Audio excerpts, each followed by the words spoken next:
welcome back. This is part 2 of the EXP Expo Day 1. We are here joined by comic book legend, cult figure, leader of men, Howard Chaykin. One of my favorite writers, one of my favorite creators ever. And we're going to talk about why here in just a minute. Welcome in, Howard. Thank you so much for being here. Thanks for having me, Kyle. I'm grateful for the attention because I'm always willing to mistake it for affection. Why not? So,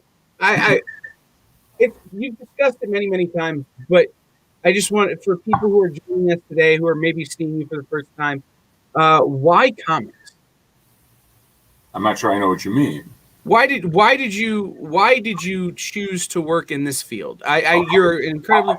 There was no choice involved. I mean, comics has more in common with the Jesuitry than any other form of commercial art and commercial performance. I first saw comics when I was 4 years old. I was given a refrigerator-sized box, half filled with comic books of all genres. I was 4. It was the summer of 1955, and I can still bring up the sense memory of the smell of that paper. And within a year's time, I was able to read on the 4th grade level because of comic books. And my parents, who were morons, mistook this as some sort of anomalous genetic change in me, that I had some sort of superpower. They never realized that it was comic books that had taught me to read. And at that point, I mean, I'm a fairly smart guy, easy to dislike, but smart nonetheless. And I realized that there was someone who made these things. They were a craft work, and that I wanted to be one of those people. And I've never wanted anything else as much as I wanted that. That was the prima facie of my life. It was everything I ever wanted to do and be. Now, it's not like I had any talent per se. That is not what we're talking about here. Talent is, as you know, to paraphrase Nietzsche, talent is conviction. It's what you make of what you've got. And I had blind rage, terror, and fear. And I translated those into a desire to be. And I discovered that, I was willing to work really hard at only one thing, and that was this. I let the rest of my life go by the wayside. I come from a really dysfunctional family. And one of the means in which I dealt with that dysfunction was to bury my head in comics. And comics saved my life in every way, shape, and form. I've been a working professional for over 50 years now. And I'm lucky enough to be a member of a generation whose lives were intertwined with the guys who created the form in which we work. That they're not just legends lost to time and recollection and memory, that they were real people that I spent time with. I stand on the shoulders of giants, as I've said more than once, on Gil Kane, Wallace Wood, Neil Adams, Gray Morrow, and Joe Orlando, who rabbied me at DC Comics, who saved my bacon in terms of making my way, navigating through the business halls of DC Comics, which were run by Carmine Infantino, who despised Gil Kane. They'd hated each other since the 1940s when they met his children. And I was associated with Gil by being his assistant and basically, agreeing with much of what Gil said and did. Not so much did, but said. And it was Orlando who saved my ass at the company, making it possible for me to work up there. I'm very grateful for that. So I'm a comics man. I mean, comics is a calling. I have a distinct and innate mistrust of people who say to me that they came to comics as a second or third choice of career. When I see these people show up there, graphic novelists. No, you're not. You're it's a comics I've often described as a frivolous medium, difficult to do well, and I stand by that. How's that? It's interesting that you say that it's a difficult medium that's interesting to do well. We've talked to several people today who have talked about how they've taken comics. They've started in comics and they've transitioned into other things. I know you worked in television. We spoke to Bob Layton earlier, who's working in, film now, writing films and doing that kind of thing. Does he actually get produced? He has his own production company. They're on hiatus because of the pandemic, but they've got a movie that's ready to go with an A-lister who's going to star in it, and just waiting for things to open back up so they can finish the project. But I think it's interesting, and maybe you can speak to it, that comic people can go into other things and be very successful, but it's very hard for people to come from other things into comics and be successful. I don't think either of those are particularly true. I think that comics has become, certainly over the past 25 years, thanks mostly to Stan Lee as a figurehead of the marketplace, a writer's medium, which is absurd. Comics is populated with hundreds of professional writers who haven't got a clue about how to tell a story visually, and an audience that has been infantilized and educationally diminished by the life experience they've had, who read comics as if it was literature as opposed to the junk that it is. And comics is I did not work in television because I wanted to work in television. I should explain. I did this because I had to. I mean, I had an epiphany between the time I was 34 and until the day I turned 35, that I had no prospects, and that as good as I am in comics, I know how good I am. This is not self-deprecation. I also recognize the fact that, you said earlier, I'm a cult figure, and that cult figure does not translate into an easy retirement and an easy life. Comic books is filled with people who think that the heat they've got in this moment of time is going to last forever. I speak from personal experience as a member of the board of the Hero Initiative. I made a conscious and an educated decision to move to California the day before I turned 35 to take advantage of what little attention I had achieved from the first major success I had as a professional, which is American Flag in 1983, which is not a huge commercial success by any means. It was a success d'estime, in which I garnered some attention in Hollywood. I got an agent. And that turned into a television career. I spent 12 and a half years working on staff in a business that is not a freelancing business. And what the result of that was that I have a pension, I have real estate, and I have a life. And because at 35, at 34 rather, I realized that I had no prospects whatsoever, that I didn't know how to get health care. I didn't know what life would be like should I get this old. And I did get this old, and I'm this old and happily in this old person's body because of the choices I made. But had I been able to achieve the kind of commercial and financial success that television gave me, the house at the beach, which I own outright without a mortgage, and an income and a lifestyle that makes it possible for me to live and eat, I would never have left comics. But comics is not there for me in that regard. I'm not a commercial figure. The way you become a successful commercial figure in comics, for the most part, I'm talking about mainstream comics, not talking about graphic novels or all that art school crap. I'm talking about mainstream street level material. The way you achieve success in that frequently is to identify and associate yourself with a character that is either moribund, that part of the audience wants to see more of, or a character that has already existed, and you become part of that train. And I never did that because I'm just not that interested in that. I was a superhero comic book fanatic as a little boy. And within days of my becoming a working professional, my interest in that material vanished entirely. And I'm appalled at the number of my colleagues who still read superhero comic books for entertainment. What the hell are you thinking? I love the comics medium. I'm not particularly interested in the content of the material as the mainstream lays it out, which my career has demonstrated. I mean, I've taken advantage of the fact that I don't need the attention and approval of an audience that is institutionalized in its gatekeeping, to do whatever I damn well please. And and I have not, I mean, I'm bitter. And understand, I'm not thrilled about the reality that I'm not accepted as a part of the bulwark of the mainstream. But on the other hand, it gives me enormous freedom. It means I don't have to do the same Batman nonsense every day of my life.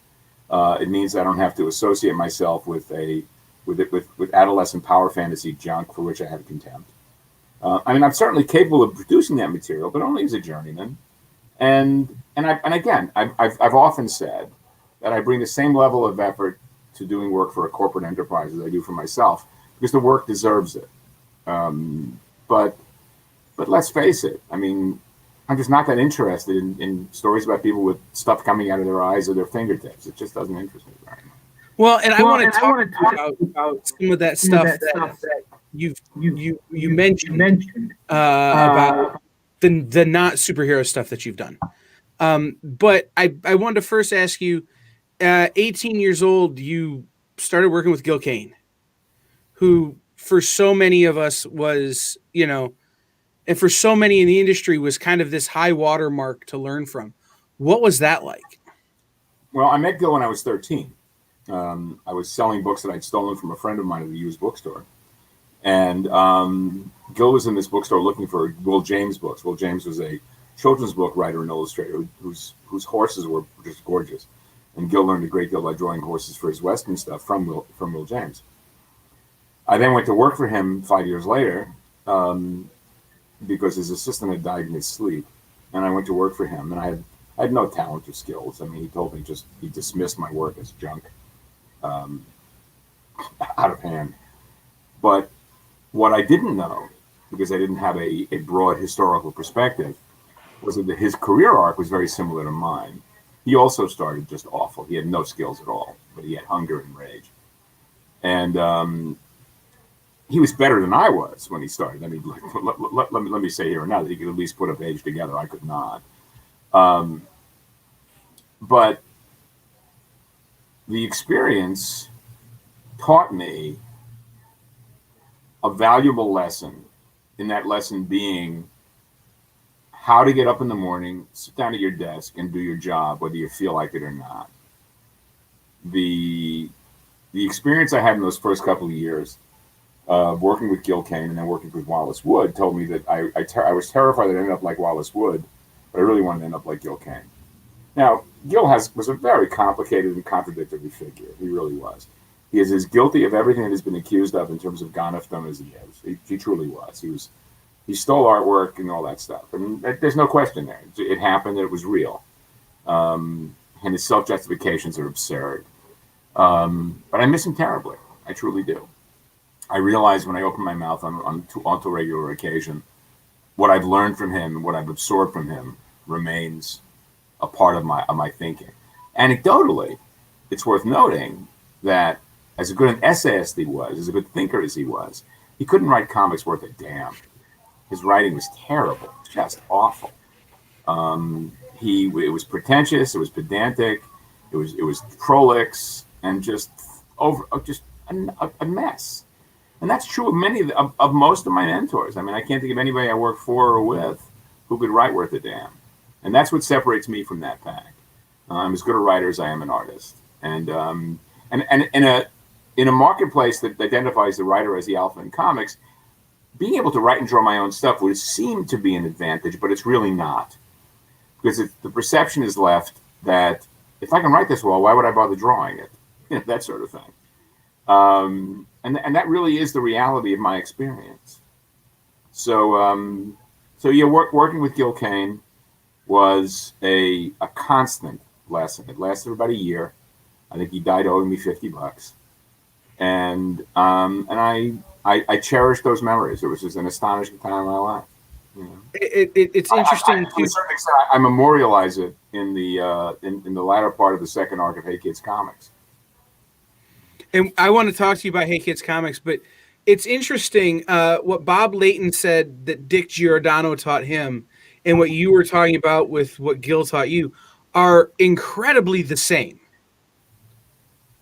Not treating this as a hobby, treating this as a job. Get up every day, do your work. Strive to be better, things like that.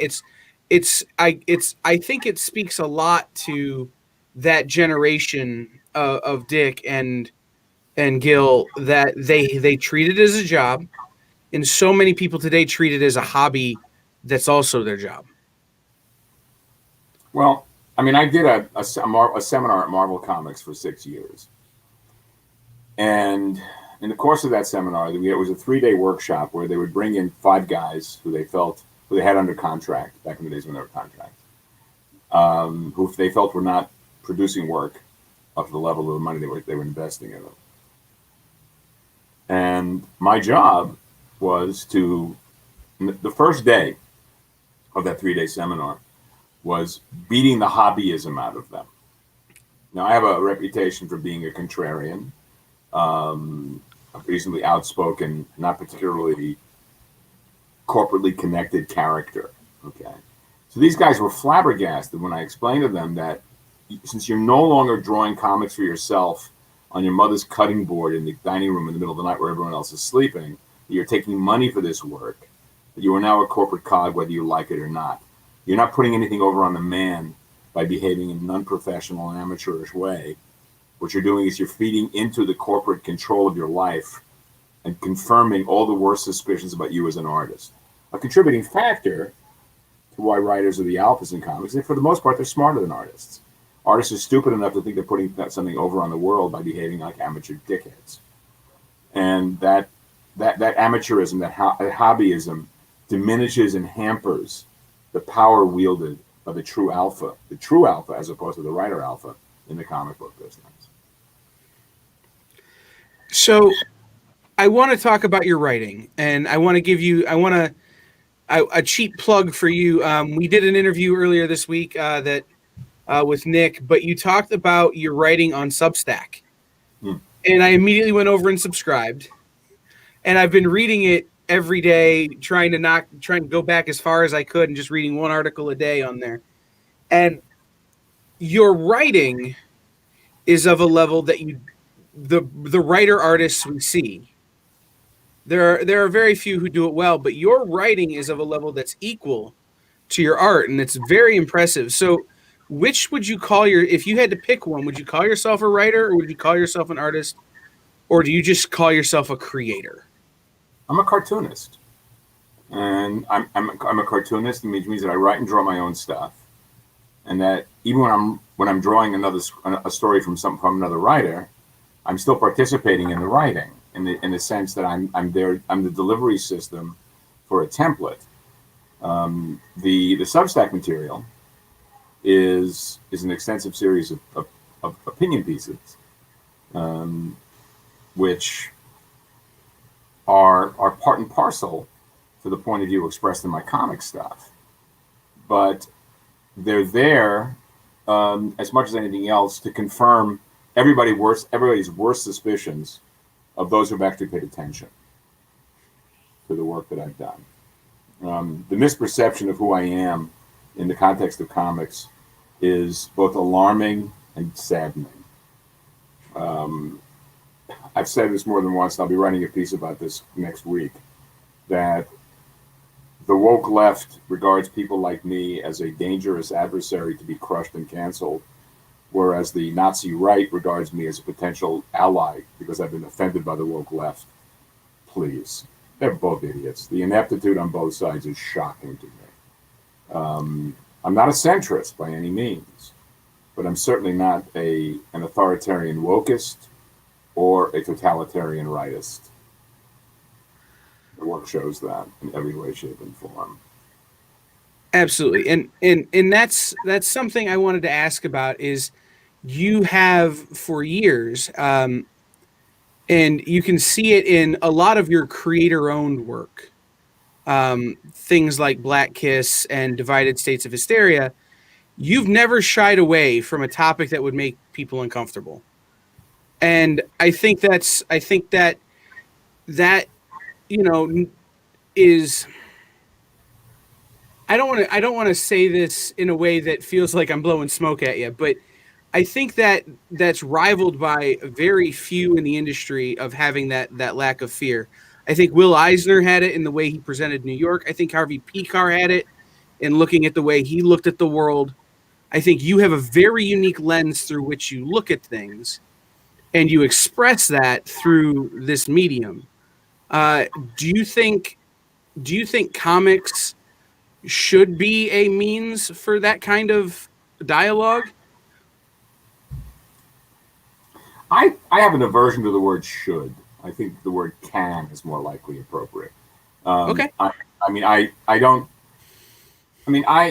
accept the fact. I'm embarrassed by the fact that it took me so many years to understand the reality that when the Comics Code Authority came along and infantilized comics, it also infantilized the audience. It drove away an entire swath of the audience that might be interested in something other than in teenage junks, funny animals, and superheroes. And those people came back in the early 60s with the undergrounds But significantly, very few people came back with in the mainstream producing genre material as opposed that wasn't simply outrageous humor based. It's heavily influenced by Kurtzman's Mad, but not very influenced by Kurtzman's Two-Fisted Tales of Frontline Combat or Johnny Craig's Crime Suspense or Shock Suspense, the liberal hysteria comics. And I'm influenced by all of that stuff to a profound degree. And I have an aversion to the maudlin. I have an aversion to the treacly. And which is one of the reasons why, as much as I love the spirit stuff that, in Eisner's early years, I find his later work condescending and treacly and just bullshit in no uncertain terms. The reality is that the comic book audience tends to embrace a self-congratulation and a smugness. I think in retrospect, one of the reasons why I think that I'm as marginalized as I am is that I'm looking at a comic book business and an industry that regards adversaries and antagonists with as if they are, quote, villains. The Joker, Luther, these mustache twirling melodramatic throwbacks to the 19th century, stage drama. Whereas actual villains look very much like normal people and heroes and just behave that way.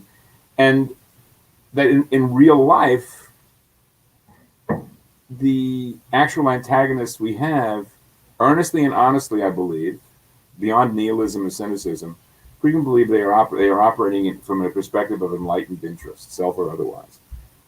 And that the anodyne nature of comic books, the institutionalized gatekeeping that sets the series of bullet points of acceptability in mainstream comics is absurd. I mean, and let's face it, Batman at its core is about a rich guy who had a bad day when he was 8, and his life is perceived through the scrim of a 15-year-old boy's idea of how such a thing would traumatize an adult. And I don't know a lot of 15-year-old boys who have any real idea of what actual adult trauma looks or feels like. By the same token, if you accept the Superman myth as a parallel of Jesus or Moses, the arrival of God on Earth is not going to be an era of well-being for the rest of us. You can tell me all you want about Ma and Pa Kent inculcating American values into young Kal-El, but the truth of the matter is, once power is manifested, power manifests itself. That's just the reality. So comic books are based on a self-reflective series of lies that the audience wants to believe and rejects material that rejects those belief systems. And it's one of the reasons why I tend to do genre material, westerns, crime stories, war stories, in which the clear-cut nature of good and evil does not exist. I reject it out of hand. But again, I recognize the fact that having made that choice, I'm working in the wrong business. So something that makes me kind of unique amongst my comic book peers and friends is that I read a lot of stuff way too young. I was the kid I wasn't 10 years old and I was reading Preacher. So I discovered the undergrounds or the early indies much younger than many people I know did. So I was reading Will Eisner's original Spirit run, in my teens. I was reading your work with Howard Chaykin on the Spirit in my mid-teens, or on the Shadow. I'm sorry. I was reading, Harvey Pekar, American Splendor in my teens, and a lot of these genre books, as you call them, as rightfully so. So I've always been fascinated by that type of storytelling. Where do you? They say comedy is tragedy plus time, and I think that the storytelling in comic books has a similar formulation, that it's you perceive it, you see it happen, and then you process it as a writer or creator and are able to tell the stories that people are actually experiencing, real cities, real places, real times. Your shadow really does reflect the true nature of New York at a time in New York, before it became Disneyland. So what do you think that is? What does that look like from when you have an idea or you see something that you want to tell a story about to actually putting it on a page? Well, I don't I'd never ever consider the audience. I used to. I used to.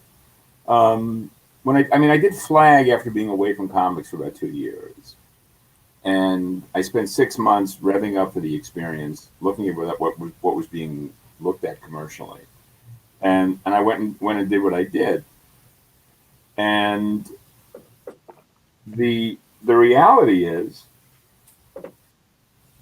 I don't have any interest whatsoever in screened memory or secondhand opinion. Um, I I like darkly comic narratives with self-aware characters who may not be realistic. I mean, verisimilitude and realism are very different things. Comics is not a medium that lends itself to, at least from my perspective and with my toolkit and my skill set, to deeply realistic material. But I can at least convey an atmosphere, a theme, um, um, uh, a set of narratives that feels realer than what I grew up reading. Um, I just cannot become deeply infused about the sort of thing that the rest of the audience is deeply enthused about. I don't share the sensibilities of my audience, and it saddens me because I'd like to have a bigger footprint. You know, I often dismiss the first 10 years of my work, and people mistake that for just self-deprecation. And one of the reasons that work is so popular is because it's associated with a brand that is incredibly popular. That years ago when John Lennon said that the Beatles were bigger than Jesus, he should have taken a look at the fact and noted that in a couple of years' time Star Wars would come along and that would be bigger than Jesus. Um, Star Wars has become a cultural touchstone in a religion, and the reason that the work that I did in that book is so well received is because of the branding of the material, not of my work. The audience in comics has been convinced of the value of the material as opposed to the talent producing the material, which is sad. It really is, because basically these aren't really characters as much as empty vessels and plot devices who are at the mercy of the talent producing them. So I do whatever I damn well please and hope for the best.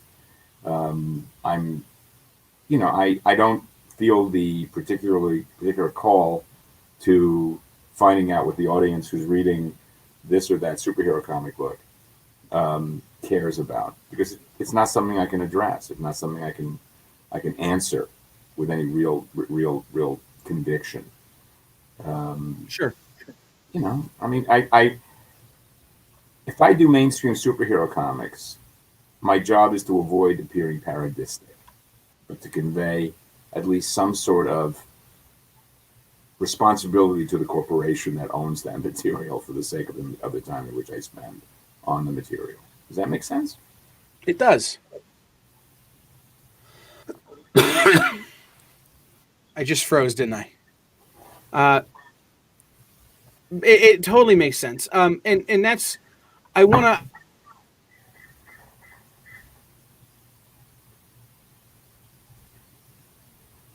You disappeared from me audibly. Yeah, I muted my mic so I could cough and forgot to unmute it. It's going to be that. I want to hear that racking, wretched cough. I want to know that there's tuberculosis has not left us as a cult. Tuberculosis has not left us as a culture. It has. He's a longer. It's true. No, so I've been working towards it kind of in the way I've been thinking about this. Hey Kids Comics is kind of an unabashed look at the reality of the comic book industry. Well, it's a subjective reality. Understand? It's completely subjective. Well, it's heavily informed by the reality that you have lived. Well, I've often said that a lot of it didn't happen, but it's all true. I stand by that. So when I was, go ahead. No, you go ahead. Well, I was going to say there's one volume out. Tell people what that was about. Well, interestingly, the year before I did it, I put out a request for people with anecdotes. And every single thing I got from everybody was a settling of scores, which I really resented because it was the last thing I wanted to do. I wanted to do what was basically a somewhat toxic love letter to the business that has given me my life. It's filled with avatars, some of whom are very directly related to real people, some of whom are combinations and conflations.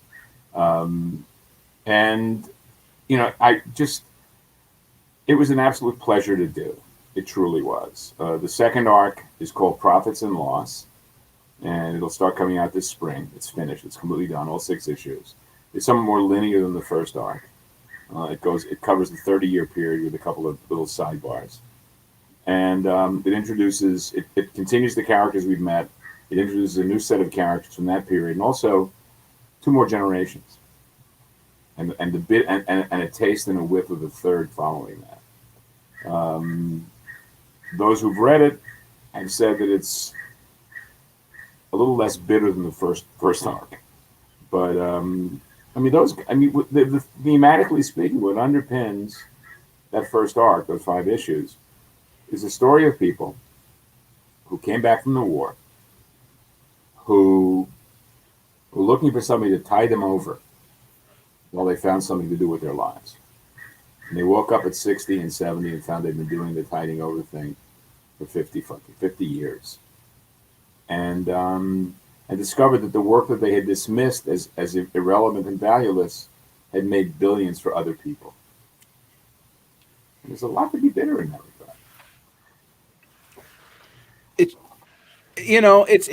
I loved it because to me you see a lot of these books about the comic industry, and it's how to draw comics the Marvel way and how to write like so-and-so and how to do this. But this felt real to me. Knowing how many artists and creators I know, this felt like it had a lot of that realism that I thought was really refreshing in a book, telling stories about the industry. Well, I have to tell you that, like a lot of my stuff, my primary readership in this book was fellow professionals. People read this book and were nodded their head in agreement. They knew where it was coming. I'll be curious to see what happens with the second arc, because that's also filled with avatars, many of whom are of people who are actually still alive. So there's a possibility that when and if the convention business becomes an in-person experience again, I may get my ass kicked. It's Well, it's somebody once told me that if they're not willing to kick your ass for doing it, it's not worth doing. So tell that people working in comics, because these people are kissing ass as opposed to kicking ass. Well, that guy was in the punk rock business, so he might have had a little bit of a agenda. Okay. So let me ask you about this. Hey Kids Comics, and a lot of your stuff in recent history has come out from Image Comics. How did that relationship start? They had been. I've been hearing for years from people wanting to do a sequel to Black Kiss, and I could not figure out what that sequel would be. And Image came to me, and concurrent with that, I was reading a book called Finishing the Hat, which is the first of 2 volumes of Stephen Sondheim annotating his own lyrics and talking about his own life. And in the course of the book, he discusses at some length the first act closer from Follies, which is probably my favorite Sondheim show, sung by an actress named Carlotta. The song is called I'm Still Here. And in his annotation, he talks about that it's a deeply fictionalized version of Joan Crawford's career. And the light went on. So I ended up doing a prequel. And it was a real learning curve experience for me. I like working at Image. Image is not the company that was in the 90s. It's an entirely different firm. And it's been a very good working experience. I'm very happy. They published Black Kiss. They published Midnight of the Soul, my collaboration with Matt Fraction, Satellite Sam, and most recently Hey Kids Comics. They'll be publishing other stuff of mine from my creator-owned backlog over the next year or so. We've got the next arc of Hey Kids Comics, as I said, plus then the final volume of the Times Square trilogy, which I started in the 80s, and which I finished this past year. The third volume is called Hallowed Ground Zero. And it completes the trilogy. And I'm assuming we're going to be publishing in this single big fat volume. So it's a good experience. And I've worked for other people at the same time, but Image is my primary client at this stage.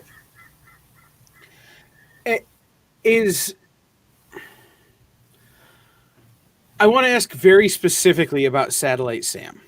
Okay. Because Matt Fraction is one of my favorite people going. Okay. But I'm going to come back to that. I want to ask you about Stephen Sondheim.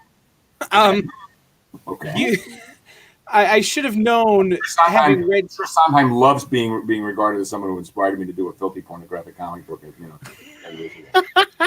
Well, I think Stephen Sondheim would be a fan for sure. I don't know. Fraction pointed out after seeing that Frank Rich documentary about Sondheim that he was like my older brother. I thought that was fun. My favorite Sondheim show is Assassins, and anybody who can get inside the mind of people who want to kill presidents is someone that I can be a fan of. And I like people who have a very unique point of view, and Sondheim certainly has one. And so that was what I was going to ask you: is who else? Sondheim influenced that volume of Black Kiss. Who else are some of your influences that you can look at directly at some of your work and say, hey, this is what I was consuming at the time that inspired me to do this thing? Well, in the same vein as Sondheim, Frank Lesser, who is a guy who did Guys and Dolls, How to Succeed in Business Without Really Trying, and Most Happy Fella, who I believe one of the things I learned from Sondheim is that he feels as I do that Lesser was one of the, if not the greatest, vernacular American speech in the American songbook, and a lot of crime fiction, not much science fiction because I sort of got weaned away from science fiction in the mid-'70s. Van Morrison, the band, both of which are narrative music, and I really respond to that.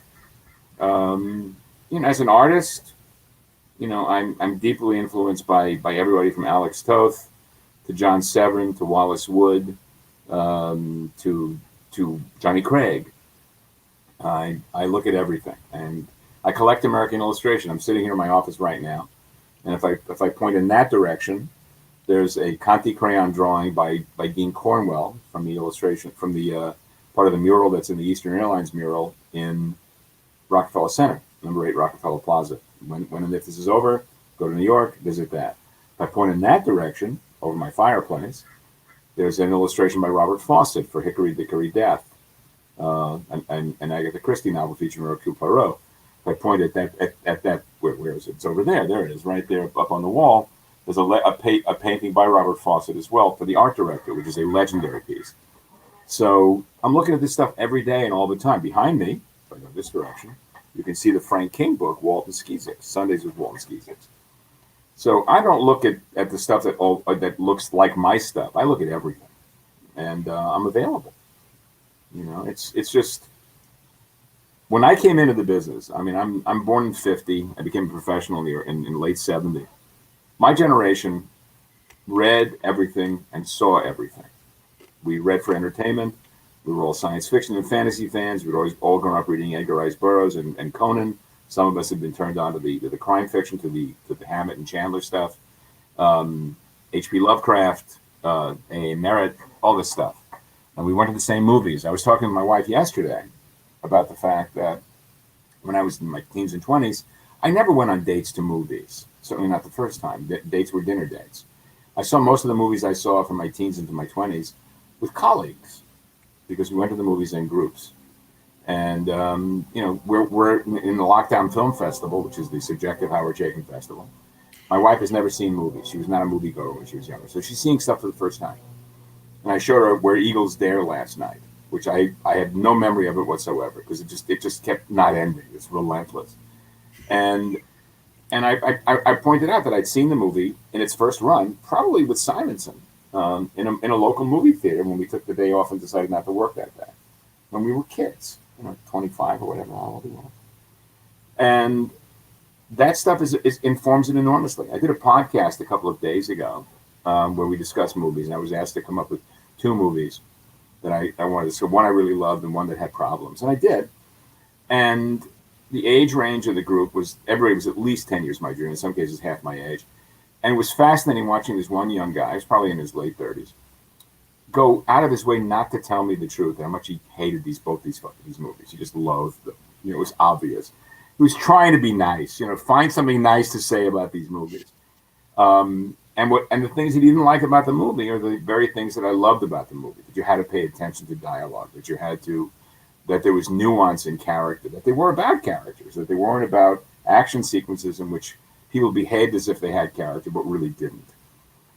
I came to realize when I watched a couple of episodes of the X-Files that the reason that X-Files was so popular was that David Duchovny and Gillian Anderson, an actress who I come to really admire, delivered as empty a set of performances as they possibly could that were informed by the audience's assumptions and presumptions about character. And that's sort of how I feel about Batman and most superhero comic books. That they're not really characters but plot devices that are used by writers and artists to sort of move it along. One big endless train, a carnival train. And I'm just not that interested. What were the movies? Which movies? What are you talking about? The ones that you listed on the podcast. Oh, His Girl Friday and Nothing Sacred. I'm sorry, My Man Godfrey and Nothing Sacred. All right, I know Nothing Sacred. I've not seen My Man Godfrey. It's going on my list for tonight. Godfrey is a 1936 picture directed by Gregory LaCava, starring William Powell and Carole Lombard. And it's a movie about the rich meeting the poor, and it's a great Carole Lombard performance. She's fantastic, as is Powell. And my issues with the second film, with Nothing Sacred, is that I love the movie, but it's brought down by its male lead, who is Frederick March, who is a lox in this movie. He sucks the life out of the movie by showing up in it. I realized that it wasn't just that movie. Like we watched about a month and a half ago, 2 months ago, we watched I Married a Witch, which co-starred Frederick March with Veronica Lake, which was much of the inspiration of Bewitched. And I'm watching the movie and realizing that the studio must have really wished that Carole Lombard was still alive to play the Veronica Lake part, and that somebody else should have played the Frederick March part as well. Both films share Charles Winninger, who plays a witch, a warlock in I Married a Witch, and a Vermont country doctor who's too drunk to notice that his diagnosis is wrong in Nothing Sacred. Both pictures are worth seeing now. So I'm definitely putting My Man Godfrey on my list for tonight. But don't see the remake. Don't see the remake. Remake is awful. No. Ooh. It's got June Allison, which is like Radioactivity. So I want to talk to you about working with Matt Fraction. I don't know for sure that Satellite Sam was what introduced me to Matt, but it had to be one of the first few things I had read that he worked on. What was that collaboration like? Because he's one of the wildest guys out there, man. Some of his ideas are just so far off the wall. I don't think Matt is wild. I think he's like a nice Midwestern boy. He's certainly one of the most creative people working in terms of he can pull a story from nowhere. Okay. Well, I mean, one of the nice things about Matt is that Matt has always referred to Satellite Sam as Howard Chaykin fan fiction, which I find very amusing. We both had read the same book. There's a there's a book called Hey Kids, What Time Is It? Which is backstage of the Howdy Doody show. And it was a huge influence on what we did in Satellite Sam. We spent a weekend wandering around New York City, just looking at stations across of my life. And spent some time watching children's television, children's science fiction television made for kids at the Paley Center. And did some serious bonding. And the result of that was Satellite Sam. And the nice thing the great thing for me about Satellite Sam was an opportunity to do so elaborate an enterprise in black and white, and to create a black and white universe in comics, different in its own way from Black Kiss in that regard, but of its own. Certainly. Do you like that method for collaboration, that really getting to know somebody and spending a lot of time with them? Do you think the result is a better product when you do that? Not necessarily. No, not really. It should be made clear that I did that. What you saw visually in Satellite Sam was not a transliteration of what the script said. Okay, I told Matt's story, but I did not always follow, or even often follow, his shot call.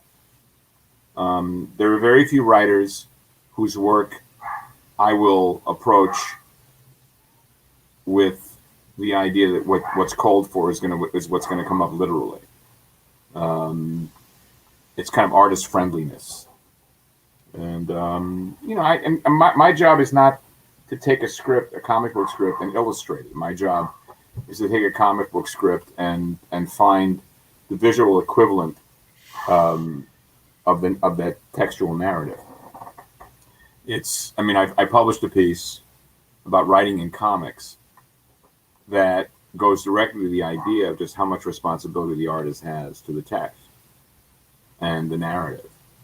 And one of the things that one of the contributing factors of why the writer is the alpha in comics today is that comics have now been finally successfully perceived and identified as source material for ancillary product for movies and television. And they're misperceived by the people who are buying them as storyboards, and that they are misperceived as stories in which comic book artists illustrate them and support the narrative text. And the reason for that is that in many cases, among other reasons, is that the people who are buying the material, the managers and the representation class, can identify the skill set required to write. They may not be able to write themselves, but they can write. They know how to use a keyboard. They can put a text together of some sort. But the idea of drawing something is shamanistic. It's an alien experience. It's an other's enterprise. And the proprietary nature of many writers in the relationship with the artists with whom they collaborate is frequently insulting and condescending. If someone ever again refers to me as their artist, I will do what Mao suggests and reach for my gun. The writing in comics is a 50-50 relationship between the writer and the artist. I like to refer to it as collaboration. Most comic book writers are a lot smarter than comic book artists, and comic book artists contribute to their second-class citizenship by behaving like amateur assholes. So we're running short on time. We got a few minutes left here. I have a nap coming up, so I'm good. Yeah, it's been a long day for me as well. I could use one, but let me ask you this: You're approaching dinner time. I haven't even had lunch yet. I foregoed my lunch to talk to Scott Hanna today, so that was fun. I'm about to have lunch my own self. What are you having? There's a great deli near me. The man who founded it was drafted by the New York Giants back in the 70s and blew his knee out like his second day in practice. But he had a 6-month lease on an apartment in New York. So he lived there that time, and he fell in love with a deli. Mm-hmm. and he came back and opened a bodega-style deli in Toledo, Ohio. What could be bad? Whoa! Right. I go there 3 times a week at least, and get a nice big sandwich. And they're all named for streets in Manhattan. And all the sides are named for different neighborhoods and the different boroughs. And Love this. yeah, it's one of my favorite. It's one of my favorite places. And I was going to ask you about that. That was going to be my last question, but we'll jump ahead to that. You are a notorious food lover. I'm a fat slob. It's true. And I'm supposed to ask in these words, ask Howard about taking the goy to the Jewish deli. That's from Bob Layton. I've never eaten with Bob in a restaurant in my life. It's in my memory. I don't recall. He said you introduced him to matzo ball soup. I have no recollection of that whatsoever. I find that unlikely. It sounds like something Bob made up. I took Walter Simon to do his kosher delicatessen, and that was a pisser. But we were much younger then, But I live in a small town in Southern California. I live about an hour and a half north of Los Angeles, and one of the things that I've had to do is unlearn eating habits of New York City. I've been away from New York for 35 years. I moved here on October the 6th, 1985, so it's been 35 years. And I miss the dining experience of New York City. Look, one of the results of the lockdown is that I don't have breakfast with colleagues every morning. I usually eat with a bunch of rancorous contrarians who hate everything and everybody, and it's a really good way to start the day. And I miss the experience of being on an airplane every 2 weeks and going to other people's places and eating other people's food. My last trip was in New York in February. There's a photograph circulating on Facebook of me and Michael Kaluta looking like Old Testament prophets. And, that was a week of just absolutely fabulous chowing down, baby. We were at Bond 45, which is one of my favorite Italian restaurants in New York City. We were at the Smith, which is a terrific joint up on 63rd Street and Broadway. And, just all over town. And I miss it terribly. I truly do. I mean, one of the things that's happened in the lockdown is that my wife and I are cooking a lot. And I do a lot of the cooking so I can control the environment because I'm a control freak when it comes to this stuff. And my skill set, which is always pretty high, has really been enhanced. I mean, just before I came on with you, my question to her was, do you want to have the leftover barbecue we had, a deep dish pizza, or pork chop cacciatore? The two things are easy to make. The cacciatore requires some skill and attention. I may do the cacciatore tomorrow, that kind of thing. So, but I do miss it terribly. I truly do. But when I think of Toledo, all I can think of is Uncle Tanus. Hey, it's weird about Toledo is you got Hungarian and Polish food fusion.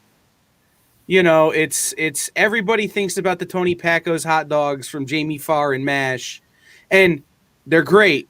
But we've got these restaurants where it's, we've got a restaurant here called the Budapest that's Hungarian food mixed with Turkish food mixed with. That sounds fantastic. It's one of my favorite.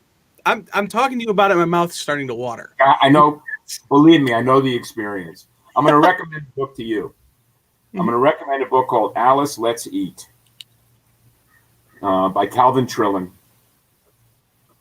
who talks about his experiences of eating on the road. And Trillin is the guy who got me, who convinced me that when I'm in Cincinnati, Ohio, I don't want to eat in the best French restaurant in Cincinnati, Ohio. I want a chili size. You need your Skyline chili, and you come to Cincinnati, Ohio. You go to the Montgomery Inn, get your little barbecue and some Skyline chili, and you're happy. You come to Columbus, Ohio, you get yourself a White Castle slider, and we move on with life. I'm there. I'm telling you, man. Look, I mean, one of my favorite things about traveling around the country is going to Savannah and working my way through the restaurants in Savannah, Georgia.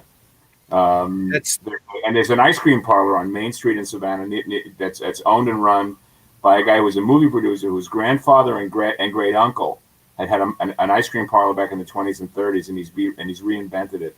Holy God, it's fantastic. I mean, right? It's the butterfat hardening your arteries when you bite into that butter pecan, baby. You know, it's one of the great joys I have in doing what I'm doing now is that I'm traveling and visiting comic shops, and so I get to go into these comic shops, which is great. But then I get to, go, where do I need to eat? And they'll be like, oh, well, there's a hot dog vendor around the corner 2 blocks down. works for All me. right, I'm there.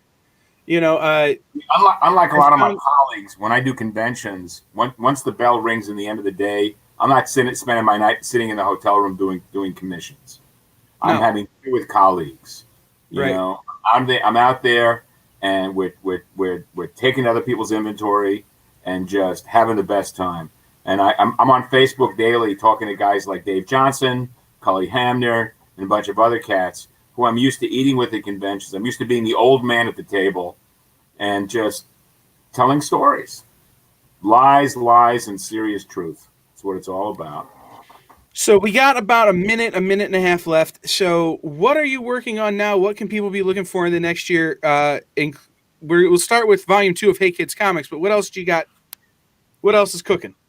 Well, let's see. Hey Kids, number 1, Prophets and Lost, the second arc will be out in May.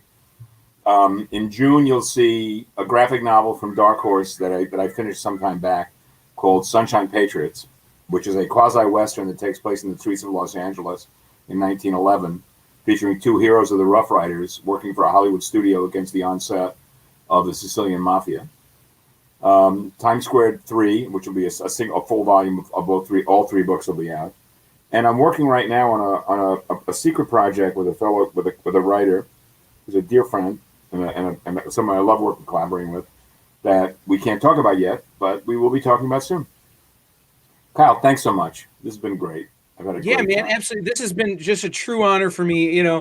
I called you a cult classic, a cult hero earlier, and it's true. I love cult heroes. Those are my guys. Those are the guys I want to hang out with. So when we're traveling around the road, we're eating food together. Altman of comics. That's me, the Robert Altman of comics. Or is it the Van Morrison of comics? Or is it the Randy Newman of comics? Who knows? All right, man. All right. We'll see. We'll have dinner. We'll have dinner hopefully soon. With luck and the will of God. Thanks, man. We'll see ya. I'm out. All right, guys. We'll be back in just about a minute with our next panel. Miss Jen is going to be talking to some fabulous indie creators about their brands and about how they are making it in that world. We will be back in just about a minute.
Look at all these cool cats. Hello. How you doing? Doing good. Mahalo. Yee, you learned something. Awesome. I've been to your wonderful part of the world twice, and I'm in love with it. I'm obsessed with Hawaii. Wish it was cool. We have some great local cons too. You'd love them. Yes, I think I met you at Aloha Con a couple years ago. Wait a minute. Yeah. Yeah, I totally. I think I have. Blend together after a while. I think I've stashed in my purse a couple of your cute little cards that you had at the end of the con.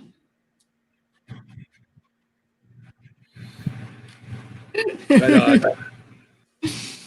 So I know that William Doug Grant's going to have a little bit of a lag because his has come, like to satellite and back to the Earth.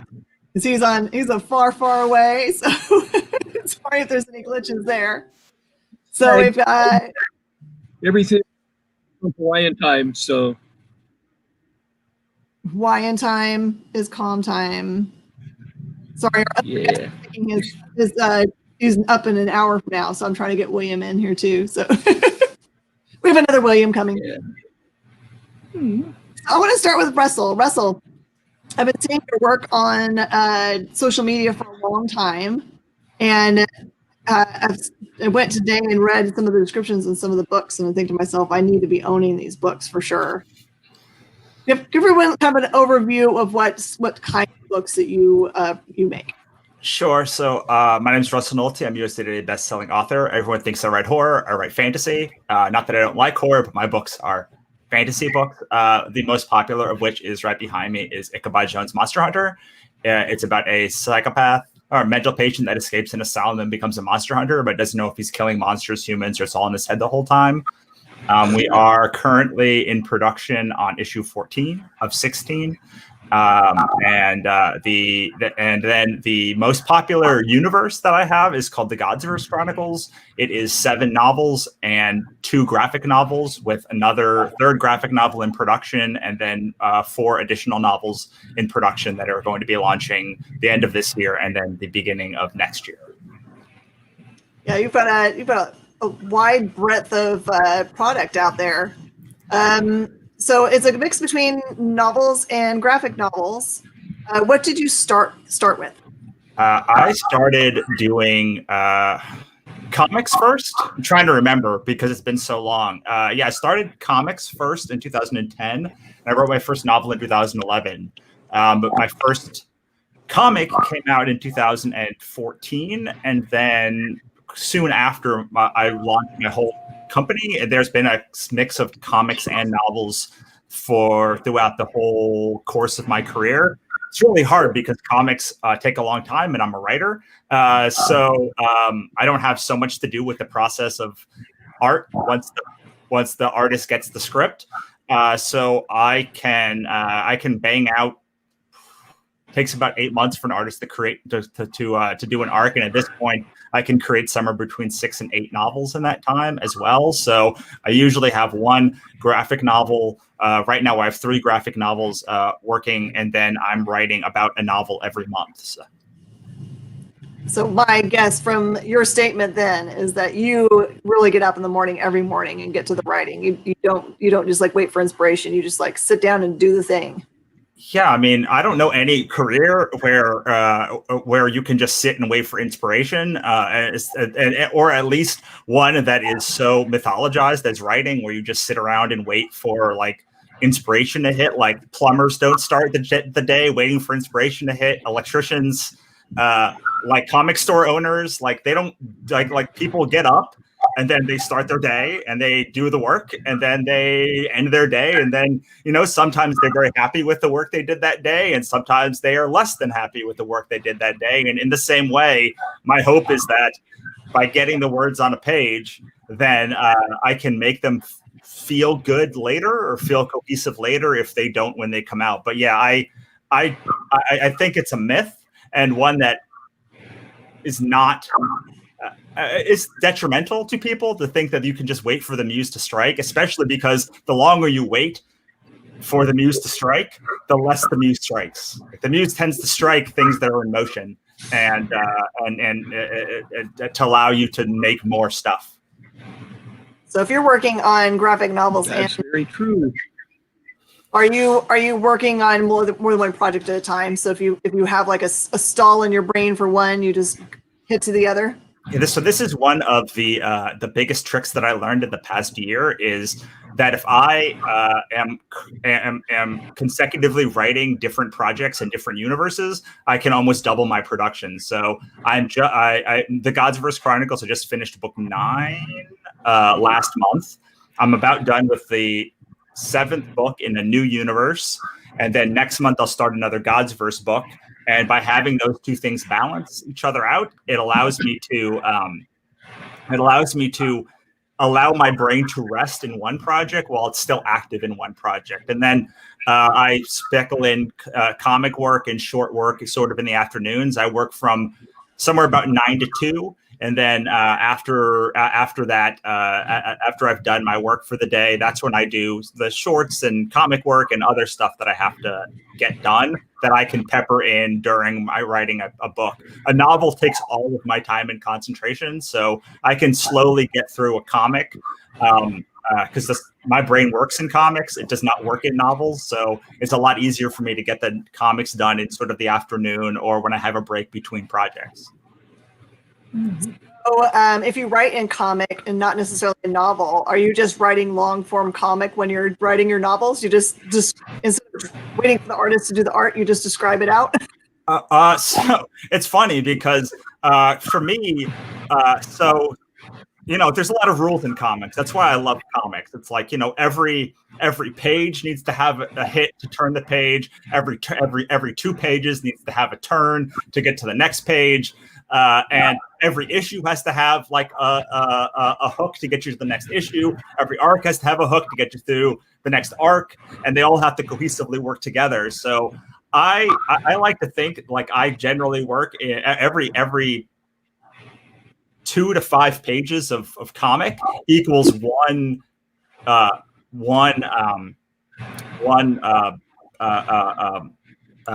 chapter of novel. So like You have a fan.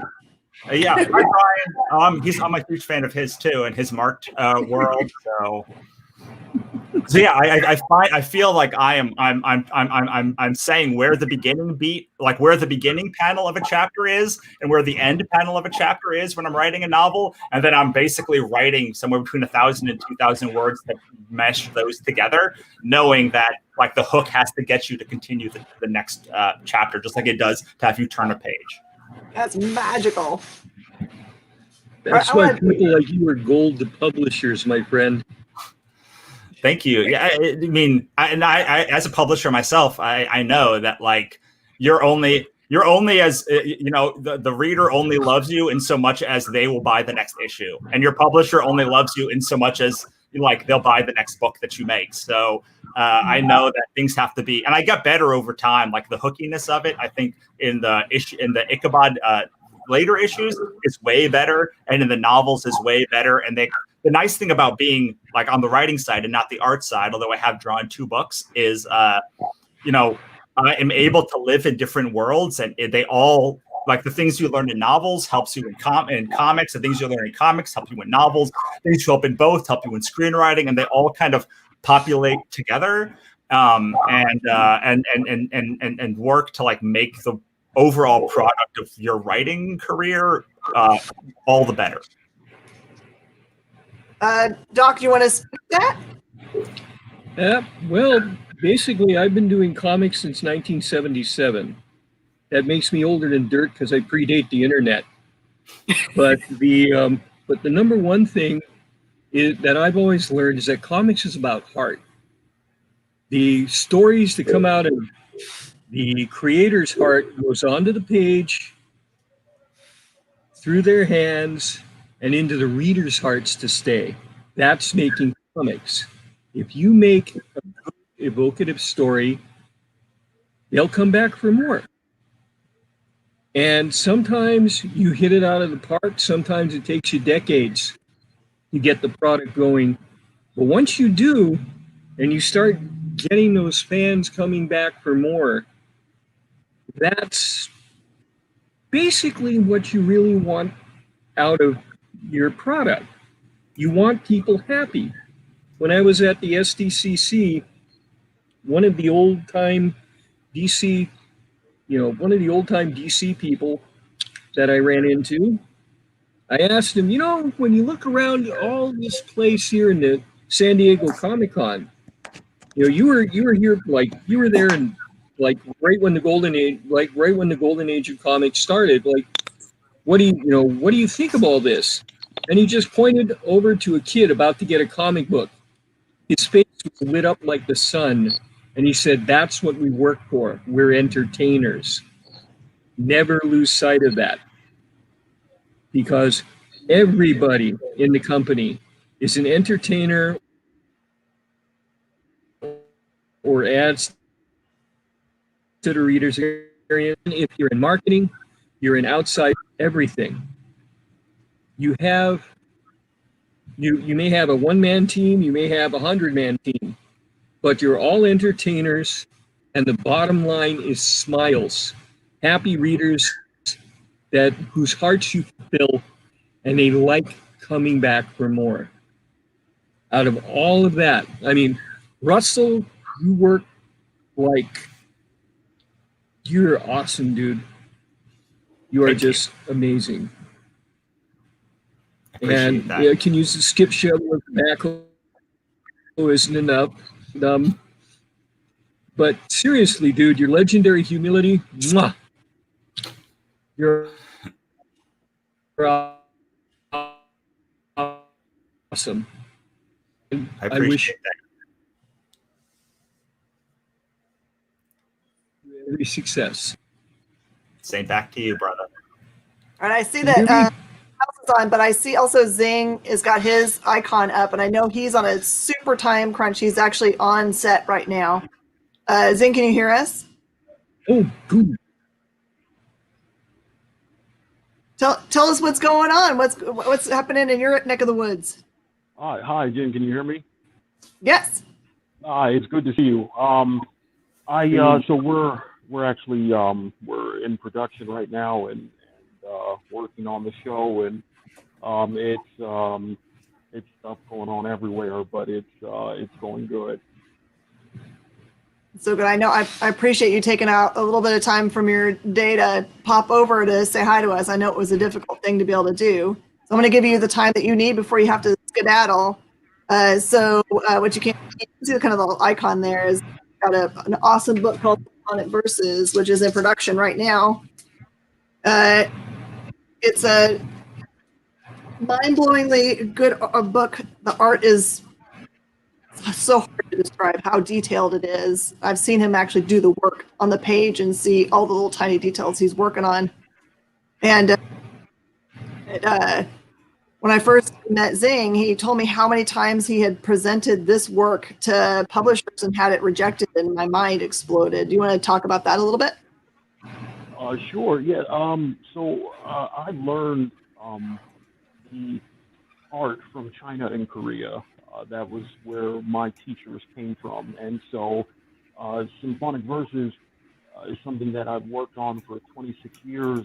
I was doing, comic shows back in the 90s, selling black and white sketchbooks, and some of them in the very beginning were just stapled together, but they would sell. And then I started making posters, and those would sell out at every show. And so then, as I began to work on the art more and more, it was difficult to get a Western style, a Western publisher to kind of be interested in it. And so it got rejected 157 times, and that is the actual number. And no one would publish it. No one would touch it, not because they said I was doing something wrong, but because aesthetically it looked different. It was too different for them to want to take a chance on. And so in 2017, I decided to go ahead and just self-publish it, and I put it out, and it sold out. And then another print run sold out, and now 8 print runs have sold out. Volume 2 came out in the summer of last year, and it sold out of its second printing already. A third one is coming. And then before it actually came out, I had met some gentlemen from Hollywood. They stumbled across my work, and they asked me what it was, and I told them, and they said, why don't you give us a call that Monday? And that was a Saturday. So then that Monday I go, and I talked to them, and they're like, you have 30 seconds to pitch it, what it is. And I was like, okay, I didn't realize the whole board of directors was there and the owner of the movie studio. And So I pitched it, and they were like, "Yep, we like it. So we're going to turn it into a TV show." And so they gave me my TV deal, and since then they've picked up 4 more of my series. I have a slew of other books and comics that I'm working on, and a live action detective thriller that's going to be filmed by, it's going to be directed by Patrick Moog, who is a really, really great guy, and that's set in Germany. And so the thing that the gentleman who was speaking before I came on, I appreciate every sentiment that you said, because that is exactly how it should be. The thing to it is, you and Jen, as many times, as we've talked over the times, you want to share that experience with creators, and you want to be able to have them walk away from what you've done and come back to it and share it with people, because ultimately that's what it's about. It's not about us, but it's about this experience that we can share with everybody and with anyone who's able to be part of it. And so the thing for me that I find most interesting is that, and it's been such an amazing blessing in so many ways, is that despite all of the setbacks and despite all of the things that have happened, I have had Santa Monica Studio, I have had Square Enix, I have had Blizzard Entertainment, Mercury Steam, some of the largest names in video games, comic books, and some of the very people who rejected my work have given it very, very high acclaim and have been very kind about it. And it's received multiple perfect scores, and I still get messages from individuals who just talk about how it has affected them. And that's the key, is you want to be able to do something that helps people to escape the hardships that often we face in real life, especially nowadays. And so it's really just been this really amazing thing that I didn't think would ever happen that way. And yet here we are, and I'm just very grateful that I get to share it with individuals, and it's like on the TV show, a dream that I always had. I always wanted to work with like 2 Steps from Hell, because they're just absolutely amazing. I never thought that would happen, and yet it is happening. Where now these composers who have written music for just about every successful film franchise that has been, they have worked on it, and they're doing stuff for Symphonic Verses. And so it really is just it's a humbling thing, and I'm just so grateful for all of it. And certainly, let me tell you, I know y'all know, but I just have to say it. Jen King is the best, and she really is. And she goes out of her way to do so much for creators, to do so much for the comic community as a whole. And meeting her has been absolutely one of the best things and greatest privileges that I've had. You're really fantastic, Jen, and you do so much for everybody. And it is certainly appreciated. And it's all good encompassing things that you're involved in with all of us, and we certainly appreciate you. I feel the same way about each and every person that's come on, and because to me, I get to like talk to my heroes all the time. It's like this rare thing that you like when you're growing up. You think maybe someday I'll be able to meet my heroes, but then this kind of opportunity comes along where I get to sit and be part of this wonderful community that we've got in comic books, where we lift each other up. It's an amazing place to be. Xing, I know you don't have a lot of time. Do you want to give kind of like just a very simple overview of what this is about? Sure. So Symphonic Verses is a fantasy series. It's set in a world that's called Levi Samanos V. And the main character, he is a prince. His name is Adonis, and he comes from a kingdom called the Noctum Imperium. His wife has died, and on the eve of this treaty signing, he is in a neutral kingdom where it's supposed to take place, and he meets another princess named Sapphirose, who possesses the same kind of divine power that he does, and they realize that the two of them are the only ones who share it. And ultimately, what the story is about is he has to make a choice between not good and bad, but between evil and a greater evil. So the question is how can you do what's right when you can only do what's wrong? And in the midst of that, they're dealing with this war that has gone on in their world for 800 years. The mystical swords of power have returned to the mortal world.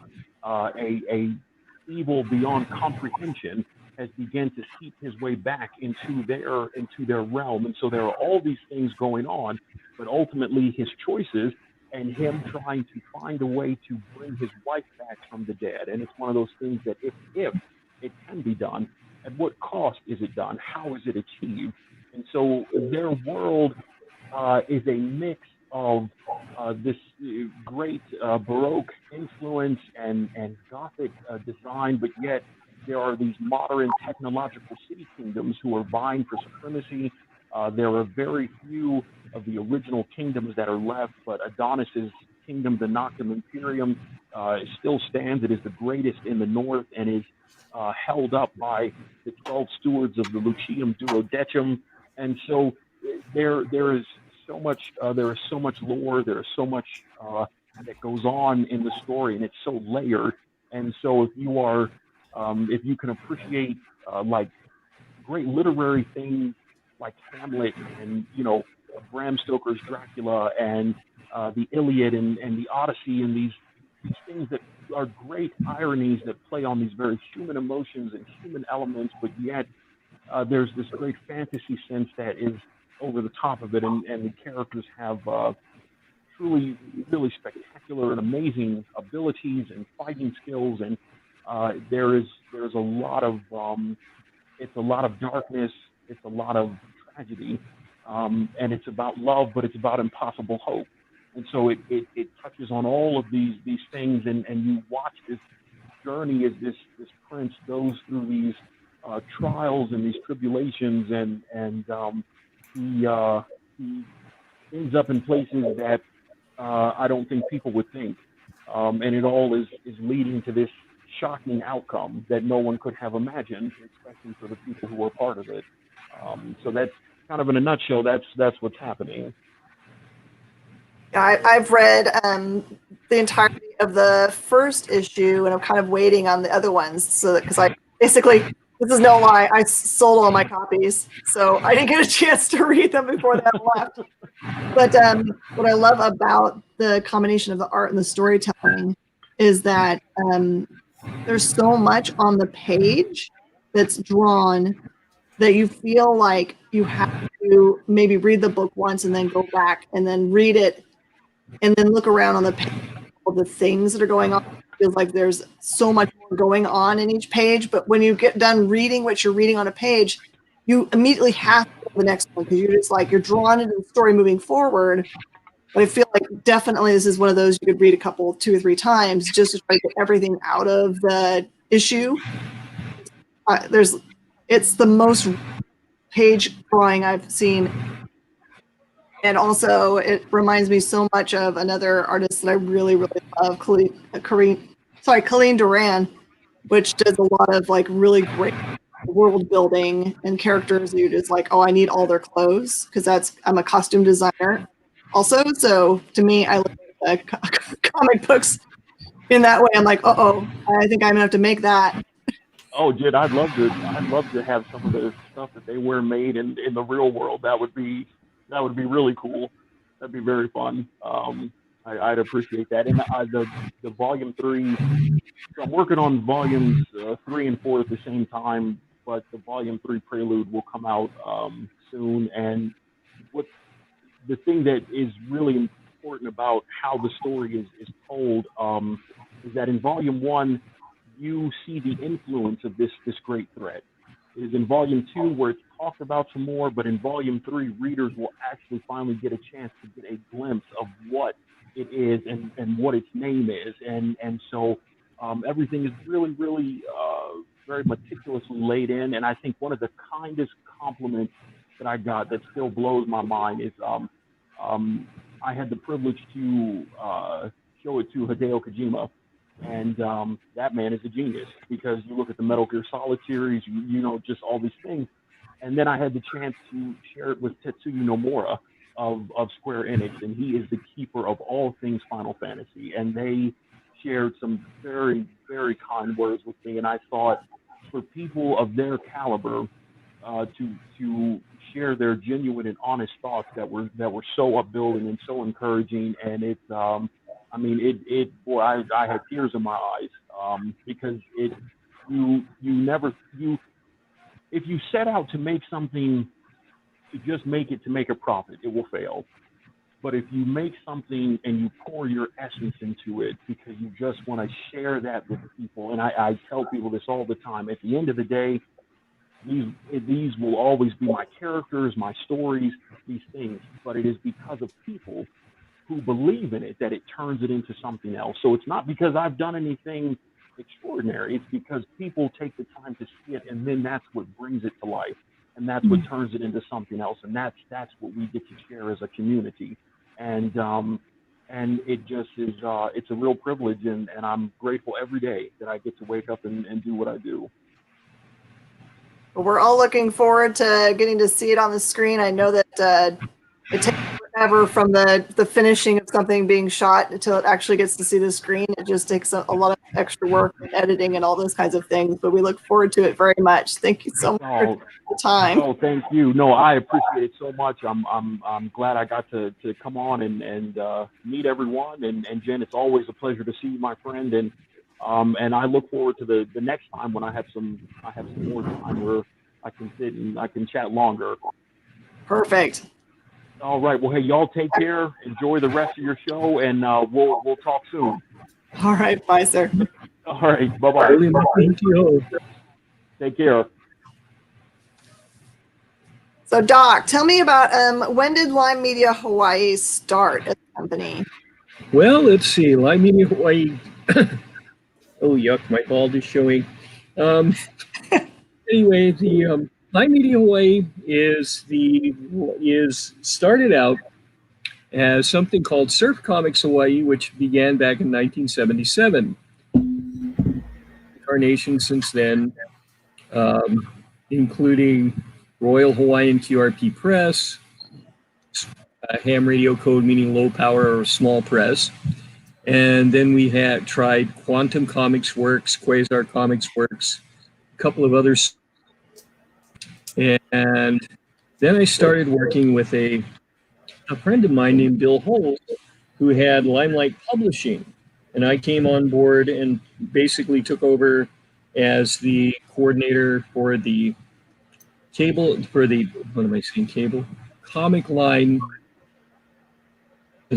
manager. However, we were plagued with late irregular product. Sometimes it was just that the creators had medical emergencies, like a child needing an emergency surgery, and various types of physical ailments. And that's no less true today in most circles. We've had some creators that have had to, well, essentially take a break due to family pressures, caregivers, that sort of thing. And I was no different. We had brought out the Hawaii Star Manga Project in 2010. That was our digital comic under Lime Media Hawaii. When we first started back in around, Lime Media Hawaii started in 2002 as a split off when the parent company moved to Vegas from Limelight Publishing. And I took over what was the Hawaii division, and we kept running we started running the Anime and the Limelight radio show. And that was basically legendary anime DJ Max. And from there, we branched out back into comics in 2010. After a couple of failed starts, we launched the Hawaii Star Manga Project, which was basically intended to be a newsprint comic insert in a local paper that was struggling to try to help them out. So we came up with a bunch of test copies that we released once a month from March until September 2010. It didn't go. And then it ended in September of 2010 because my father had a stroke. So we were looking after him, and then we wound up having some reversals in fortune, as any small press publisher is going to be familiar with. And we wound up basically taking a bit of a hiatus from comics. Then about 2016, we started working on the various incarnations that will become the Code 3 comic, the Hylanthean, and we added Mystery of the Blackwater. And another favorite of mine, a talented young lady named Napua Ahina, and a couple of our friends from Las Vegas, very good comic artists. There's basically when the Hawaii Star Manga Project debuted, it's been on Amazon and such for over 10 years. When we launched, we were one of the very few non-yaoi manga in the manga section back in 2010. So we rocketed up. We would be like number 1 or number 2 in science fiction, number 2 or number 3 in fantasy, because we were basically G-rated. And people enjoyed us. The one problem that we did have was that we did have low sales. We would have, right now to date, we've got about 15 million online views and 25 sales. What? So the kids read the free part and then bail. But the inside front for the book that we produced has also been seen 15 million times. So it's placement gold if you're doing an online comic book that's actually in that looks like a floppy. So you can get some pretty good responses out there if you're careful. But monetizing it is going to be a problem. And that's where you really have to work on building your brand, be consistent. You have to be able to have an easily identifiable brand. We had that problem with Hawaii Star Manga Project. People didn't know what it was. We would put up our thing, and they were looking at it like, okay, Rye Media Hawaii, what do you do?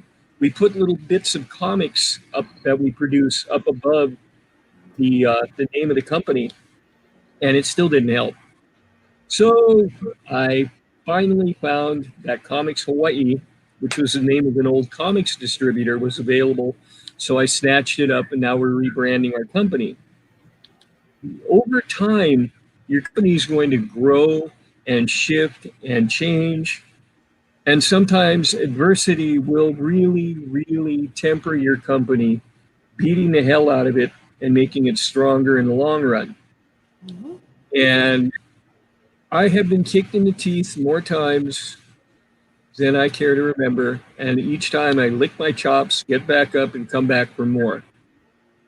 Because heroes don't quit when the odds are against them, and their parents don't either. That's right. So you're like Steve Rogers in the alleyway saying, I can do this all day. Let's hope so, yeah. But after a while, everybody has those moments where they like to reflect and say, okay, times are changing and I didn't. What do I need to fix? And that's where your brand is really important. The one thing you really got to have is kind of an eye-catching logo. Not unlike, let's see, Mystery of Blackwater. This one is done by a very, very, nice young creator who's a painter. But that logo generally does stand out at the 3 to 4 feet that you're expected to see it from in a comic shop. So does things like the Hylanthian. But then you have things like this. But depends where you're placing it on the rack. You can stand out depending. That's why there's 3 major tests that I make comics go through. One, first and foremost, to go to the comic shop, take a look at the competition that's around you. Where are you going to be in that comic shop? Then the second part, you print out a dummy cover, trim it, put it in the rack, and you send your friends in to find it in 5 minutes. If they can't, you get the cover with the different logo and things, and you stick it in there, and then you have another set of friends try to find it in 5 minutes. And the last step, and this one's kind of fun, is to get a focus group together of, well, nerds. You can either have some people give you opinions at cons of like an ash can or something like, you think this was going to sell? What do you guys think it is? You know, should we do the logo like this or that? You know, get opinions, get feedback.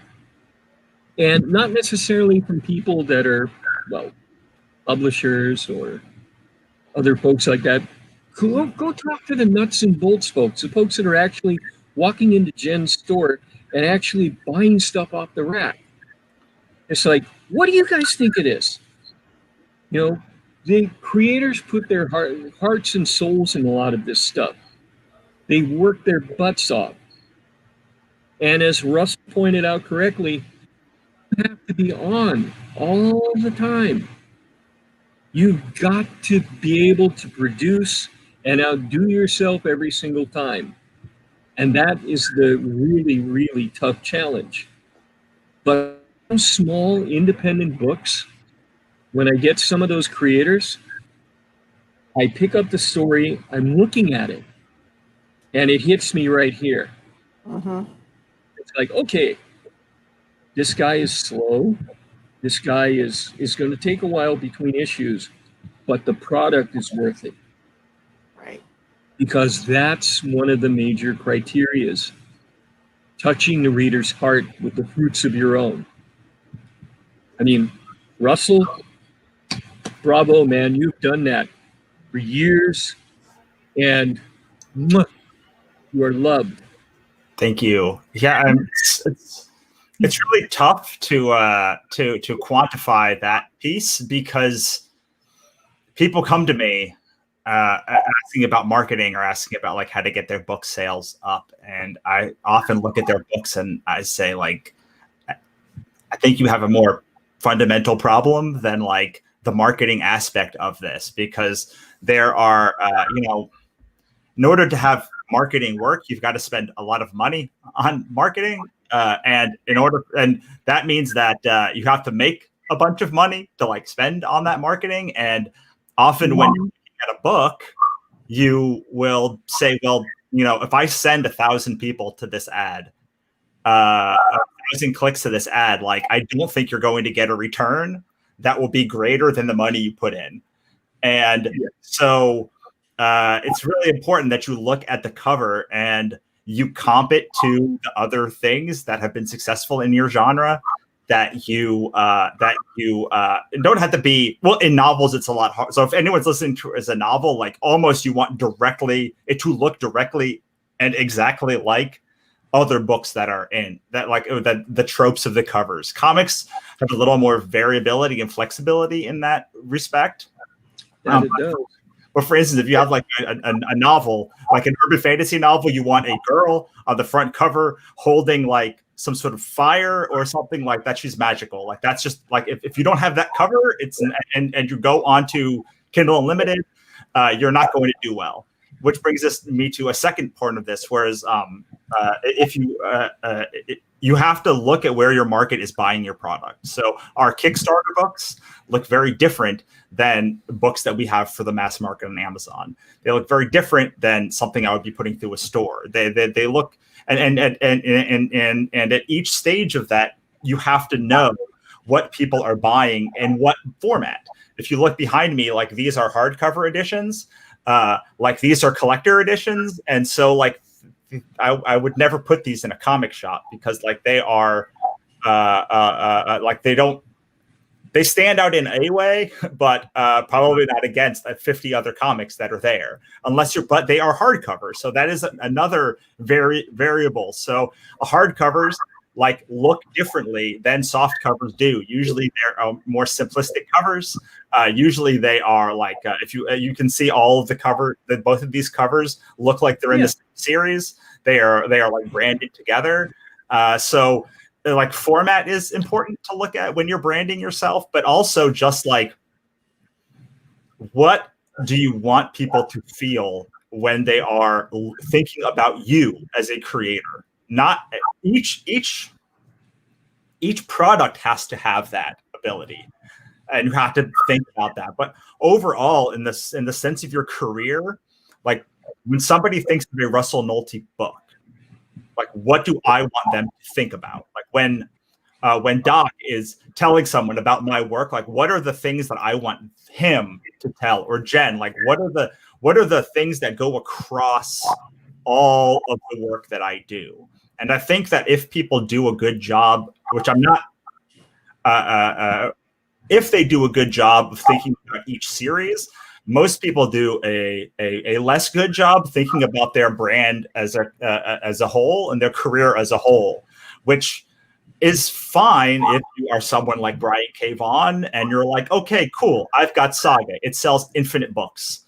If I make something that is completely off brand from me, then I'll still sell 50,000 copies of this book. Like that's still a big success.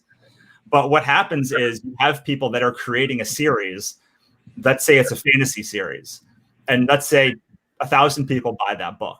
Well, now they're going to create something wholly different, like a romance book, like a contemporary romance book. And those 1,000 people aren't jumping over to romance. They'll have to build things from scratch. Unless they can give people a reason to go over to that book. So when you have a career where like you've had a robust number of titles, you can do more to break the mold. But I learned early in my career that the people that like my comics aren't reading my novels for the most part. And people that like Ichabod aren't necessarily reading How Not to Invade Earth. And like there are people that will read everything, and they're amazing. Like you can throw anything in front of them and they know, because I've built my brand in such a way that people know like the kinds of tropes that I deal with, the kinds of things that they should expect from my work. And like they will take it on faith that like they will like a book that I drew, which looks like a 4-year-old drew it. But that takes planning on a career level, and it takes saying like what is the thing that I want people to find first? What is the product that is going to be front and center? And so for us, it's my anthology series, Cthulhu is Hard to Spell. And if you look at, that's okay, buddies, I'll pick you up later. If you look at this book, then you look at this, if you look at these two books together, like they look like they could be in the same universe, like written by the same people. Like they are, so this is front and center, and then this is the book that they find next, and then they might find my novels, or they might find Katrina or the Gods Verse or some other piece of it. But my job as a creator, when I'm thinking about building my brand, is like Cthulhu or whatever the brand is. Like this is the thing. Like this is bigger than me, way bigger than me. But like people that like this, that like this, will also like this. And then they'll also like this book, and they'll also like this book. And you can then bring them in closer and closer to the core of what you want to do with the weirder books, or like the things that maybe are off brand, and that will grow. Those people that will read anything will grow over time, and then you can throw up something like a book called How Not to Invade Earth, which we did at the end of last year, and it'll get 200 people to buy it, which 2 years ago 20 people would have bought it. And I think of that as like novels, like what is the thing that's going to be out in front of your brand? And frankly, you might have something that is small, and that might be up front of your brand now, but then you want to keep growing that with the next thing. Like, okay, what is the lead in to this product? What is the lead in to this product? And how do I put these spiders out so that like the most people that are in my potential audience are going to see it and then maybe buy it? And then I can worry about the like putting out my like existential treatise on like on living, because I know that like an existential treatise on like what it means to be alive is like that doesn't have a big audience. Just doesn't, like, it does not have the kind of audience that like Captain America has, or like whatever it does. Yeah. Like people are not searching for that book in that same way. So you have to, when I think about a brand, I think of, you can see this little bee behind me, like that is Melissa the Wannabe. Like she represents all of our books. Like and if you notice, like put these two books underneath here, take our other books, like there is brand consistency across all of those things. And the hope is that those people that are buying Cthulhu book will also buy this book. And then when they buy 2 or 3 or 4 books, then they're like, okay, I'm a fan of Russell's work. Like, what other random weird stuff has he done? Like, what other things? Like, what are I had people, we did the summer slate book of like kind of developmental books I hadn't released yet last year, but like they kind of defined my growth as a career. A book called Worst Thing in the Universe, Void Calls Us Home, the marked ones, Invasion, these books that like don't have a big audience, and I can't put marketing money behind because they're only standalones. And people bought that book because they said, I wanted to see the foundational, formational like books that like made you the writer you are today. Like, yeah, I've had somewhat of a career at this point. And so there are a significant amount of people who will just like sit at this level and buy all of the books. But 10 years ago, that wasn't the case. 5 years ago, 3 years ago, that wasn't the case. And so, and then the final thing that I think about with brand is like, what are the products that I can put money into and get a, like, how can I, like, in order to put money behind a book, like real money, like a book there has to be, I call it money behind. So it's like, if you have or issue 1, you need to have book 2, issue 2, 3, 4, 5, because you're going to lose money on whatever you're sending people, like whatever you're sending people to probably. So like Ichabod book 1, volume 1, then there's 2, 3, there'll be 4. Like you can put money behind it. Cthulhu is hard to spell. Like that's a thing that like has such big brand recognition that like you can put money behind those brands. And then again, you're thinking like, this is the brand. And then these are the ancillary things I want to do to expand the brand, to expand it past the parameters of what there are now. But there has to be something that you're leading people to. And I saw there was a question here, so I'm gonna. Hey Tom. Do you choose the thing, or do your fans readers? So. This is hard because for me, I picked the thing. Like I did Ichabod, like that was and then fans told me that that's what they liked. So if because I had Ichabod, like it put me in a lane. Like it was like, this is the lane you're in.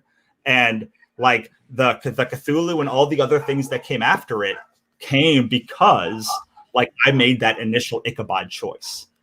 So what I say is you should make a bunch of stuff. Like people start trying to monetize stuff way too early in their lives anyway. Like go make all the crazy stuff you want. Like go make that weird book about a pickle who falls into a black hole, and like go make the romance book, and go like write a thriller, like write everything and learn what stuff you want to write, and then make that decision. So like I love mythology, I love fairy tales, like I love fantasy, I love like thriller type like high action stuff, and I like comedy.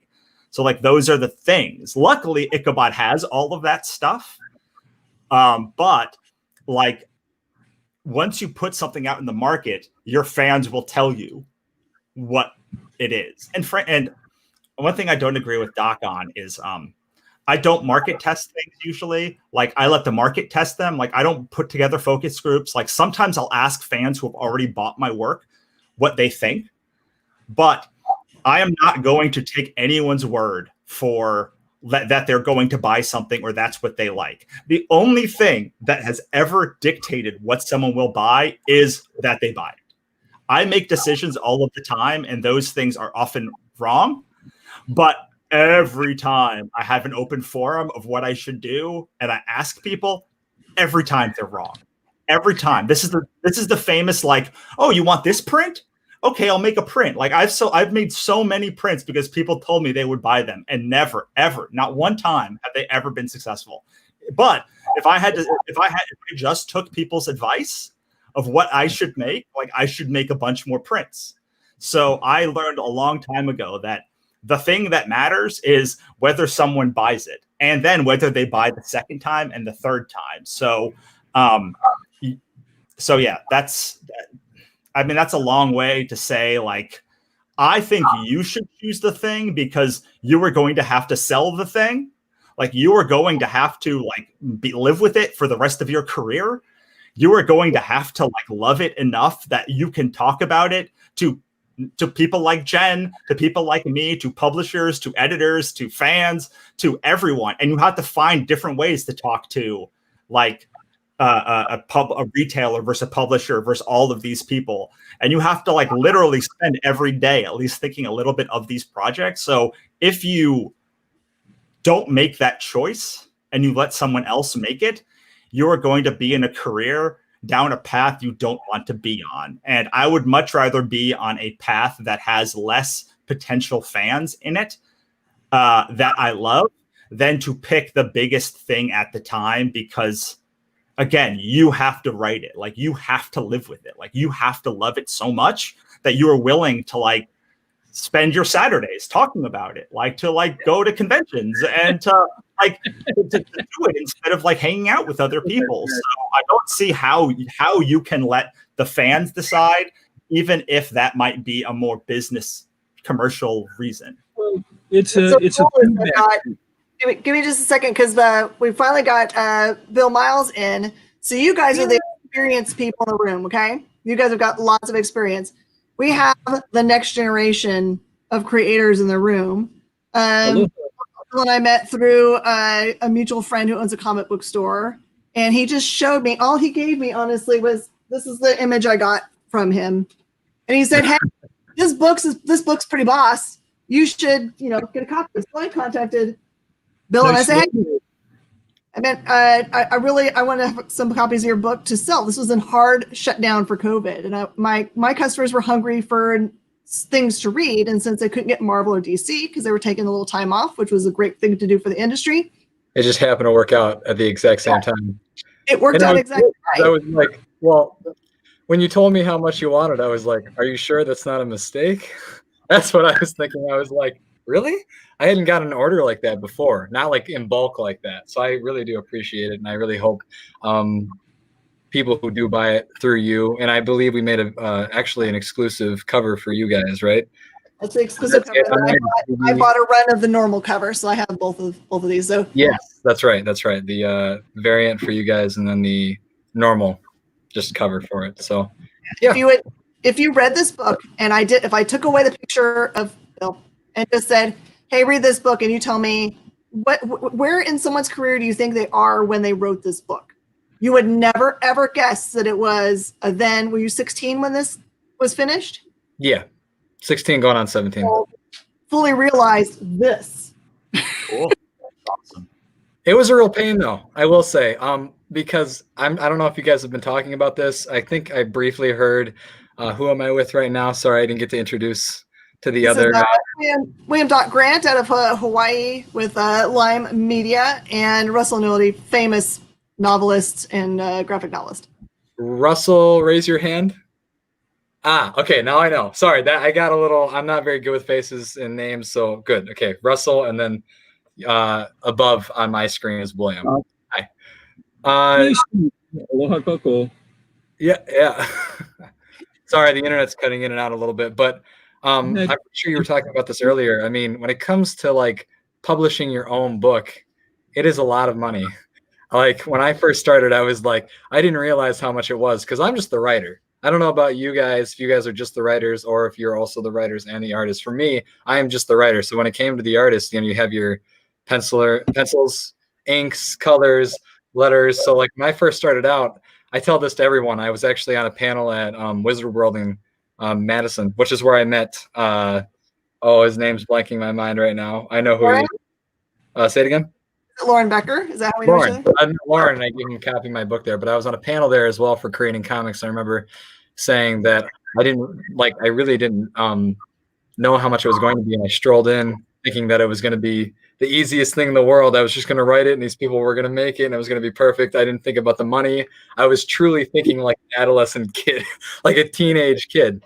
But after putting in the work for it, it was definitely worth it. Just kind of an overview on how I feel about that. It was definitely worth it, especially when it comes to making something like that. It's like a huge accomplishment for me in my life. And I'm sure both of you can say the same, William and Russell. It's just like that first time when you get to see it in physical form or just all together, put all together, it's amazing. So, yeah. You got 30 seconds to pitch your book. Go. 30 seconds? Oh, so usually when I do this, it'd be like, all right, so the character is Ryan Vlory from Madison, Wisconsin. He is raised by his mentally and abusive father, James Vlory, who is the head of all crime trade in Madison, Wisconsin. This is the first book I'm talking about. The second one just came out. But anyways, going back to the first book, kind of the overview. Ryan's character decides he doesn't want to be part of the family anymore. And James's character is like, I don't know how I feel about that. And everything, kind of crumbles from there. I don't want to give too much away. It's ultra violence, very mature in its the way it was written. And so you never, that's why I would say you would never guess that it was written by someone that was of your age, because it reads as not a 16-year-old writing at what they think violence and those kinds of things would be like. It feels like it comes from the real world, that it was correctly done. So mad props, man. Thank you. Yeah, I can't believe it's been 3 years. That's how long. I mean, I'm 19 now. Yeah, so it was like 3 years ago. That's when that was first published. So we're up against our time. So can everyone go around and give your social media and how people can contact you if they have any more questions? Yep. All right. My name's William Grant. I'm the publisher at Comics Hawaii. You can visit us at comicshawaii.com. We're also on Facebook, and we're on Instagram, and Twitter. Russ? I'm Russell Nohelty. Easiest way to find me is at russellnohelty.com, but I am at Instagram, Facebook, and Twitter at Russell Nohelty. And I am William Miles. You can find us through Instagram mainly. That's where we promote our stuff at the Hawk Comics on Instagram. But be paying attention because we are teaming up and making an indie company, I guess. So that'll be coming here. Yeah. That'll be awesome. All right, everybody. Thank you so much for your time, for giving part of your Saturday to us. We appreciate so much of the experience. To have you guys in the future. Awesome. I look forward to it. Bye. Thank you. Bye. Oh my God. Good day now. You too.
What's up, everybody? I'm back. This is Kyle. Once again, I've been your host a lot of the day.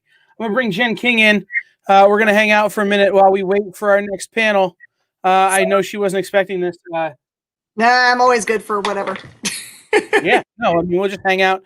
Our next guest is scheduled to be Tom Hutchinson of Big Dog Inc. We are waiting to hear from him as to whether or not he's going to be able to make it. So we'll just hang out. So you're having fun? I'm having so much fun. There's like every time you have something that's a totally live event, you know that something's not going to be kind of like a little bit wonky.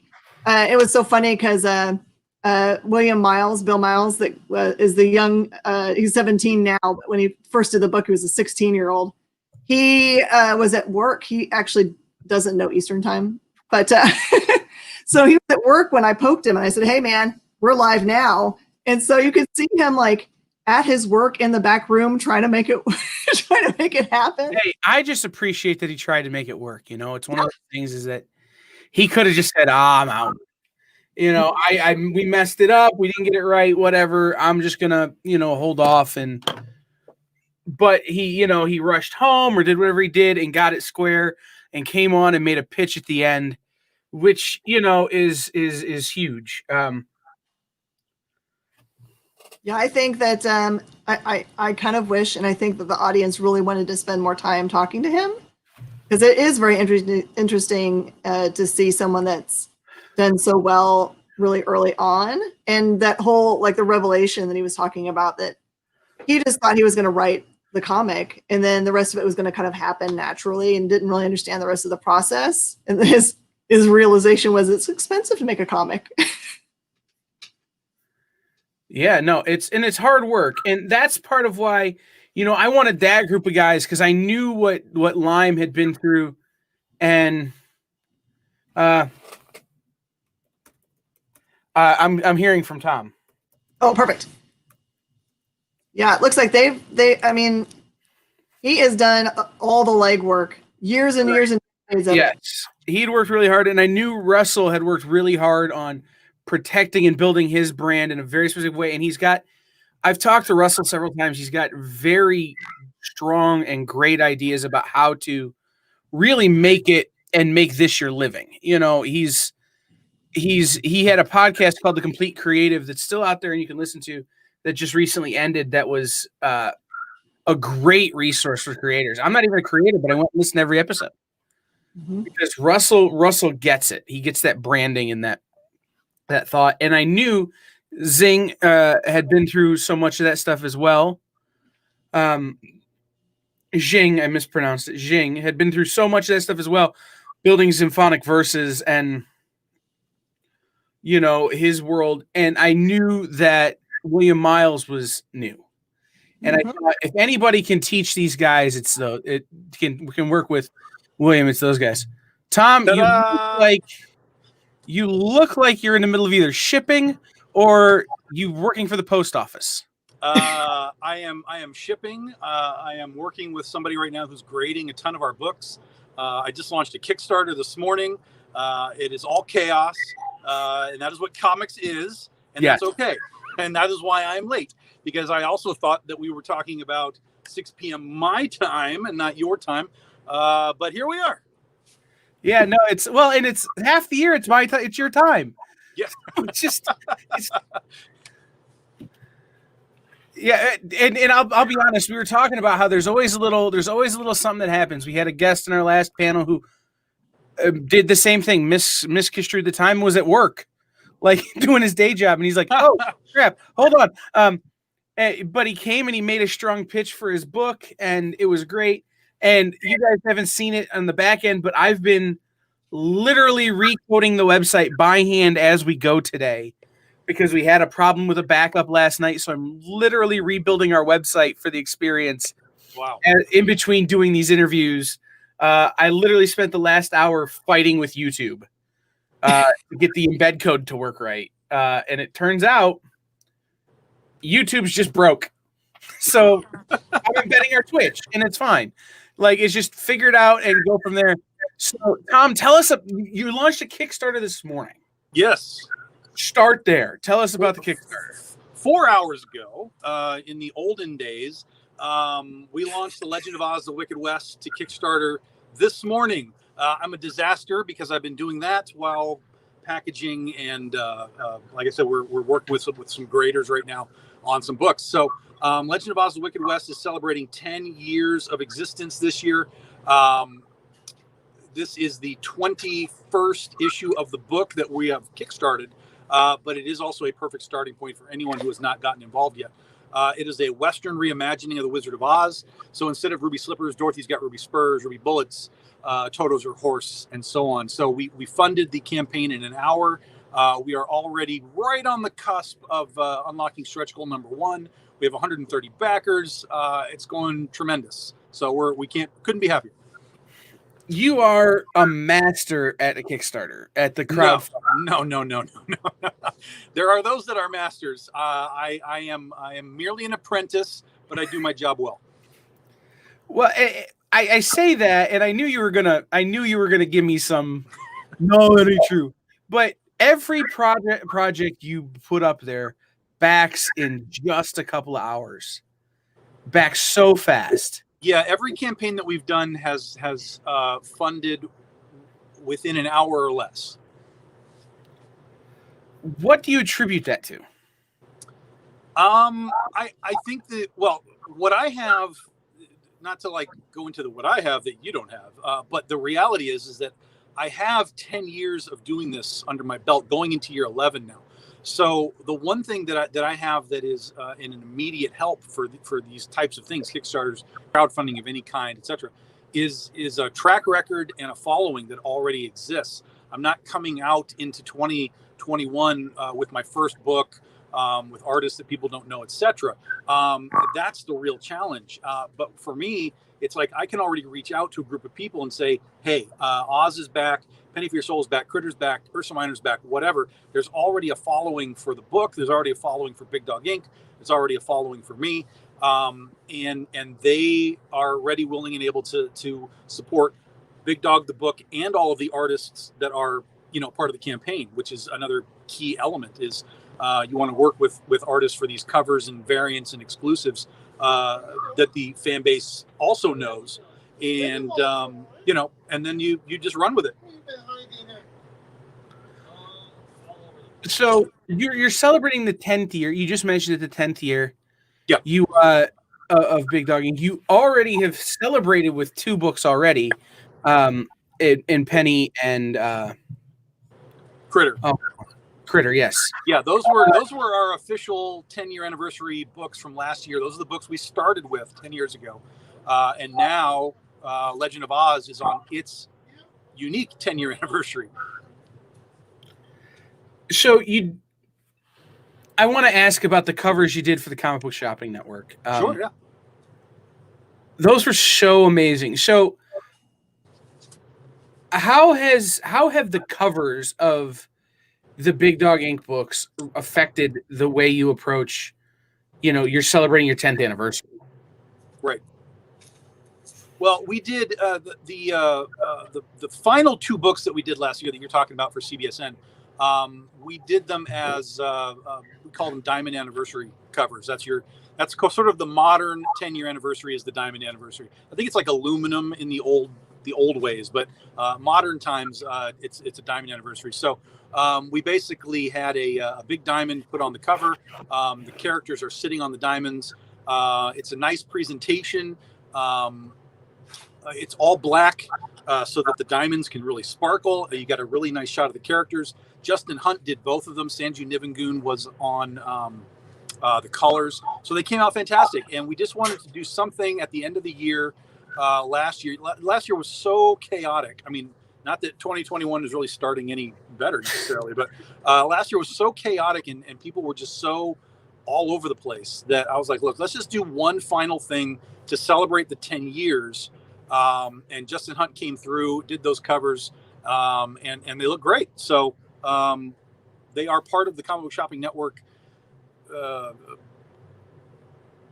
group of vendors. I wasn't the only one selling them. Jesse James has them, Jen Kings has them, Timmy Heek has them, and so on and so on. So a lot of the vendors on the Comic Book Shopping Network bought a bunch of copies and sold them to their fans, as well as, you know, me just saying, hey, we've made another set of covers for you.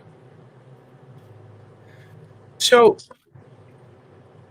one of the things that you've done, that I come on these shows a lot and watch you do them, is you do a lot of stuff on Facebook and Instagram. You know, you do a lot of live broadcasts, including a lot of just talking to people. I mean, I've sat and watched videos of you opening your mail, talking about fantasy football.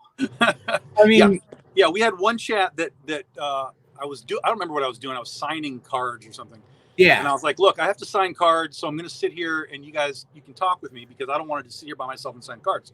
So we had a chat and basically I was like, look, we don't have to talk comics. We can talk whatever you want.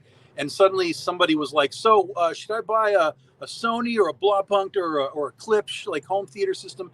And that just happened to be something that I knew about. And he didn't know that, but I knew about it. And I started going off on home theater on this this chat. So it was super fun. And a lot of times that's better than just being like, hey, buy my book. You know, you want to show people that you're a collector, you're a fan, you're as involved in all of this stuff as they are. And in fact, I just got 2 graded books that came in that I bought that just came in today. I haven't even opened the box yet because I've been so busy. But they're old school Marvel Transformers books, and I'm like, oh my God, yes, I want these. So, you know, it's one thing to be marketing all the time. It's another to kind of, you know, get to know the people that are buying your books and let them get to know you too.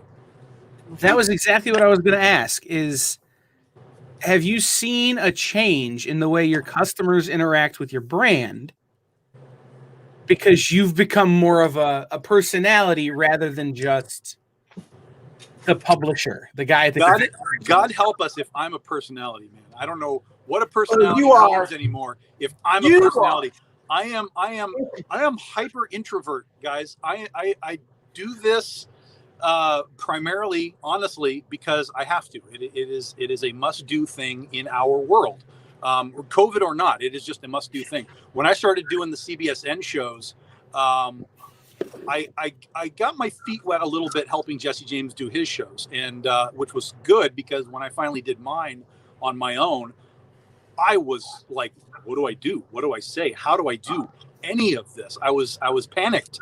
But people were like, dude, you had such a great show. And I was like, yeah, but I don't know what I was doing. So it's been a learning process. I think a lot of people make the mistake of coming on social media and doing these videos and just saying, yeah, I write a book and you can buy it on this website like that. No one cares. Tell me inspiration for your book. Tell me where it came from.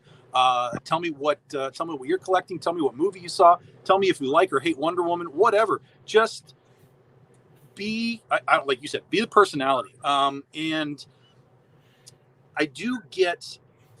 There's a lot of regular folks that we have with the Doghouse live show. Anytime I turn my phone on and it's like, hey, we're just going to chat, guys. There's the usual suspects that kind of all show up.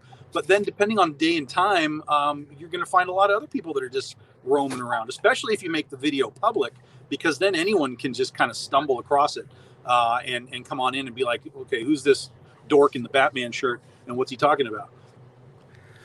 Yeah, I mean, it's true. I mean, we had one of those videos where you were signing cards, and I think we talked about the NFL for the better part of an hour and a half. Yeah. And there was a lot of interaction on that video. Oh, and by the way, it's at 2 a.m. Like, it's the middle of the night. Yeah, I'm basically always up till about 2 a.m. That's just what it is. Doing something. I'm either working or I'm decompressing from work. Like last night, I was up till about 2. I was watching Psycho 2.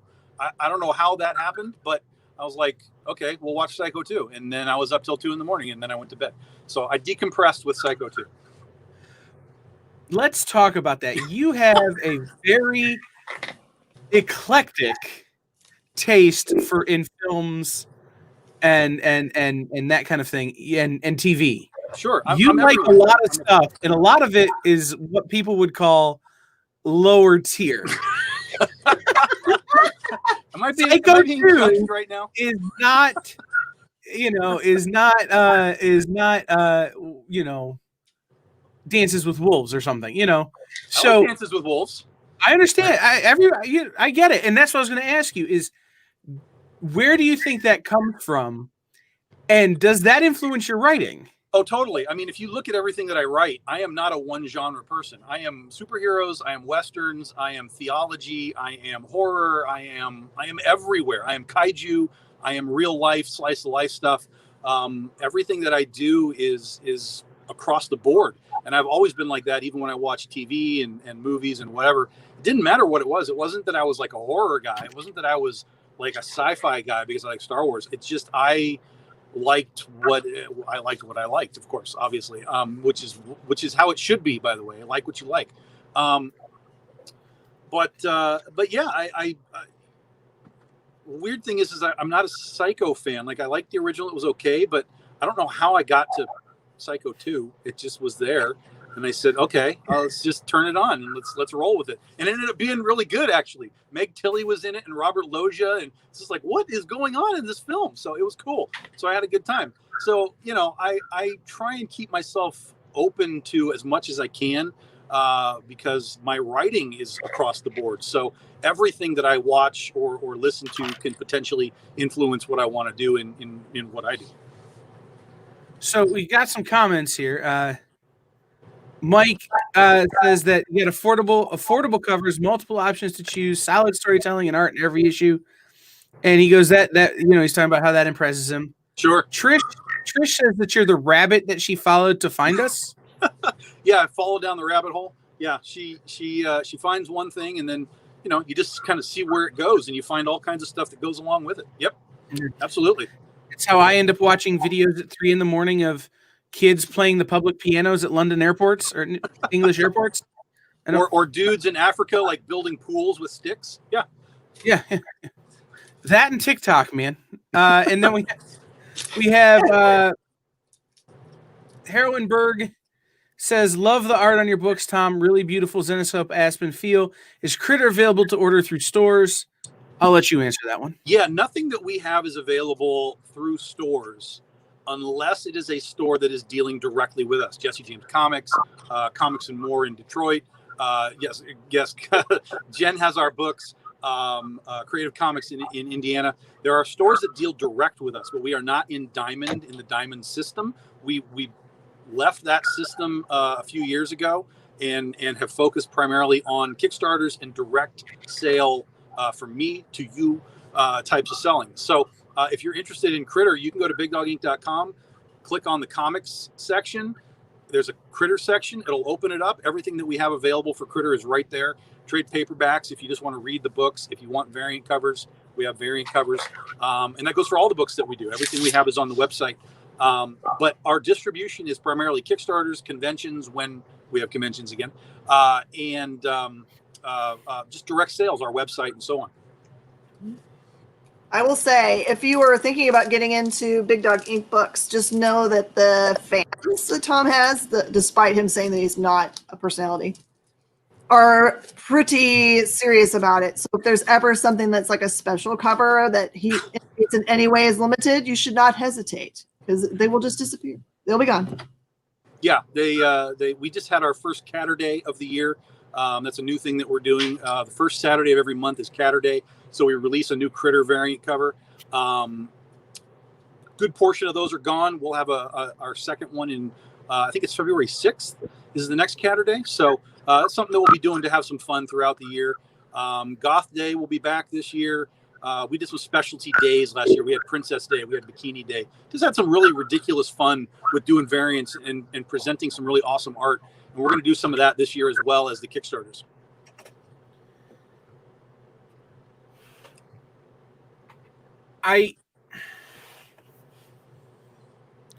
We've talked about this before, so I'm trying to figure out a way to ask the question in my head without asking the same question I've asked you before. Okay.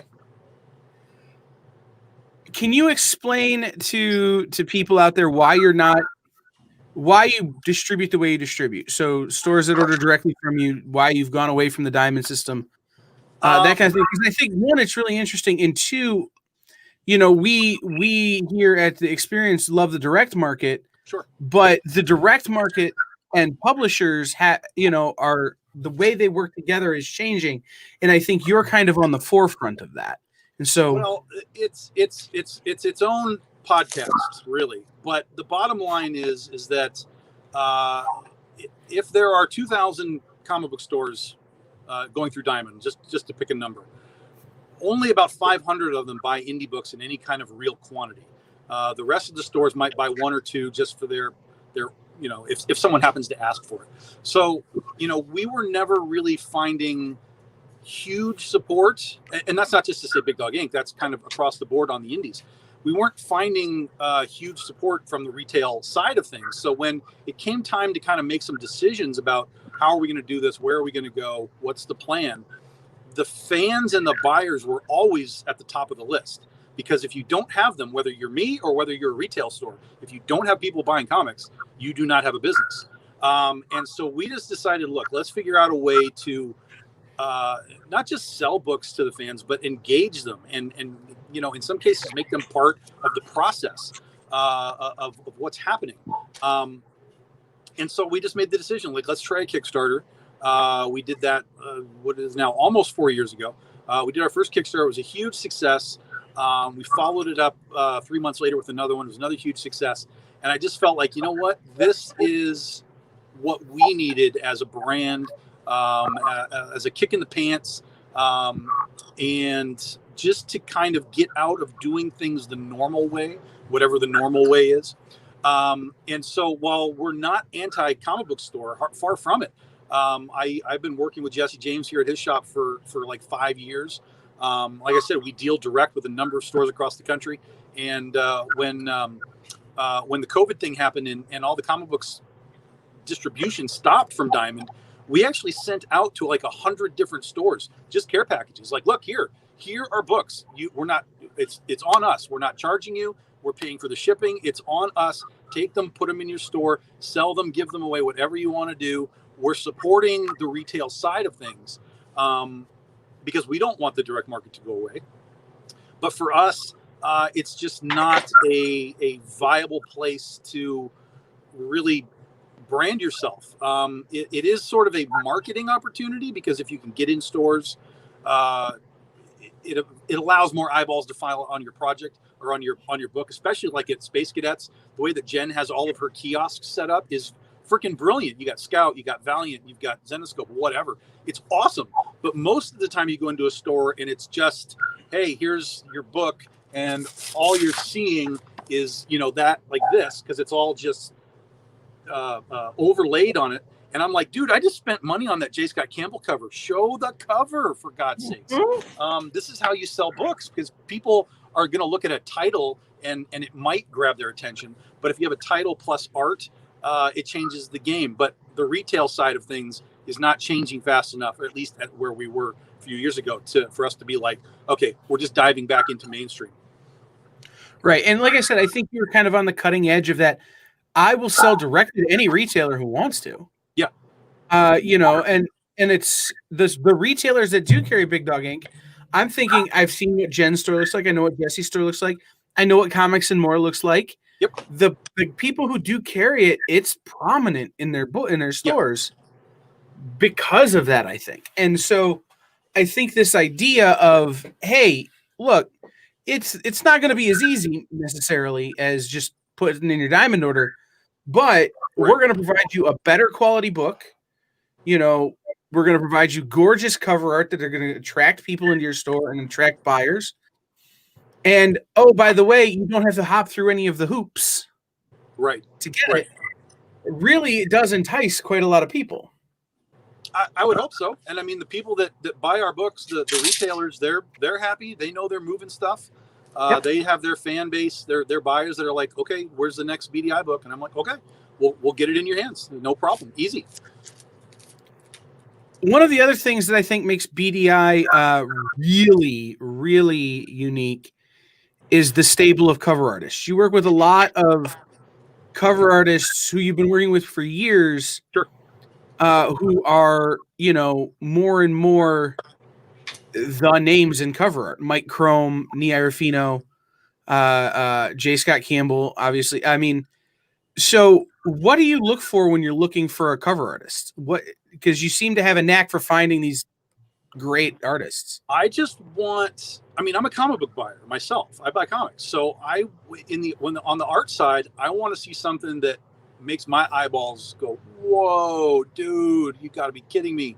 How did you do that?" And I want to take those guys and put them on my covers, because then I know my buyers will be like, "Dude, whoa! How did you do that?" And that's it. It's the trickle down effect. You know, somebody makes awesome art. I see it. I geek on it, and then I take the next step and put it on my cover so that they can geek on it. And that's it. I like different styles. I'm not stuck in one style. I love paint. We did painted stuff very, very early on in our first couple of years, back when doing painted covers was kind of rare. Like, you had kind of the Joe Giscos occasionally, and those kinds of guys, which were great. I love Joe Gisco. Joe Chiodo, by the way, Joe Chiodo is on our Kickstarter today. I'm freaking out on Joe Chiodo covers. I love Joe. Joe is such a great guy. I've never met him, but he's awesome from talking on Facebook. So painted covers and just, you know, styles that aren't sort of the norm are very cool to me. And then the people that just come in and like really commit. Like Mike Crome just did a piece that we haven't even debuted yet. And I'm like, dude, I think I need to own that original piece, because it's like ridiculous what you did to it. So it's just, I want cool art, man. I want things that are going to really catch the eye. If you happen to be a social media guru as well with your stuff, like for example, the Steph Wilson, who really is great at promoting the stuff when he's on it, that's even better, because then I know I can say, hey, I'm going to put this guy on my cover. Not only is he going to attract attention from that, but he's also going to be, or she, he's also going to be like, yeah, I did this thing for Big Dog. Go find the book and get it. That's the icing on the cake right there. But I just want awesome stuff. I mean, I know what I like, and that doesn't mean that everybody likes what I like, but I know what I like, and I just try and translate that down to the fans through the books that we do. I'm going to come out of left field. Who you got in the Super Bowl? Oh, geez, man. I don't even know who's winning tomorrow. That's fair.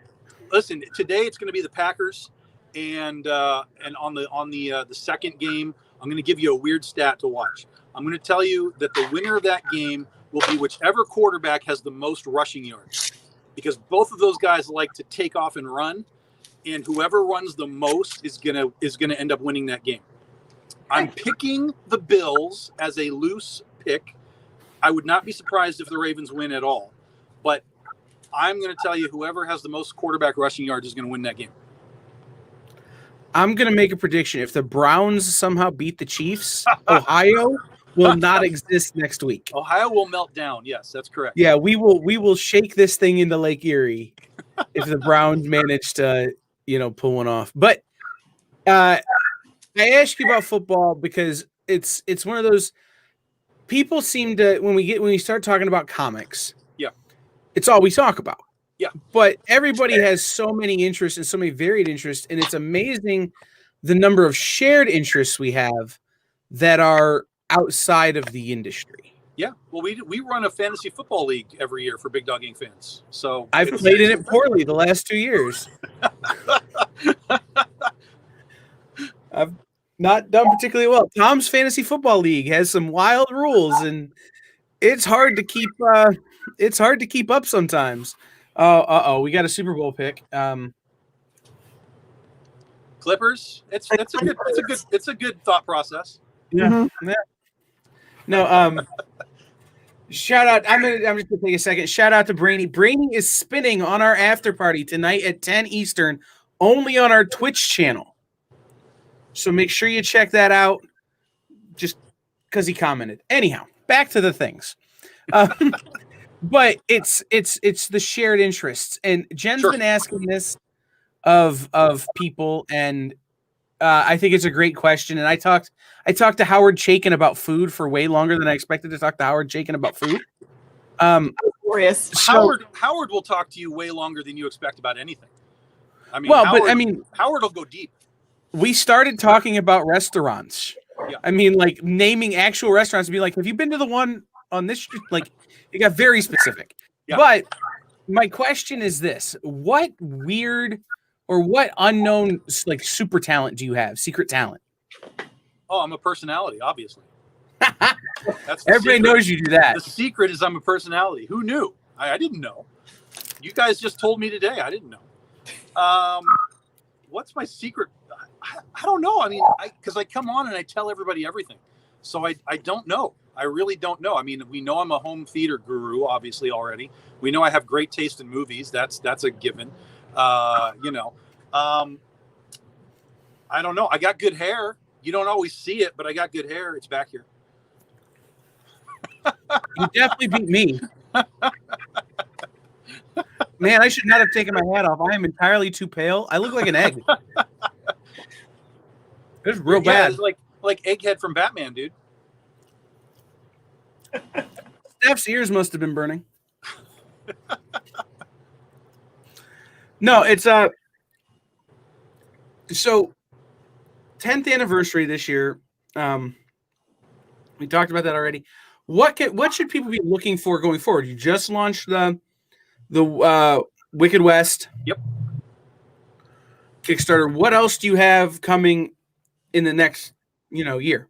So the year is basically planned out, and we don't tell everybody what's happening because we like the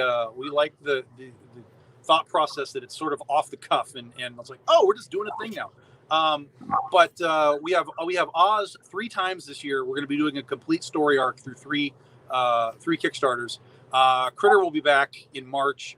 Like I said, we are going to be doing our specialty days. We're not going to announce which ones they are yet because they're a little bit ways off.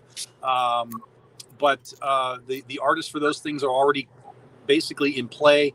Last year was our 10-year anniversary, as well as the movie Showgirls 25th anniversary. And so we actually did a Penny for Your Soul Showgirls tribute book where we did a completely brand new set of pinups that were all based on the Showgirls movie, but they used Penny for Your Soul characters in the pinup books. It was super popular. It was really great. It came out fantastic. So we are doing another one of those BDI anniversary film crossover pinup books. That will be later in the year too. So there's a lot going on. Trying to think if I know of any movies that are having an anniversary this year. Oh, there's plenty that have an anniversary this year. Sure. I'm just trying to think of any that I know because we've talked about your taste in film. Oh yeah. No, you won't guess this one. No. All right. It's not Godzilla? No, it is not Godzilla. Godzilla had his anniversary last year.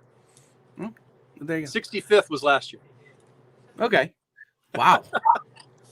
Mike James, I think we live in the same universe because that's exactly what I'm thinking right now. What happened? What did he have? Mike James has got. Oh, the Tetris? Yeah. I'm great at Tetris too. That's another superpower. My OC is going off really hardcore for this month. So we've been talking for a little while, and I'm not doing my job. It's you, and it's me and Jen and you and hanging out, and we just start talking. Tell people where they can find you on the social medias. Tell people where they can buy the things. Yeah. So most of what we do, perfectly honestly, is Facebook. We invite you guys to come to Facebook. We have a Big Dog Inc. fan page. There's my own personal page, of course. You're welcome to friend me up. And then on if you want to do the Twitter or the Instagram, we are the same on both. It's BDI Comics. And then if you want to buy the things, go to bigdoginc.com, of course. That'll take you to the store. Or right now, we would love to have you as part of the Kickstarter. We're already at about almost 140 backers in 4.5 hours. Just about $9,000. It's going great. There are amazing variant covers there. Like I said, Joe Chiodo, Monty Moore, Shannon Mayer. Oh my God, I'm going to forget people. Carlos Reno, Bun Leung, Nia Rufino, on and on and on. There's some great stuff there. So go check out Kickstarter for sure. But if you just want to follow us, Twitter, Instagram, Facebook, that is kind of where we hang out the most. And Patreon. Oh, and Patreon. Yes. And Patreon. Yes. Tom, I got to tell you, I got a DM from one of our regular viewers. Yeah. That never gets to see you because they must not come on whenever you come on real late. And she's basically saying that you're so funny and lively and ever so modest. Who is that? Do I know who that is? Val NJ. Oh yeah, okay. Yeah. Sure. Yeah. If you're gonna be live on these things, you can't be stale. And if anyone's watching this video and you're thinking, hey, I'm a comic book guy or whatever you are, entertainer, artist, whatever, and you're thinking, yeah, I need to learn how to do this, just try and enjoy yourself with it. Don't panic. Don't be one of those, like we always see on movies and stuff, where somebody's going to be put on TV, right? And they're about to go on, and somebody's like, don't worry that there's a million people watching you. It doesn't matter. All you're doing is looking at the camera. And in my case, the two people that are here, that's it. That's the audience. And then from there, every now and then someone will drop in a comment and you can respond to it. But just go loose, man. And don't worry about being like hyper professional. I mean, look, I look like junk, and I apologize. I actually have a shirt in the car, but I'm living in a different time zone, so things went sideways. But just roll with it, let it happen, and just have fun with it. Because if you're not having fun, your audience is not having fun. I'll give everybody out there in TV land a little inside baseball here. On top of my camera, I have a Charizard action figure, and that's actually what I look at. Yeah, so that you look at the camera. Yeah, exactly. Yes. Right. So it looks like I'm looking at the camera, and then behind that, I have a wall with questions to ask people if I run out of things to talk to them about. Nice. So I'm always looking at my camera, even if I'm not actually looking at my camera. So if there's a million people watching, I don't know. There's a Charizard. So I prefer Moltres, just so we know. I'm a Moltres guy. Okay. That's a new question we're going to start asking. Jesse! He's gone. Did I see He's Jesse? gone. He's gone. Yeah, he just photobombed. He gone. That's a new question we're going to start asking everybody. Favorite Pokemon? Yep. It's important. It's Moltres. Not only that, but I'm a Pokemon champion. I won a Pokemon tournament with my Moltres deck. So I have a trophy and everything. There's my scrap. There ever was. Caught them all? I caught the 40 people that were in the tournament. There you go. It was enough for me. I retired after that. I was like, okay, we're done with the Pokemon tournaments now. I have my trophy. It's true. So you've got a chance to work with some pretty amazing artists. Oh yeah. Over the years. Is there someone out there that you haven't had a chance to work with yet that's kind of on your dream list? Oh, of course. Basically, there's two at the top. One I will never get, and the other is maybe possible, but still difficult. And basically, 1 and 1A is Todd McFarlane and Arthur Adams. That is my 1 and 1A at the top of my art list. I've loved Todd's stuff forever. I have loved art stuff forever. I can't get enough of them. So those are my hyper super bucket list dudes.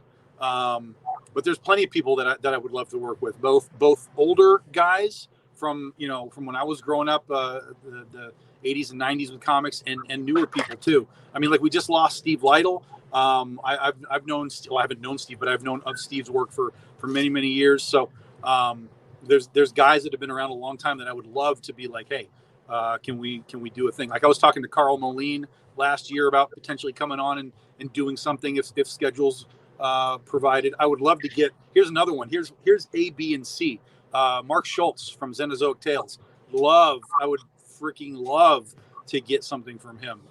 So yeah, no, I'm a big art fan in general. I used to be an art dealer. Not like a strict dealer, but I was an art collector, and I would occasionally flip some of the stuff that I had and buy new pages. So I've been into art for a long time, and I think that's helped me in the art direction side of doing Big Dog Ink stuff.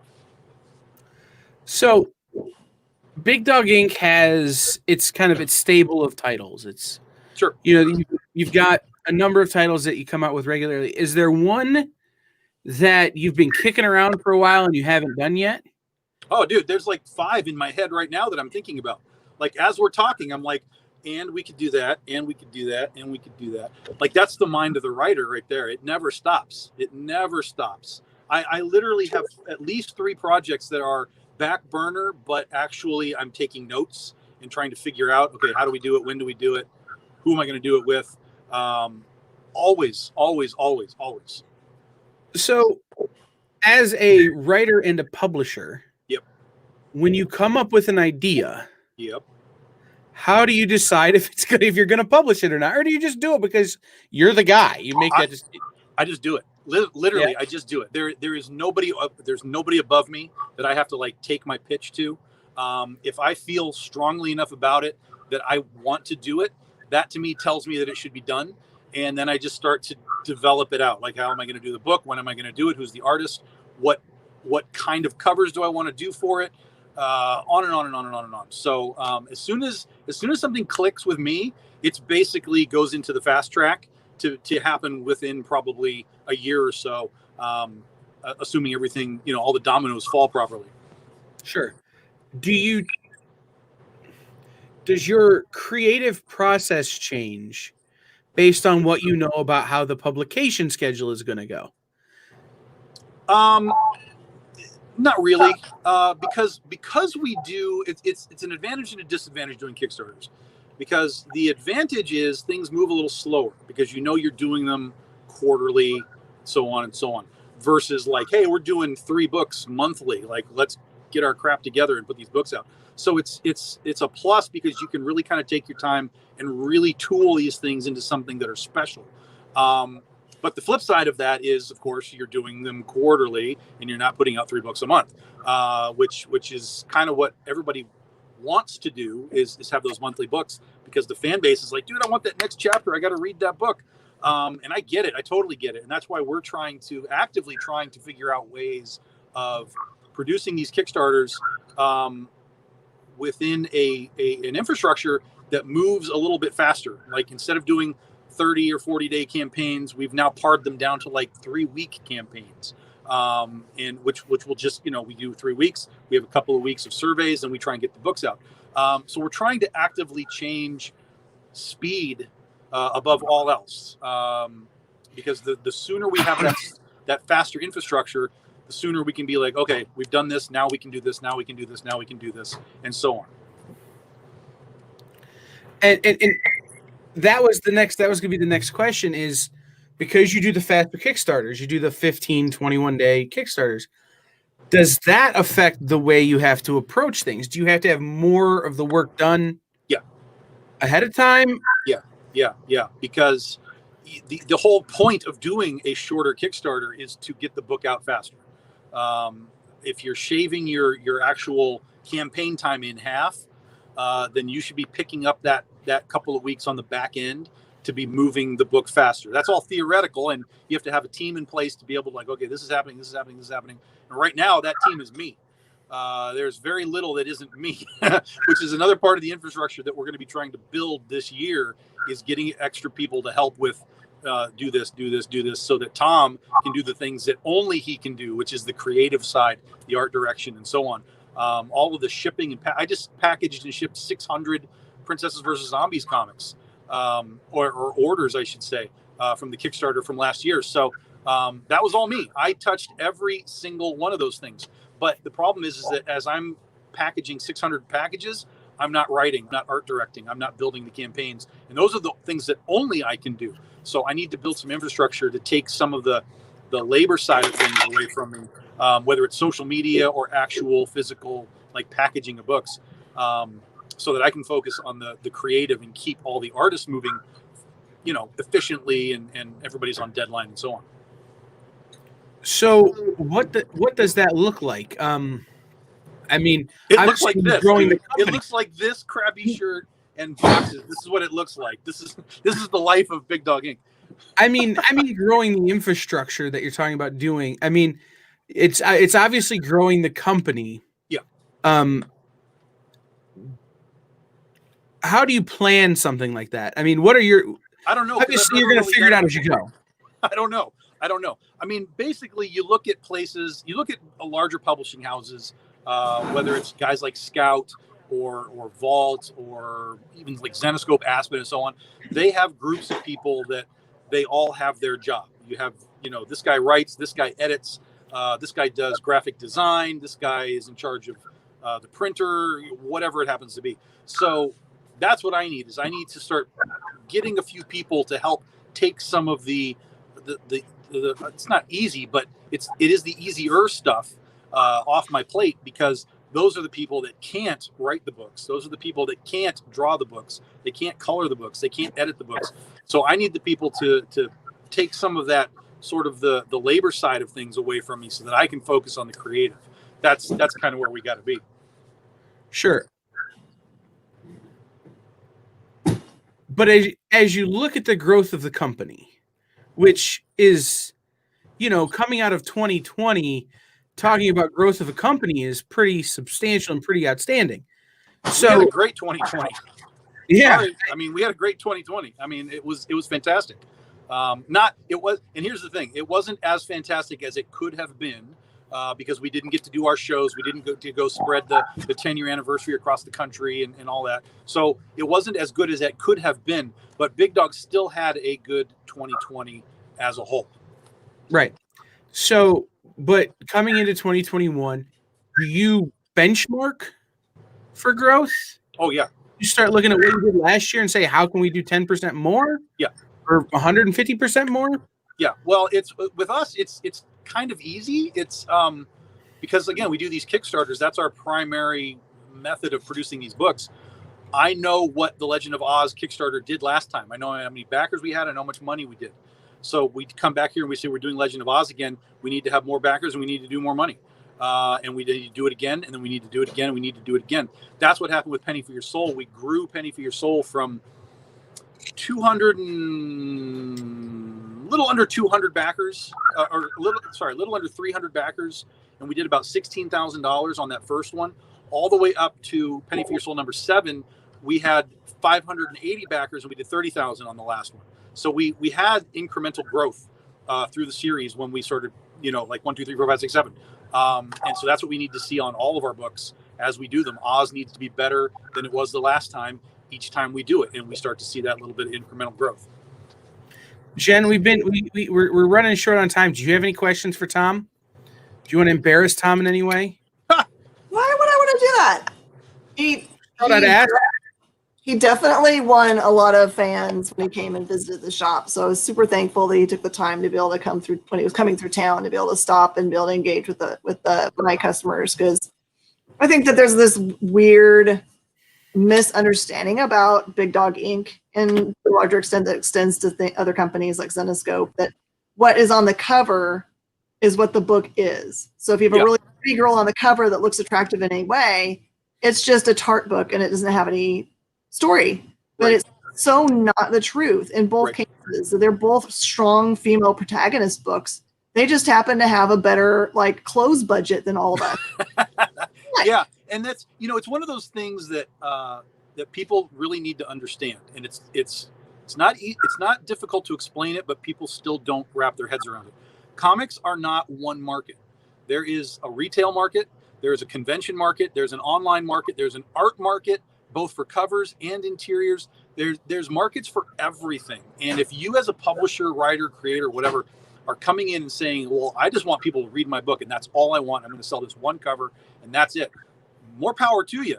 But I'm going to tell you right now that you open the doors to more people reading your book if you're putting out a couple of artistic variant covers with artists that have some sort of name value. I'm not talking go Todd McFarlane or Jim Lee or anything, but there are plenty of guys that are approachable, that do amazing work, that have fan bases that follow them.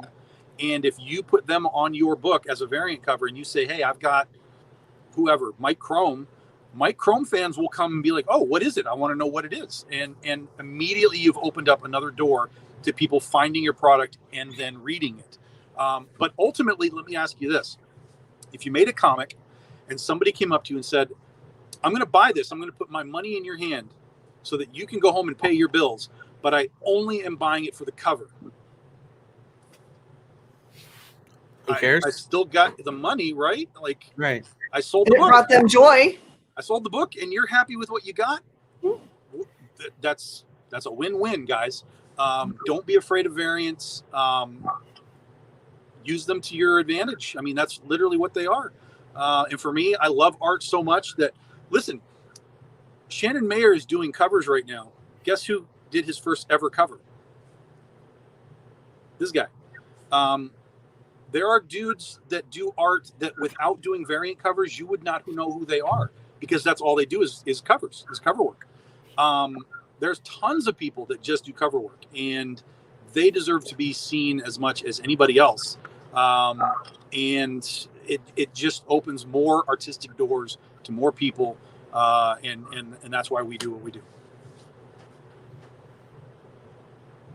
Any other question? Any other things you wanted to ask him, Jen? No. So I'm excited for when we can move freely about the country. And Yeah, definitely. So my last question, and I've been saving it. Oh my God. It's a good doozy. Well, no, it's just a doozy because of how well we know each other. Okay. But before we get to it, give everybody the socials again. Sure. Give everybody the links. Yeah, Facebook is our primary source of social media. Come join me on my page. Come join the Big Dog Inc. group. Whatever you like, come do it. Twitter and Instagram are both the same, BDI Comics. And then, of course, there's Patreon, which is patreon.com/Big Dog Inc. We do all kinds of behind-the-scenes stuff for you guys. You get to watch the art get made, from lines to inks to colors. We show you logos that we're doing. You get debuting of new projects before anyone else sees it. Anyone who's there for 6 months, and we've done this twice now, anyone who's there for 6 months gets a free comic. Just here's a comic, guys. Thank you for coming. It's an exclusive members-only variant comic that they get. We've done that twice. So all kinds of good fun on Patreon as well. Okay, this is the last question. And it's not the last question, but it's the last question. Okay. If I were to say, Tom, I'm going to hand Big Dog Inc. the keys to the Godzilla line, what story are you telling? Oh, I have a Godzilla story. I have one that has never been told in any capacity. And if IDW is interested, I'll write the book. as long as it's not the one about the little white fuzzy thing they carry on the picnic basket in Mothra 2 that pees on them to heal them. No. I have a Godzilla story that has never been touched upon in as far as context within the world. 100%, I have one. It's ready to go. Anytime IDW wants to come talk to me, we'll put that out there for you. Oh, and incidentally, Universal, everybody's talking about remaking Jaws or whatever. Forget that. I have a Jaws 5 for you. I have a script for Jaws 5. If Universal wants a Jaws 5 to wrap up your franchise, I'm here for you too. All right. The real last question is that we've talked extensively about your presence at conventions. Mm-hmm. And we don't have conventions yet. Hopefully by the end of 2021 we're allowed to have conventions again. Yeah. But you have built a very strong brand at conventions, both as Big Dog Inc. but as Tom. Can you talk about the way you think about how you should present yourself and how you should present your brand at conventions? I know we have a lot of young creators who are watching and paying attention, and I think it's worth knowing. That's another podcast in and of itself too. I mean, we actually just changed we got to do one show last year. It was Albuquerque Comic-Con. They were nice enough to invite us out and give us an end cap, which was fantastic because we completely changed our setup last year. And it's all visual. I mean, comics are visual, guys. I know you writers are out there are like, I want them to read my book. I'm like, yeah, dude, but you know what? You're not going to have a banner behind you with your words on it. It's not going to work. It's not going to happen. So that's where your art comes in. You need to have dramatic, eye-catching art so that when somebody walks by your booth and they don't know who you are or what you do, they can look up at that banner and go, yo, what is that? That looks cool. And then immediately that's your icebreaker. You don't even have to say anything to them. It's just, hey, that's cool. What is that? Hey, I'm the writer of this book and blah, blah, blah, blah, blah.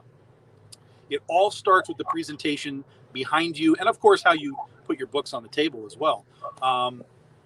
we actually set it up. We have a 3-tier system now. We have huge banners behind us with amazing art. I mean, I'm talking about 10-foot banners, okay?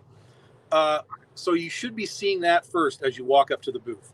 Then as you look down the banners, right on the table, we have original art standing up. So those are about, what, like 1.5 feet off the table, the original art. The banners take you right down and you're looking at the original art. You're like, whoa, that's cool. And then that takes you right down, and right underneath that original art is the book that you just looked at. So we actually created a visual system to drag your eyes all the way down to the table without me having to say anything to you. You literally can just kind of watch and just do that. And then as soon as they're looking at the book, you pounce and and you're in, because they're clearly, if they're doing all of that work to look at everything that's happening, they're interested. And now you've got your opening. So make it happen. All right, Tom, thank you. I'm sorry for dragging you away from the important work of playing Tetris with Jesse and, hanging out in the shop. But I'm so glad you're able to come on. Guys, head over to all the Big Dog Inc. Stuff. Make sure you follow them. Make sure you like their page. Make sure you buy some books. Back to Kickstarter. Guys, the Kickstarter is funded. Yep, so if you back done. it, you're just contributing to getting more coolness. That's correct. All that can happen is it gets better from here. That's right. The all more they money can have. we get, the more stretch goals we unlock. That's free trading cards, stickers, poker chips, mini prints, just free bonus stuff just for joining us. Thank you to Tom. Thank you to Jen for hanging out. We're gonna take a quick break here for just about 1.5 minutes, and we'll be back with Team Floppy Cop from First Point Press here on EXP Expo Day 1. Thank you.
All right, guys, we are back, and we're here with two of my bestest friends, two of the greatest beards in all of comics. And I'm not saying that in any kind of way other than the fact that let's look at these guys. Let's look at the miraculous beardedness.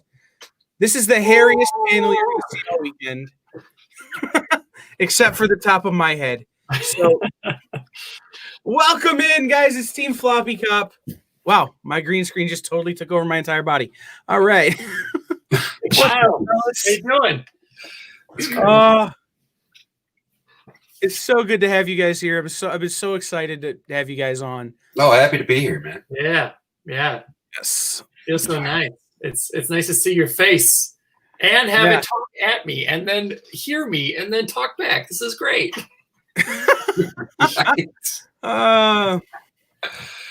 We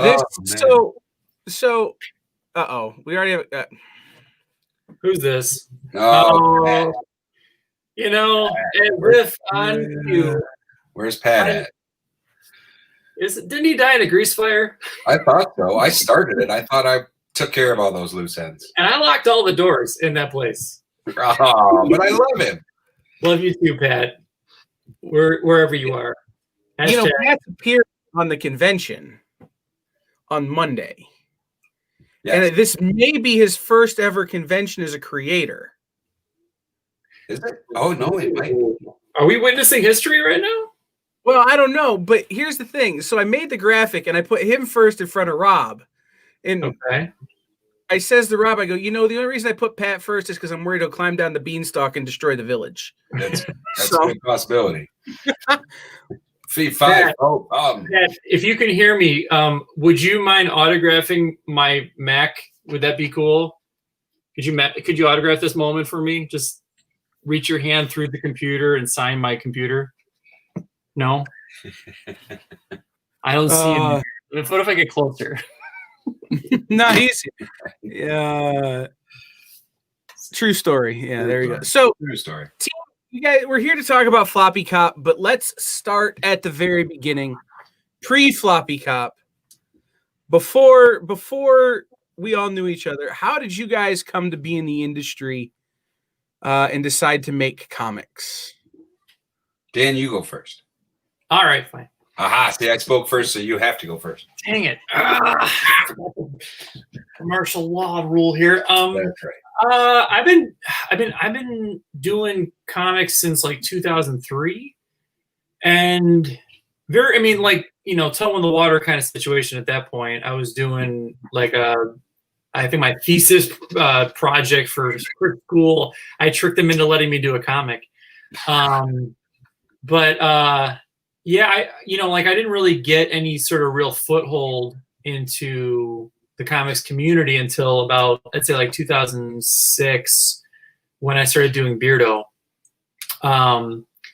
Ever since then, I've worked with a lot of different people, did a lot of different indie books.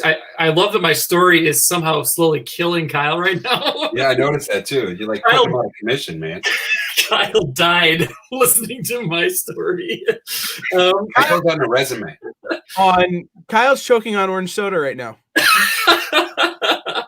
Yeah, that happens a lot when I start talking. People just start choking on whatever they're drinking. I started doing a lot of random stuff, as a freelancer, and pretty soon I had a little body of work and a couple of good collaborators to call my friends. Ever since then I got a lot more serious about it in the late aughts and really never looked back. I started doing this full time in 2008. And never really looked back. So ever since then, I got a lot of creator-owned stuff, and then I've got a few, intellectual properties that I've had the good pleasure to work on. But yeah, still kicking. Are you alive, Kyle, or did you die? I have to unmute myself. Is this a rigor mortis from the orange soda murder? Yes. What Dan isn't going to mention, what Dan hasn't mentioned, and it's probably because we haven't brought it up, but Dan is recently like the hottest thing to ever come out of a Barnes and Noble. Oh, Dan and DJ Corchin are burning up the charts at the traditional booksellers. Yeah, if I can, I'll brag a little bit. I've been quarantined long enough where I need to brag to survive. With DJ and I've had some really good success this past year, and it's sort of we call it a 15-year overnight success since we started working in 2006 together on our first book, and we made about 12 books. One of our books, 1,000 No's, which all of our books have been picked up by a company called Source Books, not to be confused with Source Point Press. Have been slowly making their debuts out in the bigger arena of Barnes and Noble and Amazon and small independent bookstores and whatnot. And yeah, 1,000 No's cracked the top 10 of all the Barnes and Noble's books last year, and it was number 1 on the kids book section for quite a bit. And currently, I think is still number 1 on the Apple Bookstore. Oh, that's crazy. Which was a huge surprise and just pretty cool. It's really fun getting pictures of little kids' drawings of my drawings. They'll send a photo from a classroom or from a homeschooling situation, since we're all in that world right now. And it's fun because it's like a little kid's version of my drawing where I was trying to draw like a little kid. And it's like this just really fun, get your day started off on the right foot kind of feeling. So yeah, we've been having a lot of really good reviews and reactions from that, and I'm really grateful for it. I'm really happy for you, but I'm a little angry right now. You took the joke right out of my mouth about asking if you draw like a little kid. So. Most of the time, yeah. All right, Seth's turn. Seth. Oh man, so I guess I got my start through fan art. Really, I was posting on like Digital Webbing Presents forums and the Image Comics forums, and just putting any and all artwork out there that I could, and that garnered the attention of Jim Valentino and Chris Simon, and they decided to take a chance on me, and through a contest that they were running, ended up giving me the runner-up, I believe it was, or maybe it was the winner. Shoot, it's been so long now, I'm not doing it justice. But they ended up putting me on a 3-issue book, and that was my first shot out of the gate, was an Image book. So like a kid out of the 90s, like every kid out of the 90s, I was beside myself. And of course I skidded out and crashed and burned, and it sold all of 10 copies, and all those 10 people have burned them since. But from there, like Dan was saying with his 15-year overnight success, I like to say that I'm part of the 20-year overnight success plan. So from that first Image book, it led to another project, and that led to another project and several collaborators, and it's just been one fluid step after another. Try to make sure that each project isn't too big a fumble, and try not to get too hung up on any one thing for too long, and just keep going, because I'm just going to draw whether people want me to or not. Was that first book Xenoholics? No, it was I Hate Gallant Girl, actually. That came before Xenoholics. Xenoholics was absolutely a blast. That came out of I Hate Gallant Girl. That was actually Jim Valentino had introduced Josh Williamson and myself to each other. And we were sitting in a bar in Chicago after the show and just trying to talk about what we wanted to do as a project together and how weird and off key we could get. And we decided to come up with a book about people who were addicted to alien abductions. And they went to like a support group meeting, like an AA meeting, to talk about alien abductions. And it was a dark black comedy that I think struck a chord for those that picked it up. But again, it was a hard sell. But apparently that seems to be my thing, because that's where Floppy Cop is people who read it absolutely love it. The trick is getting people who haven't read it to pick it up and read it, because it's just kind of off the wall and different. Well, I was laughing at that Xenoholics was a hard sell, because at this point I think I have a half a short box of it. Just anytime I find it, I buy it. So it's an easy sell for me. Well, it's out of print now. So if I ever do get like super recognition, then you're probably going to come out on top of that equation. I'll be honest. Jen's sitting there listening to this. I think I've bought 20 or 30 copies from her. Really? Yeah. Wow. See, and I think I've got a small box of the individual floppies left. Everything except maybe issue 1. I think I've only got a couple of copies of those. And I only have the 1 trade paperback, and that's all out of print. So there's no more copies available unless you can find them somewhere in the quarter bin. So I have them all. you muted, John. Hey, how are you? Somebody's got them. I love it. And Josh is huge at DC now, writing all sorts of wonderful stories. So it all comes back to Xenoholics, right? Yeah. So speaking of things that are in print, Floppy Cop Volume 1 came out a couple years ago. We took the pandemic year. We're going to forget 2020 ever happened and just say it came out last year. Yeah. That's pretty 2019. accurate, actually, because it came out just in time for us not to be able to promote it. Right. It came out 2019. Was Motor City the big debut? Yes. Yeah. Because I can't remember the order of things. Was it C2E2 or was it Motor City? It was Motor City. We came up with it at C2E2, and then we had the first issue in hand by Motor City.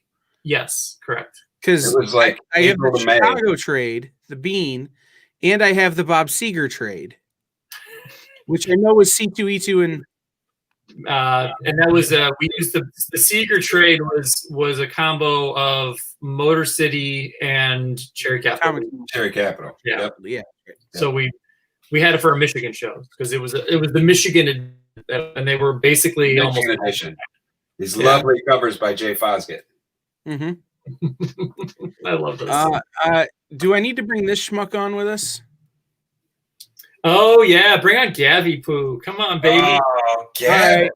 Gavin, check your messages. The interim Gary Reed Award winner. Yeah, we like to call him that. He likes to call himself that. Actually, that's when there was a gap in deciding when we're going to do the Gary Reed Awards. Gavin Smith declared himself the interim winner, which I thought was the greatest move ever. It was brilliant. It was absolutely brilliant. Good for all the laughs until he decides to probably beat everybody up because he's going to end up wanting his award anyway. Yeah, he wants a trophy. But okay, back on topic because we'll just BS the whole time and we'll never get anything done. But back on topic, you have a Kickstarter coming out next month for Volume 2. Yes, it is officially my second Kickstarter that I've created. Whoa! It's it is the first. You got to tell them the story. So this is technically Seth's first Kickstarter, but it's the second one. He goofed up. So let me just paint a picture for you for a second. I gotta imagine Seth as a small child, like just a little baby Seth, right? He's like a little baby boy. He's still shaved head, big beard, but he's about 4 years old. That's and he likes pushing buttons. And so, Ew. Oh, Gavin Smith, everyone. Interim Gary. Gavin, the man, the myth, the winner. Yeah, it was too long to put future and first two-time Gary Reed Award winner. So I'll settle for interim for now, but... All right, everybody who's listening, this is going to be an off-the-rails conversation. Just buckle up. Okay? Sorry. I'll let you guys go back to promoting Floppy Cop, but... So Seth broke Kickstarter. Okay, yeah, we're talking about this Kickstarter. So it's technically Seth's second Kickstarter. They're both Floppy Cop because he screwed up the first one. He launched it on like January 3rd. He accidentally hit the launch button in the last step. And I'm sitting here on the toilet and Seth's... I love that that's how you found out. After we did all this work to assemble this thing, it looked beautiful. It was like a gorgeous looking preview of the whole thing. Yeah. All this hard work. I go, Seth, all you got to do is submit it for approval, and then we can share a preview link. Seth goes, hold my beer. And I'm like, Seth, it's only 9 a.m. And Seth, well, hold on now. Let me just send it. And then for some reason, Kickstarter approved it within seconds, which must tell you that it's a high-quality piece of merchandise. But, or they've got nothing else going on. Or they got nothing else going on. They're just sitting at home in their pajamas, just approving everything willy-nilly. Right. You can all Yeah. But he sends back a screenshot to me, and it's approved and launched. And I was like, whoa, no. Is this bad? Yeah, and I had to like call him and actually talk to him instead of text, which nobody wants to do. No, and I may have cried a little bit. He wept into that beer. I heard some of the things you called him, Dan. That was uncalled They for. were cruel, and I will be punished for them in the afterlife. I was brutal to him. But, so technically, this is his second Kickstarter, but really it's his first. And really, y'all should be nice to Seth because he's the sweetest guy on the planet, and he's albeit a little slow. He's dipping his toe into this giant Kickstarter world. And he needs people to be the floaties that he can float to the deep end on. That's what we need. And we've got some real cool, some real fun stuff for everybody at all the different tiers. I mean, you could even, if you missed the first trade, you could pick up the first trade with the second one. We've got, there it is right there. Dan's got it. Keep on flopping. We've got enamel pins. We've got special add-ons when we hit certain levels. Yeah, there's that. There's the badge pin. Oh, police badge, beautiful 2-inch pin. So Double back. excited about that. I want to And know the best part about the Kickstarter is everything is done. So there's no wait, there's no lead time. The only thing really, once the campaign is done, and it's just a 21-day campaign, there's the pretzel, there's Floppy himself. Once the campaign is done, all we need is print and shipping time. That's the only thing that anybody's going to wait for. Everything is done.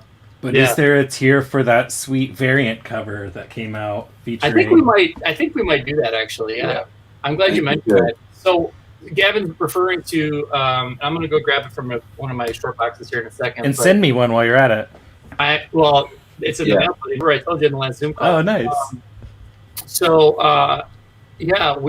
When we were early stages of the pandemic, remember early times when we still were riding the high of whatever the last haircut we had was. It was.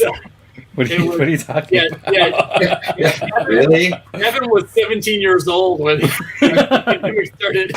It was 80 years ago. Kyle had hair like 84 years. Yeah. I had hair like Gavin when the Right. This is a before and after picture you're looking at. And I had hair like Seth's before. It was Yeah. crazy. Right? Yeah. It was a different time for all of us. And then My beard was black. We did, yeah. I'm getting a little salt in the pepper, you know. But no, we had an early, like a limited edition of the first issue of this news story arc, and Gavin did one section of the cover because we did the cover like it was a Zoom chat, and each character was picked up by one of our friends. So Gavin was one, Ali Cantarella was one, and then the rest of the team Floppy Cop, so Milena, Deneno, and Jay Fosgett, and the two of us. And Gavin got to do Kyle's favorite character, Barnaby. So, and it's the only one that there's an original drawing for because everyone else did theirs digital. So Gavin's the old. Well, that's because I'm old school. Yeah. Yeah. Unless he sold it because we both forgot. I bought the piece. You were going to buy the piece. Yeah. Did you sell it? No. Okay. Don't let me forget this time, huh? Okay. Well, I have that, and then there was a Floppy Cop drawing. Gladly.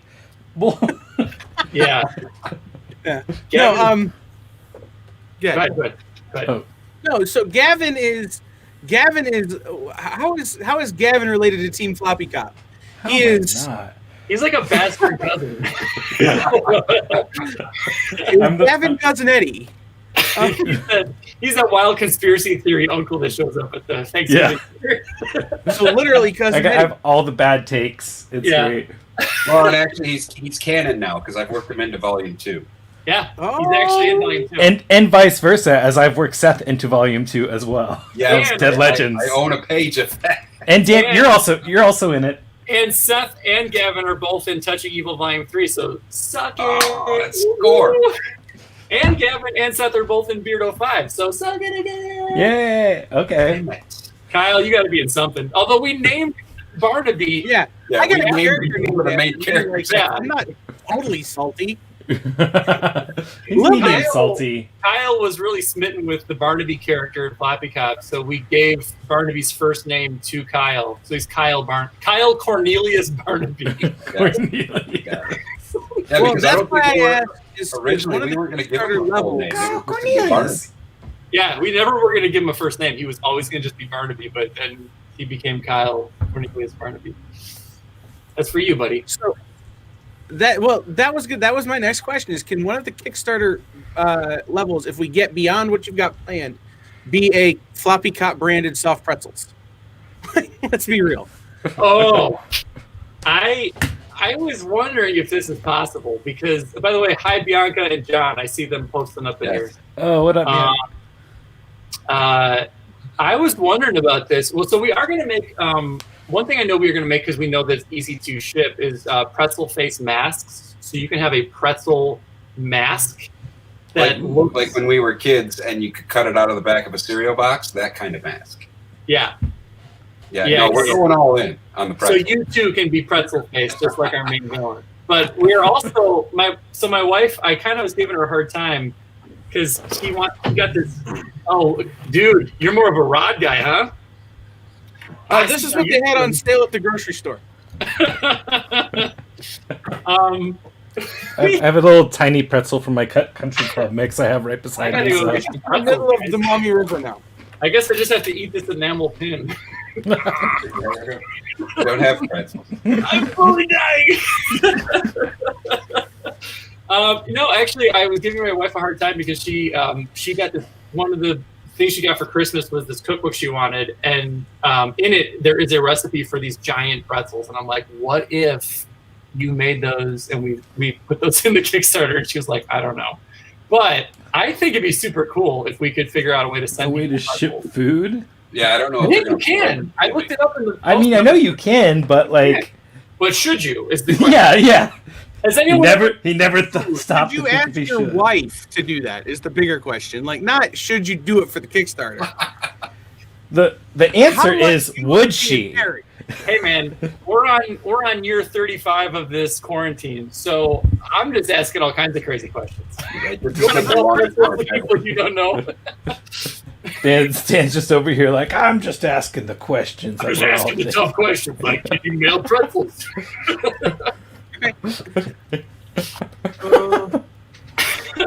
off the rails, I love it. Anyway, so we're making a Kickstarter. Yeah. Yes. We're making a Kickstarter one that Seth won't break. There's still time. Yeah, we're working on every time I go to share the link, I get nervous, and I feel like making a phone call to Dan, like, talk me off the ledge here. Make sure it's not this button. Well, so honestly, here's the thing too. Let me just throw this out there. Seth should be, Seth has done so many comics, he has so much good content, and we were also trying to like collaborate on this Kickstarter. So I'd love to see some other Seth the Moose comics, by the way. That's what I'm saying. So if Seth knows how to rock a Kickstarter, then you're going to get more Seth the Moose Kickstarter comics as a result. And that's a win-win for everybody. I got ideas. Make him follow follow you. And you know this to be true. Seth has a successful Kickstarter. We all have to go and work in the garage all weekend helping him pack the stuff. Yeah, I'm fine exactly how that's going to go. We solve all the problems of the world in my garage. I'm conveniently out of town that day. Hey, it's only a 4-hour drive for you. Yeah, I know, right? I've made that drive, Gavin. I went from Seth's house to your wedding. That's a true story. That is true. But come pick me up then. On the couch when Dan left for your wedding. The way around. Yeah. That's legit. But I'll say this: if that happens, I'm all about this Seth the Moose Kickstarter thing. Because I'll just pull a Nolan Nasser and sit in the corner and play with the dog. Like, is that a Nolan move? Me and Merlin will hang out, and you guys can do all the work, just like Nolan when they ship Kickstarters from SourcePoint. Yeah, wow. That's exactly how that. Man, I didn't know we were sipping tea right now. I like this. No, that's a plug for a future show here in the Comic Shopping Experience, brought to you by SourcePoint Press. There are episodes where it's just Travis yelling at Nolan. And it's the most amazing thing, and just get excited for it. But that's not fair, because Travis will yell at anybody. That's why I don't call him.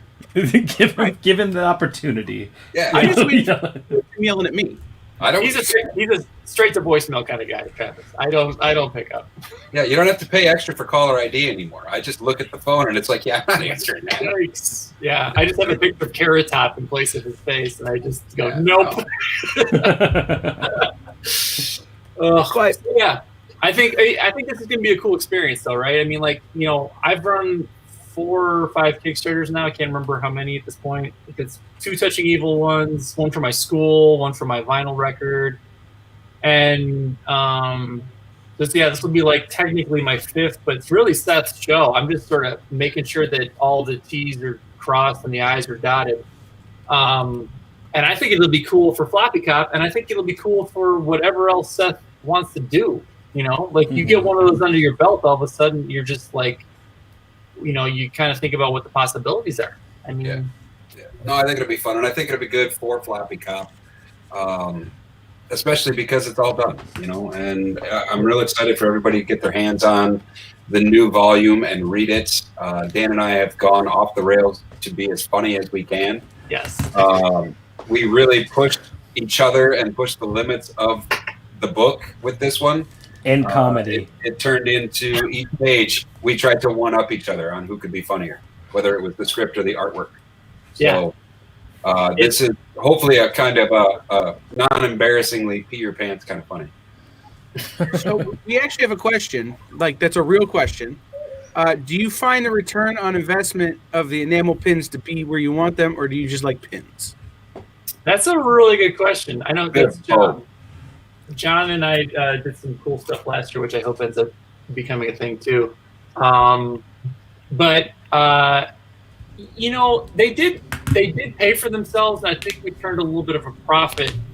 So like we didn't really get to see the full effect of it because of everything kind of shutting down last year. Because I think a lot of the pins that we got in 2019, and then we made this pin in the pandemic because it was part of that one special package deal.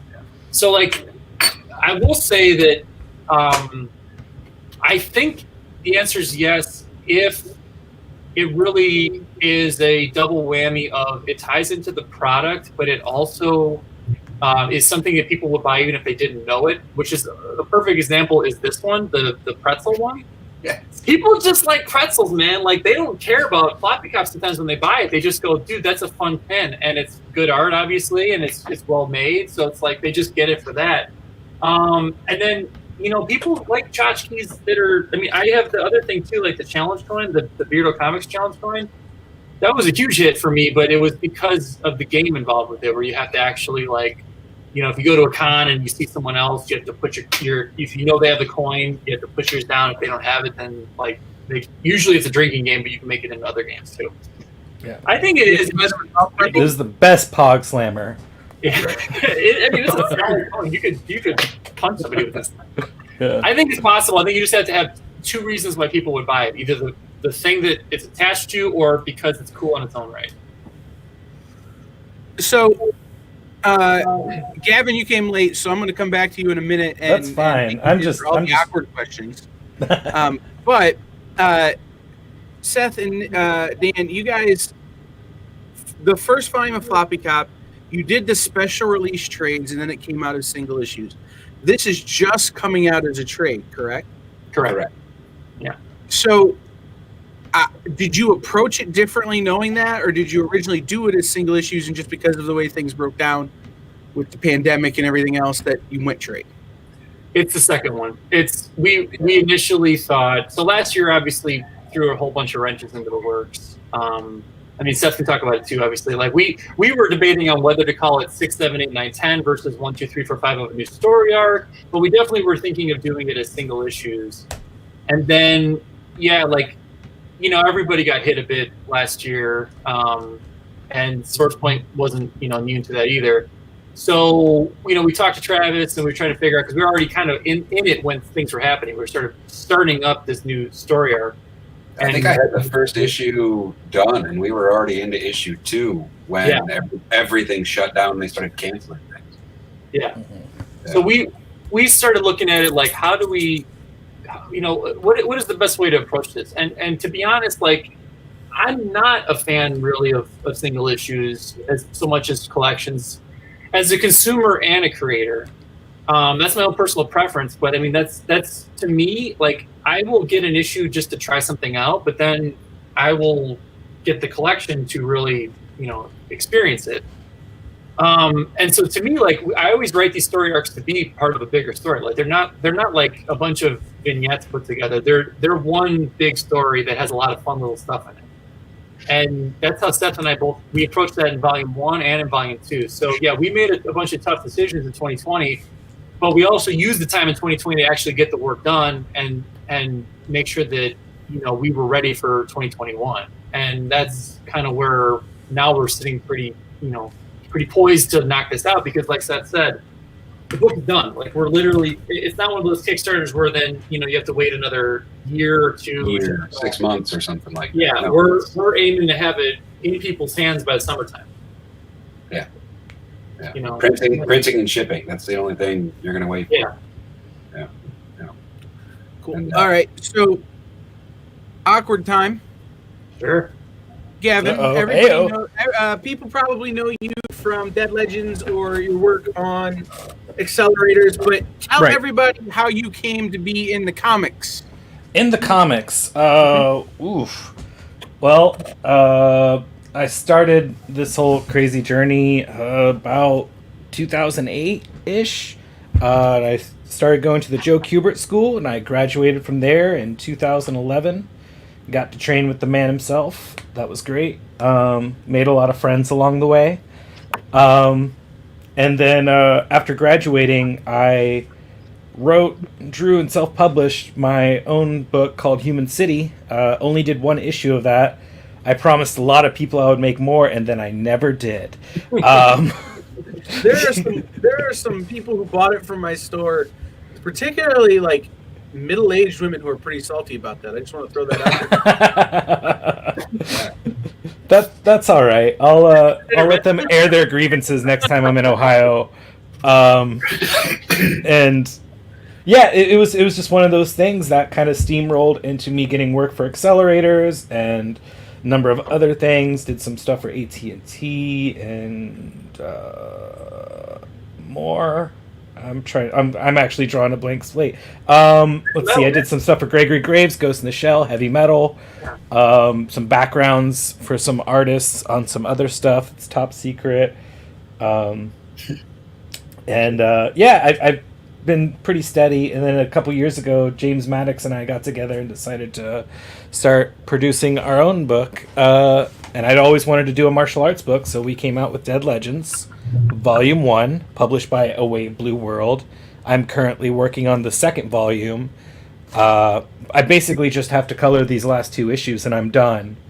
And I'm halfway through coloring issue 4 that I started on Monday, and I'm on page 15 right now, so I'll probably be done by Monday with the whole thing.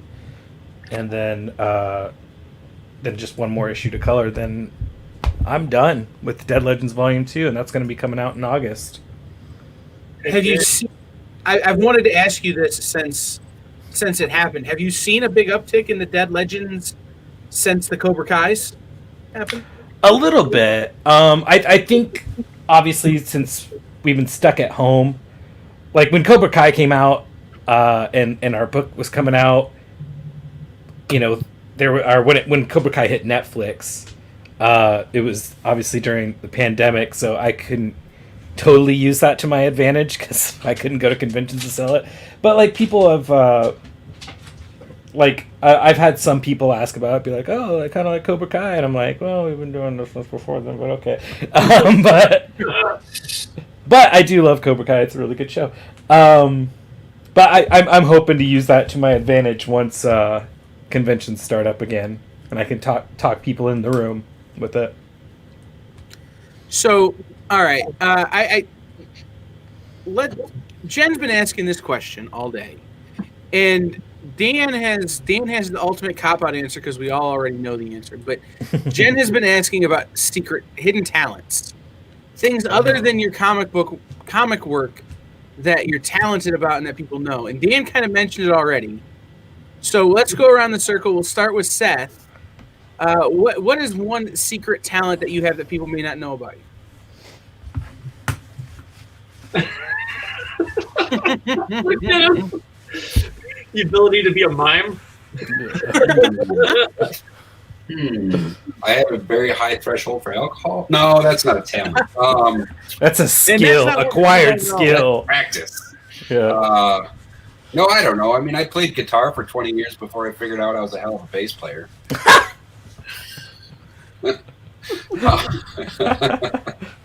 That's funny because I've also been playing guitar for 20 years and I'm terrible at it. You're right. No, I just never got any better.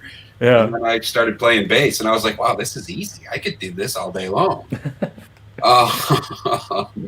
No, so I mean, music would be something, but I mean, never to any level that like Dan has. But yeah, definitely growing up, I played music, wrote songs, played in several bands, and then decided to focus more on telling stories through art rather than music. So I sort of let that fall by the wayside. Gavin? Let's see. So I used to be in punk rock bands as well in my younger and slimmer days. But I mean, lately I'd say, and I was a front man. That was really fun. We went on tour a bunch, and did all I that fun wish I stuff. would have seen that, man. I would have. Oh, I'm it'd be thinking- fun. I'm I mean, you thinking- saw a little bit, like a tease of it when I did Shake It Off. I That know. was me. You are a showman when you want to be. And so that's a hidden talent. I also karaoke. I mean, Shake It Off by Taylor Swift. And some of my more recent talents, I've been getting pretty good at the golf game in Grand Theft Auto 5. The side game. So, I love it. yeah. And other than the previously stated being an undercover rock star, do you have any hidden talents? Me or Devin? Yeah, Dan. Oh, shoot. I mean, Also, you can't say making coffee. Oh, that reminds me. I just brewed a cup. I'm gonna get a cup of coffee real quick. no. I mean, I'm really useless.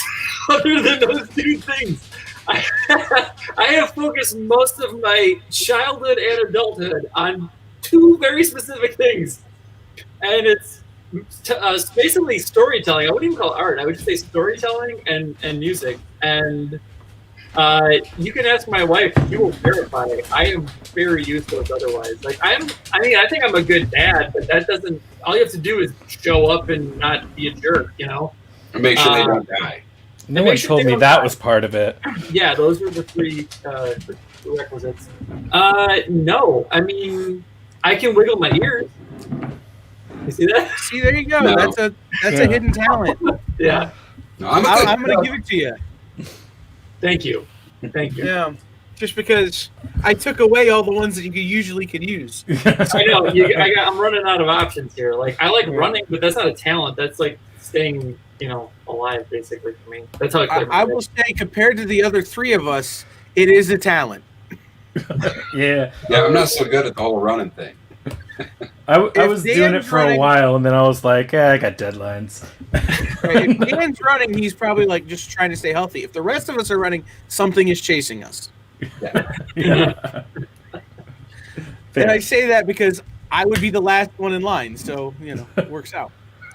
So 2021 is a year we're hoping everything gets back on track. Yeah. Hopefully post pandemic, this whole involuntary not seeing each other in person thing. So what do you guys have in the pipeline that people should be looking for in the next year, other than Floppy Cop 2, Volume 2? Who wants to go first? I mean, I don't know. I mean, I've done a couple of small like fill-in things comics wise, but none of that's been announced yet. So I don't know that I can say too much. I mean, there's a couple of fill-in things that I've done that'll come out. But for me, the main focus here is Floppy Cop for now. I mean, like for me, because 2020 was a year of like, I mean, in a way, it was sort of a year that would be normal except for lacking conventions and human interaction. Because I was in a position where a bunch of stuff was happening that I actually wanted to hunker down on and do, that I knew would probably come out late 2020 or into 2021. And obviously, like the whole situation's kind of thrown all these wrenches in. But once I got kind of like settled into this, new normal, I made a lot of stuff in 2020. Like I redrew one of the children's books that DJ and I worked on. So that's coming out in mid 2021. Do You Speak Fish? The very fancy, shiny version of it.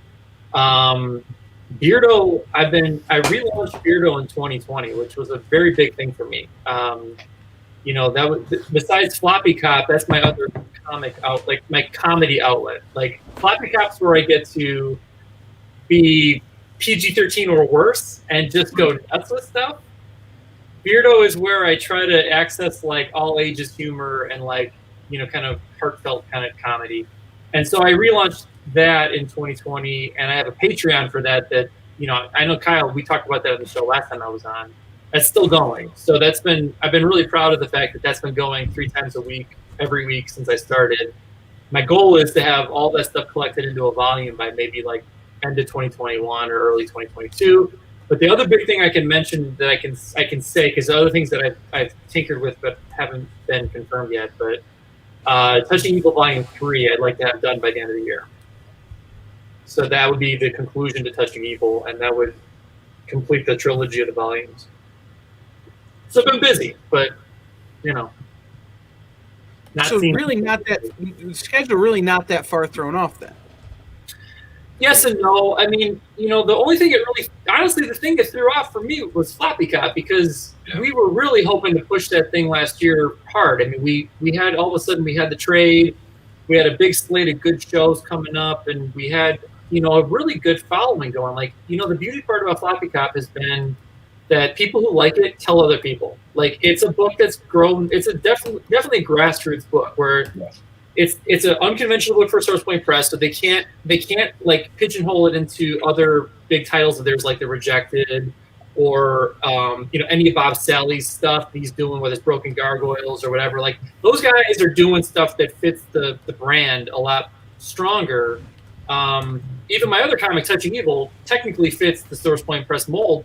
Floppy Cop is something that everybody likes who reads it, but then they have to basically get somebody else to try it and recruit them. Right. And so, or we have to put it in their hands physically. Yeah, because it's so fun, but it's so weird. It's like remember your first time watching, like, and I'm not trying to say we're as good as this, but remember like first time watching like Monty Python or like anything on Adult Swim. Like, can you explain it? Not necessarily so easily, but is it fun? Absolutely. Like, it's so much fun, and that's what we're going for. We're going for people to walk away from this thing feeling better and not having to deal with like heavy subjects and just having like goofy ass jokes, making fun of everybody, and basically trying to, like Seth said, trying to one up each other on like making each other laugh. And I think that's always been the formula, and it's always worked for us. Gavin, what do you have in the pipeline for 2021? So, as I mentioned before, Dead Legends Volume 2 is coming. That's been my sole focus. It was like very interesting timing with the pandemic, because I think James Maddox and I signed the contract for Volume 2 at the very beginning of 2020. And then everything started going to hell. And while everybody was like, going on hiatus and being told that, pencils down and stuff, Wave Blue World was super cool and let us move forward. So I've spent my whole pandemic pretty much working on this, with a couple of like side jobs here and there that were like quick little things. Like I did a mini comic for an independent horror movie that I don't know what's ever going to happen to that. But as far as upcoming stuff, yet to be decided. There's a couple of things in the works. One's a huge deal that I definitely can't talk about, but I'll know for sure if that's happening this upcoming week. And a couple other projects I'm kicking around with other creators. One I've worked loosely with before, and who knows? Maybe more Dead Legends. We'll see. I hope so. That's a great book. Yeah, it's so nice. I bought it twice accidentally. Huh? So nice. I accidentally bought it twice. Yeah. Right. Yeah, I do have three copies of it. Yeah, you got one from Target and one from Wave Blue World, right? Yeah, you can. It's pretty great. Yep, I don't regret it. So, since I have a weird job to do here, Seth has something coming up in 2021. Well, yeah, in 2021 that he didn't tell you about, which is that he is our special guest artist on the very first episode of the Comic Book Shopping Experiences talk show, Shop Talk, which will be the week of January 25th. Shop Talk. Nice. Yeah. I didn't know I could talk about it. With our guests on that episode are Bob Sally, Sean Daly, and Tom King. Oh, nice. Wow. Fancy. And Seth. And me. So there you go. Debuting the week of January 25th. That's killer. Don't worry, the rest of you guys will be on it. I just haven't bothered you about it yet. Fair enough. Right? Somebody's always got to go first. Yeah. Well, part of it is I was waiting for my production budget to come. Right? It's like that damn Kickstarter button. Is it it? Oh. Well, like I said, I was waiting to make sure that they were going to let me make it so that I could then buy the piece that Seth drew. So, I love it. yeah, no, it's. But Pretty good. so tell everybody. We got a couple of minutes left here. Tell everybody where to find you on the socials, where the links are, all of that kind of stuff. One more time. Sure. Can I really quickly just mention some cool stuff that's going to be on the Kickstarter? Because I'd like to mention one thing that I think would be really cool for Seth and myself. We're actually doing. I mean, we have a bunch of stretch goals that obviously we don't like to talk about those until we get to the main goal. But the stretch goals are pretty cool so far. But Seth and I are both offering our commission list open, and we each put 10 slots out there for individual commissions. So if you're thinking of like helping support the comic and you've been meaning to get a commission from either Seth or myself, it'd be a really cool thing to channel it through that Kickstarter and help us bump up those numbers. Super cool. But we also, Seth, you want to tell them what we're going to do together? we're gonna do how many spots do we open up for it? I think we put 4 spots. Four spots where Dan and I are gonna do a jam piece commission on 11 by 17. And it's all going to be Floppy Cop related, so we're going to be ridiculous and stupid and funny and just off the wall kind of crazy stuff, but we're both going to contribute to the same piece of art. And that's not going to happen very often. So that'd be a real fun one to get in on. We've only done that, I mean, less than I can count on one hand. And usually for special occasions, you know, like that. Or like charity. Public, yeah. Yeah. Yeah, because I've begged you. Yeah. Yeah. On walls and stuff. But yeah, we got some cool stuff there. And then we do have some extra bonus stuff that we've already assembled if it actually works out that we hit certain goals. But there is one that I'm pretty excited about because Seth just showed me the art for it today.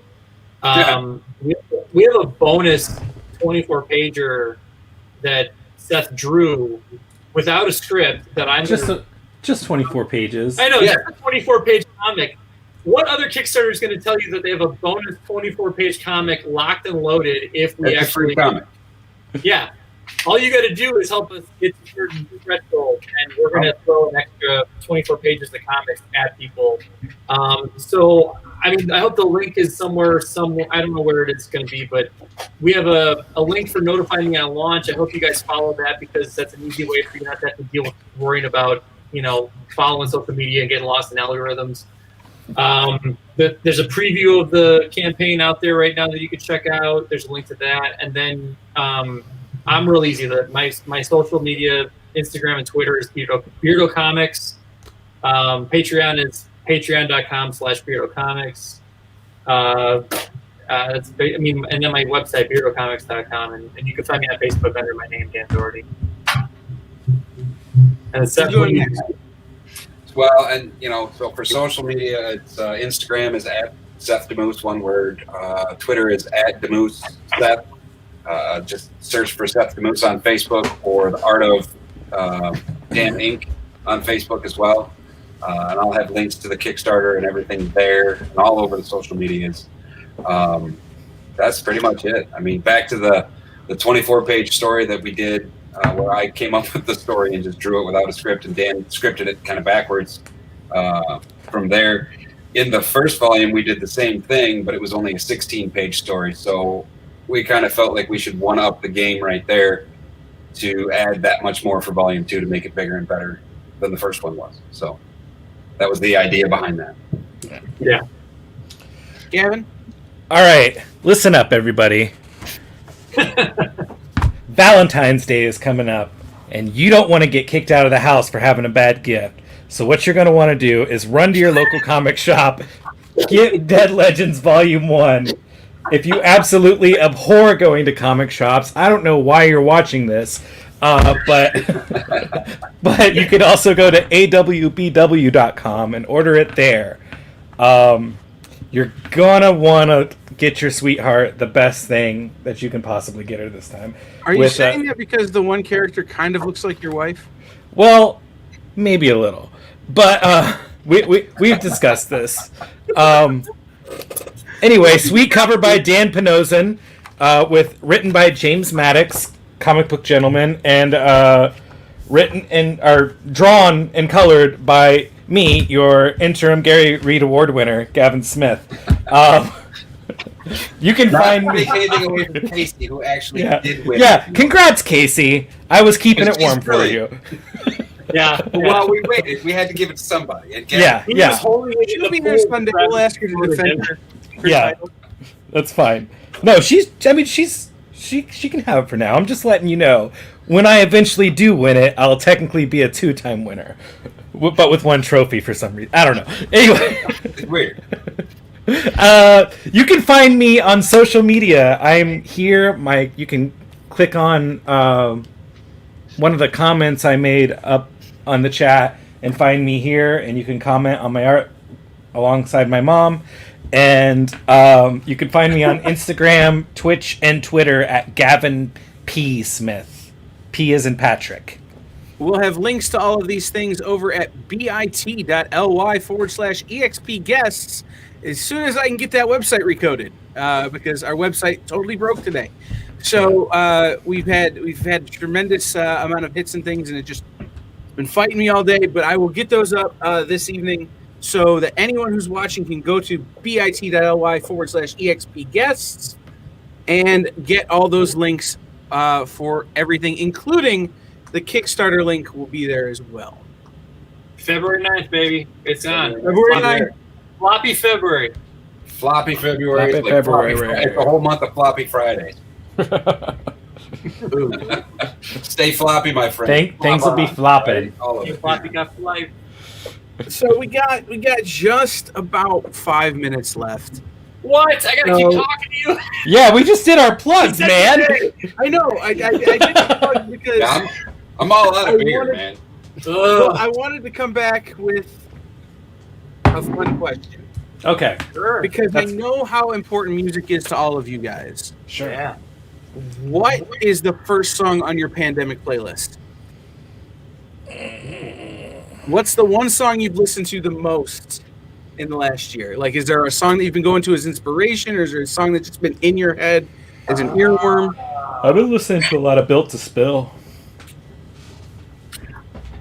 Honestly, because it came out on Disney Plus and my children and myself got obsessed with it, the whole Hamilton soundtrack became a way of life for me. I'm not even kidding you guys. Yeah. And I have no shame either. I think it's fantastic. I honestly, it's like 2 hours and some change. If you run that long, you're running like a half marathon. So Hamilton soundtrack, yeah. I stand by it. I didn't answer the hidden talents earlier, and one of my hidden talents is that I wound up 2 auditions away from being King George in one of the traveling companies of Hamilton. Oh, that's awesome. Oh, wild. Wow. Oh, I played it too crazy. Also, unwilling to lose the beard. Huh. All right. Gotta have standards. I know him. That can't be. He's that the guy who spoke to me. Oh, that was great. That is so cool. I will say, I'm going to say this though. Like, there were some good albums that came out in 2020. I actually really loved the new Pearl Jam album, Gigaton, and Fiona Apple's album came out, which was pretty killer. What else did I get from the new Springsteen? Was amazing. Yes, I haven't heard it actually. Is it good? It's really good. Yeah, that always scares me when Bruce puts out a new album. And because I fucking love Bruce, but how do you not? I think I sent it to Nick the Moose. That it sounds like a Crazy Horse record, but Bruce singing it. Yeah, I can see that. Amazing. Absolutely amazing. I would agree with that. He's the boss. Seth, what's number one on the playlist? Oh, I don't know. I have a bit of a case of ADHD with music. I have to take it in small doses, and I skip around a lot. The older I get, I can't really sit through it too much. And then I end up falling back on old favorites. I mean, anytime Rage Against the Machine is on, I crank the radio and start punching the steering wheel. That's always going to be there. That's never going to go away. You turned me on to Larkin Poe. I've been jamming on her for a while, a lot, actually, the last couple of weeks now, and I'm really digging that. It reminded me how much I loved like Southern bluegrass blues. It's that's for my those of you wheelhouse. who've never heard of them. It's two women that sound like a 10-piece blues band from New Orleans. It's absolutely insane. beautiful. Absolutely beautiful. Yeah, You know, Southern it's blues, a Stratocaster and a slide guitar, and it'll blow your socks off. Yep. Man, I miss live music. By the way, one of my last good memories of 2020 was playing the vinyl release show for my band, and then that was the last show we got to play. It was I had all my friends come out, just not to listen, but I had my favorite musician friends come out and play with us, the 3-piece as a 7-piece, and it was like one of the last great nights of 2020 before everything went to HE double hack sticks. Well, thank you guys for being here. I love you all. You're some of my dearest friends in the world. I miss you. Thanks for letting me crash. Yes. I literally texted Dan and I was just like, "Yo, y'all doing that Floppy Cop thing? I'm bored. I want to watch." See, you should never do that because you know you're going to get invited on. That's how this works. So, all right. You've been warned. We're more the merrier, man. We're all better in together. just about a minute's time. We'll be joined by Aaron Halland from a comic shop, and David. I hope I must say this right, David Pepose, who had a huge book come out that's been wildly successful from Aftershock Comics. We will be back in just about a minute here on the EXP Expo Day 1.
All right, guys, welcome back.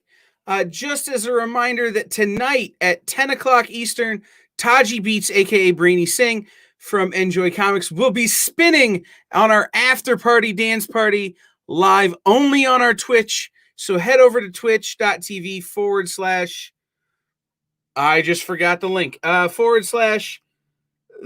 EXP, the _ EXP to see that. I'm going to bring in now one of the coolest retailers in the country, one of the people who's of the comic shopping experience, Aaron Halland, if things will click. There he is. Hey, buddy. What's up, man? Good times. There you go. Now we can hear you. Cool. Yeah, it's been a wild day. You're gonna you're gonna talk to David. We will be here. Have fun, man. Will do. What's up? Hey, Aaron, how you doing, buddy? Doing great, man. David. It's so good to see you. And I'm so excited that we get to chat. Thank you so much for taking the time. Hey, they're putting the name wrong. Oh, hey, we're switched. This is like a face-off situation. There you go. Perfect. All right. Cool. So is it your last name is Pepose? That's it's it. Not Pepose? Pepose. That's it. Pepose. That's it. Yeah, I was yeah. super thrilled when Kyle said it. I was like cheering in the background. I was like, it's a choose your own adventure kind of last name. I've heard every permutation. Yeah, but Kyle got it in one. I have a customer that's a fan of yours, and he always says Pepose, and I'm like, I want to correct him. He just like Pepose, Pepose. You learn to live with it after a few decades. Right. As long as they're reading the books, I am thrilled. Yeah, I agree. So let's talk about your books, man.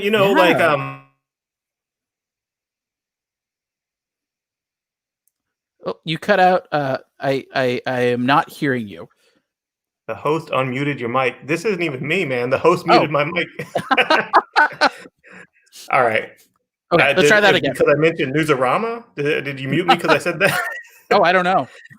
So anyway, my following of you started back with Newsarama. I did a few retailer type pieces for them here and there, and your reviews were always dead on.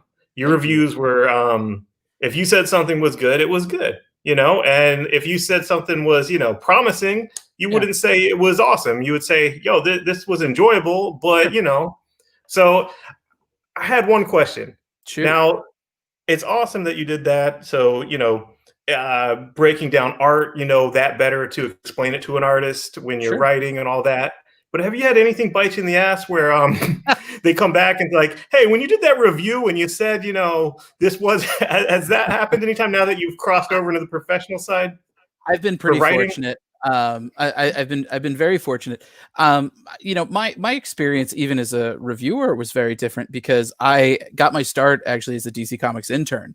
And so I've been really fortunate that I've been able to see the industry from a lot of different angles. And so the thing that I always try to take into consideration when I wrote a review is trying to remember there's always a human being on the other end of that review. And, a good rule of thumb that I would always tell my reviewers is, would you feel comfortable saying this to someone's face without them leaping over the table? Right. If you feel confident that no one's going to try to take a swing at you, then, I always wanted to be, I certainly wanted to be discerning with my work, but I also wanted to, be fair about it and not take personal cheap shots, and so I've been really fortunate. I really I haven't gotten blowback as far as my time as a reviewer, but I will say that I think it's as a result, I think people have sort of been saying, well, let's wait and see with his books. I think me being a reviewer, and I totally understand, when you've made that leap from being a critic to being a pro, and this was something that was a very long time coming for me. It took me many years to kind of think maybe I could try writing, and really give myself permission to think of that as a viable career path. But of course, you got to put your money where your mouth is. And when you've spent a long time reviewing books, good enough is not good enough anymore. And so I think that experience not only kind of taught me how to break down art and figure out what I liked and what I didn't and really kind of synthesize my voice, but it really lit a fire under me because, making comics is hard. It's the hardest job I've ever done. It just happens to be the most fulfilling. And I think my time as a reviewer has really challenged me to bring my A game with every single book, because I know that a lot of people would have said, oh, he's a critic because he can't create books. And that's not, right. I want to prove one book at a time that that's not the case. Well, that's what you've been doing. Sure. Everything has gotten positive acclaim. Everything you've done. I mean, even that what was it? Going to the chapel. I remember that when Patton Oswalt actually tweeted about it. That was like, what? Yeah, like, it was. I'm not even you, and I took notes. I was like, "Oh, that has to be big. That's a big deal." Nobody was more surprised than me when that happened. The story that I always like to tell about going to the chapel. For those who haven't read my books, going to the chapel, I like to describe it as Die Hard meets Wedding Crashers. It's about a gang of bank robbers that thinks robbing rich people's weddings would be easier than robbing banks, and finding out just how wrong they are. And the night before that book came out, I actually went to the hospital with a kidney stone and was in the hospital all night. I probably slept 2 hours, was still on painkillers, went to my store signing that next morning. And, I'm kind of standing there, dead man walking, trying to make conversation as best I can.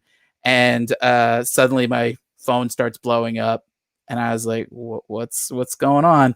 And my friends at Golden Apple Comics, they happened to slip a copy of Going to the Chapel in Patton's pull list, saying, I think this would be a book that you might like. And lo and behold, he did. And so he was a huge supporter of the book. He did a pull quote for us. Just really gracious and generous with his time and his platform and his support. A guy with a million Twitter followers does not need to be retweeting me. And it's very kind and gracious of him that he did.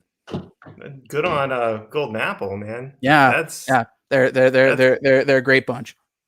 Yeah, I like those guys. I shared a hotel room at San Diego with dude once. So yeah.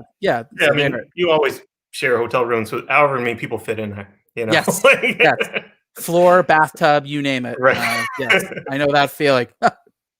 So as far as the going to the chapel, as a retailer, there was some confusion for me. Why were there two different wedding setting crime noir books out almost at the same time? There was that one called Bad Reception, and then there, certain things hit the zeitgeist. It's funny because Going to the Chapel, out of all the books that I've ever put out, all of my books tend to be long shots in the pitch stages. It's only when the book comes out and people like it that suddenly people look back and say, "Oh yeah, that seems like a sure thing." Going to the Chapel. That and Bad Reception, they came out right on the heels of one another. It's so funny how many people told me, "Oh, a book about a wedding, I don't understand how that works. I don't understand how you sell that." And my thinking is, don't worry, I'll sell it. I'll make it work. I promise. If that kind of comes back to my critic training a little bit, is that it takes a lot for me to find an idea that I like, that I'll be willing to kind of go the distance and run the marathon on. But when I find one of those ideas, I become real stubborn about it, and I'm like a dog with a bone. I refuse to let it go, and I was very happy with the reception of that book. No pun intended. Good reception. Yeah, it's for people who knew me for one type of storytelling, with my breakout book Spencer and Locke and the sequel Spencer and Locke 2, and we are hard at work working on volume 3. I've just had other books in the middle to write. There are a lot of people who I think thought of me in a very small kind of pigeonholed box, and with Going to the Chapel, I wanted to sort of upend that and show that no, there's more to me than just ruining your precious childhood comic strip characters. I also can ruin the institution of marriage as well. I feel like for me as a storyteller and as a creator, and as somebody who gets bored easily, and somebody who knows that retailers only have a limited amount of money, customers only have a limited amount of money. I owe it to everybody involved and myself to keep stretching as a writer. Otherwise I'm going to get bored. Otherwise I'm going to get stale. Otherwise I'm going to be the shark that stops moving. And so I feel like Going to the Chapel, that was me kind of putting my money where my mouth was at a time where a lot of publishers were very skittish to do so. And I give Action Lab Entertainment a lot of credit that they knew me from Spencer and Locke, and they knew that I would hustle that book. And I think it paid off in a big way. Yeah, definitely. Spencer and Locke, that's where I read that first issue, and I think I might have gotten an advanced PDF or something, but I read it as a retailer, whatever. Because, they want you to order this stuff, and you're like, hey, from the second, because I know before I ordered it, I had read it, probably an advanced PDF, and I was like, this is such a good hook. This is such a good hook, especially for people exactly about our age. You wrote something perfect for the avatar that is like us. You know what I mean? You, Nick. Nick. Thank you so much. And Charlie, thank you both. I really appreciate the kind words. For those who don't know or aren't familiar with my book, Spencer and Locke, the elevator pitch for it is, what if Calvin and Hobbes grew up in Sin City? It's about a hard-boiled detective, Locke, who has to investigate the murder of his childhood sweetheart alongside his trusty partner in crime fighting. a 7-foot tall imaginary blue panther named Spencer. And so I've likened it to True Detective meets Fight Club. It's very much our love letter to classic Bill Watterson and classic Frank Miller. And yeah, that book, you know, that was my first published work. It was my Evel Knievel stunt jump into comic book writing. I did not know how that book was going to do when it came out. I knew I believed in the concept, and I believed in my creative team. My artist and co-creator, George Santiago Jr., my colorist, Jason Smith, my letterer, Colin Bell, my wonderful variant artists, Bon House and Joe Mulvey. You know, Bill Watterson is a trailblazer and he's a pioneer, and he has well earned his reputation and his success. Making kind of hamburger out of this really sacred cow of comics, I knew some people would get what we were going for and would like it. Some people were going to just hate it out of principle, and I had no idea what the ratio was going to be. Thankfully, the ratio was really like overwhelmingly in our favor. I think there was like on one hand a number of people who, yeah, it's not their bag. I totally get it. That's absolutely legit. I will never have a book that will please everybody, and that's totally fair. But it really did feel like a leap of faith rewarded in a lot of ways. You know, like I said, I started as a DC Comics intern. It was the summer of 2008. You know, Final Crisis, Batman, R.I.P., and a terrible recession. There were no jobs. And I remember distinctly kind of wondering, had my career in comics, had my journey ended just when it was beginning? And I was fortunate enough to kind of daisy chain my way into Newsarama through people I had met at DC.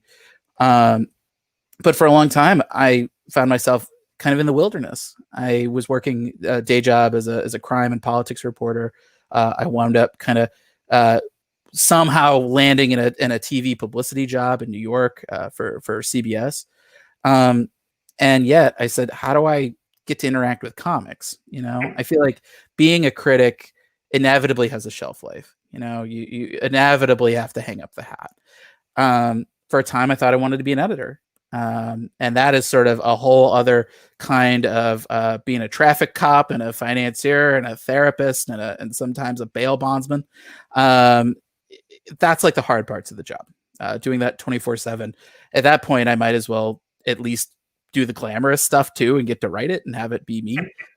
But yeah, I just, you know, I wrote Spencer and Locke initially thinking this would be a great vehicle for me to either be an editor or for me to work in television development. I moved to Los Angeles shortly before the book came out.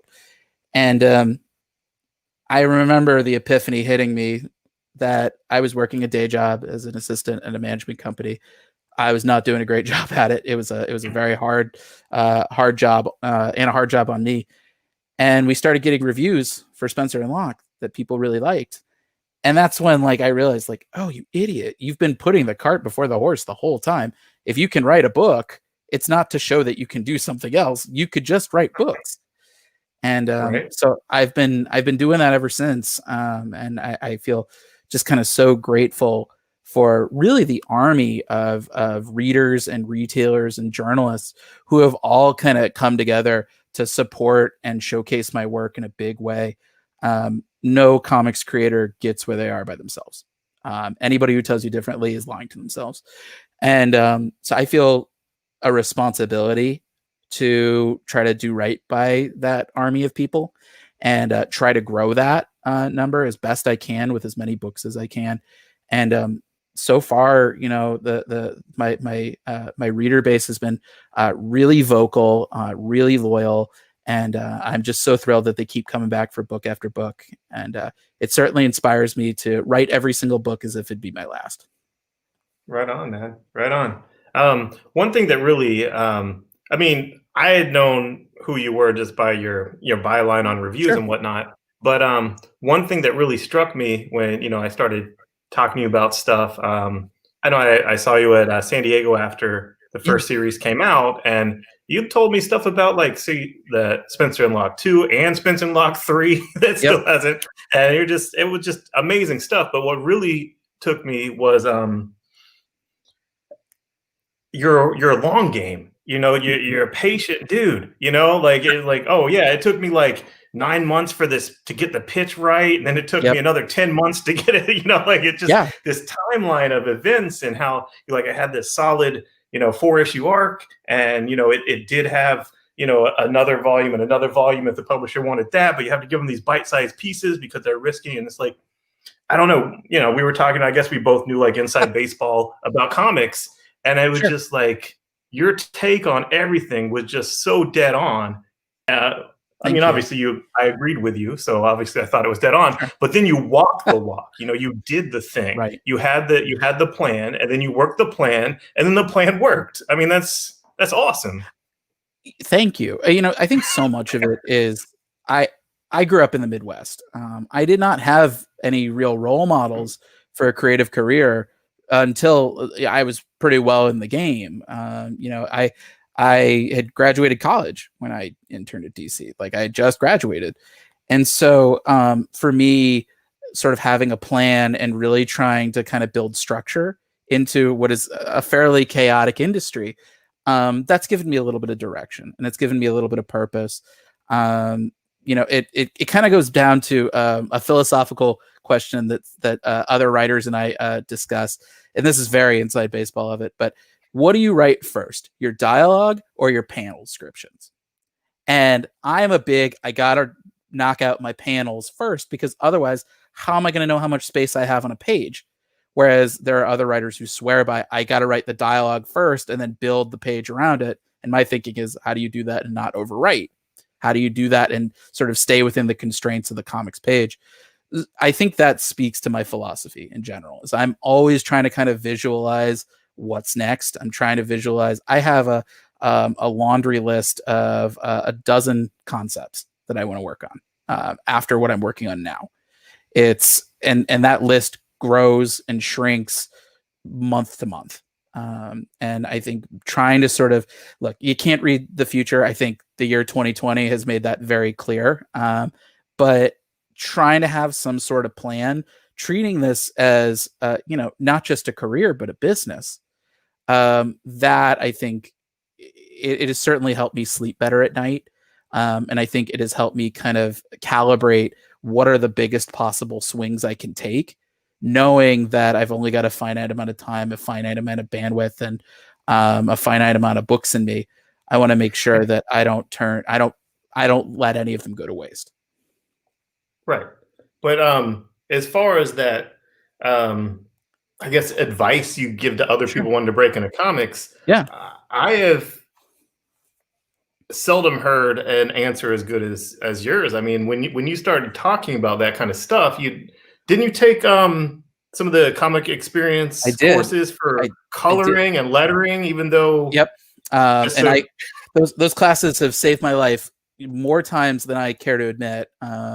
Particularly my coloring class with Chris Sotomayor, terrific teacher. My lettering class with Dave Sharp, that was also very helpful. I even took classes on narrative structure with Andy Schmidt. I actually am such a long time comics experience alum. I remember when they did classes in person, and I did take a class on intro to comics writing with a young unknown writer named Dan Slott, who I feel like really kind of helped me realize how like characterization worked in a script. Those sorts of classes are terrific. The advice that I always like to give people when they talk about breaking in the industry, because ultimately it boils down to like making sure you're ready for prime time. I think there's so many people who they say, I gotta, the first script I ever write has to be the thing I turn in. That has to be the thing that I get made, because otherwise all the sunken time that goes into it, how can I let this first script just sit in my desk? And I found a way that I think kind of helped me split the difference with that. I wrote a short script every day for 90 days. I think it was 8 pages. It doesn't matter what the concept is. You don't have to be precious about it. In fact, they can be terrible. The thing is, you don't have to print any of these. You just have to finish. And for me, every time I finished a script, I kind of instinctively knew, okay, this feels weird. Like if I was reading this as a critic, this is what I would ding it for. And I wouldn't be precious about it. I would just say, okay, that's something I'm going to take into consideration for the tomorrow's script. And some of those scripts I've been strip mining for ideas now. There are some ideas that really had legs for a process that I wrote 10 years ago. But that's a way to kind of get your reps in and a way to really kind of start to polish your writing. Another thing that I think is really important is the policy of dessert first. Writing is a hard business, and you want to give yourself as many carrots versus sticks. And I find that even though a reader will consume my work sequentially, it doesn't mean you have to build it that way. And so I tend to, when I have an idea that I like, whether it's the initial outlining stage where I'm literally just writing bullet points to figure out what are the sort of big landmarks of the story, down to the actual scripting on an issue-to-issue basis, I write the thing that speaks to me first. It's the easiest stuff. It's the thing that really excites me the most. I find that works in two ways. First, if it's a viable script, it means that I've chiseled enough out of it that when I get to the hard stuff, the connective tissue or the world building or long conversations that have to set up the theme of the story, I've already got enough momentum that I can drag myself across the finish line. Whereas if it's not a viable script, then it means I haven't wasted a lot of time. I've written the stuff that I liked and realized I've only written 5 pages. Okay, maybe this is just, maybe I can shelf this. But I feel like those things, and really just reminding yourself with your early scripts, you are allowed to be bad at it. Nobody's seeing a lot of my original scripts. You'd have to blackmail me for those. I feel like those lessons those were lessons that were hard earned for me, and that's why I tell everybody this, so you don't have to spend years trying to learn them like I did. That I feel like it helps demystify the process of making comics. I think so many people see it as magic. They see it as a binary. Oh, well, you have it or you don't. And I can tell you, I am living proof that is not the way it works. This is a skill, and skills can be taught. Skills can be developed. You're not creating magic. You are building chairs. Everybody knows what a chair looks like. You've got the seat, you've got the legs, but I've got a black metal chair sitting here in my office, or you could have, a blue lounger. You could have a wooden chair. You could have a deck chair. What's the color of it? What's the material? How many legs does it have? Does it have a back or not? These are all things. Those are things you can tweak to make the chair your own. But sometimes you got to build some terrible chairs before you can make one that you can actually sit on. And I feel like those are the things that I constantly tell myself. And it's worked out pretty well so far. Cool. So we talked about Spencer and Locke. We talked about the going to the chapel. Yeah. So you pivoted for 2020. You pivoted. We pivoted too at a comic shop. We were already doing live sales online and all that. And maybe you were already planning to do a Kickstarter as well. But man, the time was right for us personally to do the Comic Book Shopping Network and just our live shows. And I did a 24-hour show just selling stuff for 24 hours. It was insanity during the lockdown. Yeah. But and it was me the whole time in real time. Like no one can dispute that. It was me in real time. But anyway, your Kickstarter was pitch perfect. And was that your first Kickstarter? Because I can't think of another one you've done. Yeah, that was my first Kickstarter. The OZ, that's a really special book for me. It may be one of my favorites. And like I've said, all of my pitches have been long shots. I can't tell you how many people have said no, or I don't know how to sell this, or this will never work. And often rejection is that's like the X factor I need. Oftentimes is I need somebody to tell me this isn't going to work, and then I try to prove them wrong out of spite. So the way that the OZ went to Kickstarter was an interesting story. The OZ's been in the works for a long time, since the first volume of Spencer and Locke came out. This has been long in the works, and at the same time, comics publishing is it's a moving target. Publishers have a lot of different priorities going on, and it's very much a question of how do you conserve your bandwidth? You have to put out the fires that are right in front of you. And for various reasons, we were not a fire that people felt that needed to be put out. At the same time, I am friends with a lot of creators locally who have had a lot of success on Kickstarter. Friends like Charlie Stickney, Ryland Grant, Pat Shand, Dave Schrader, Russell Nohelty, just to name a few.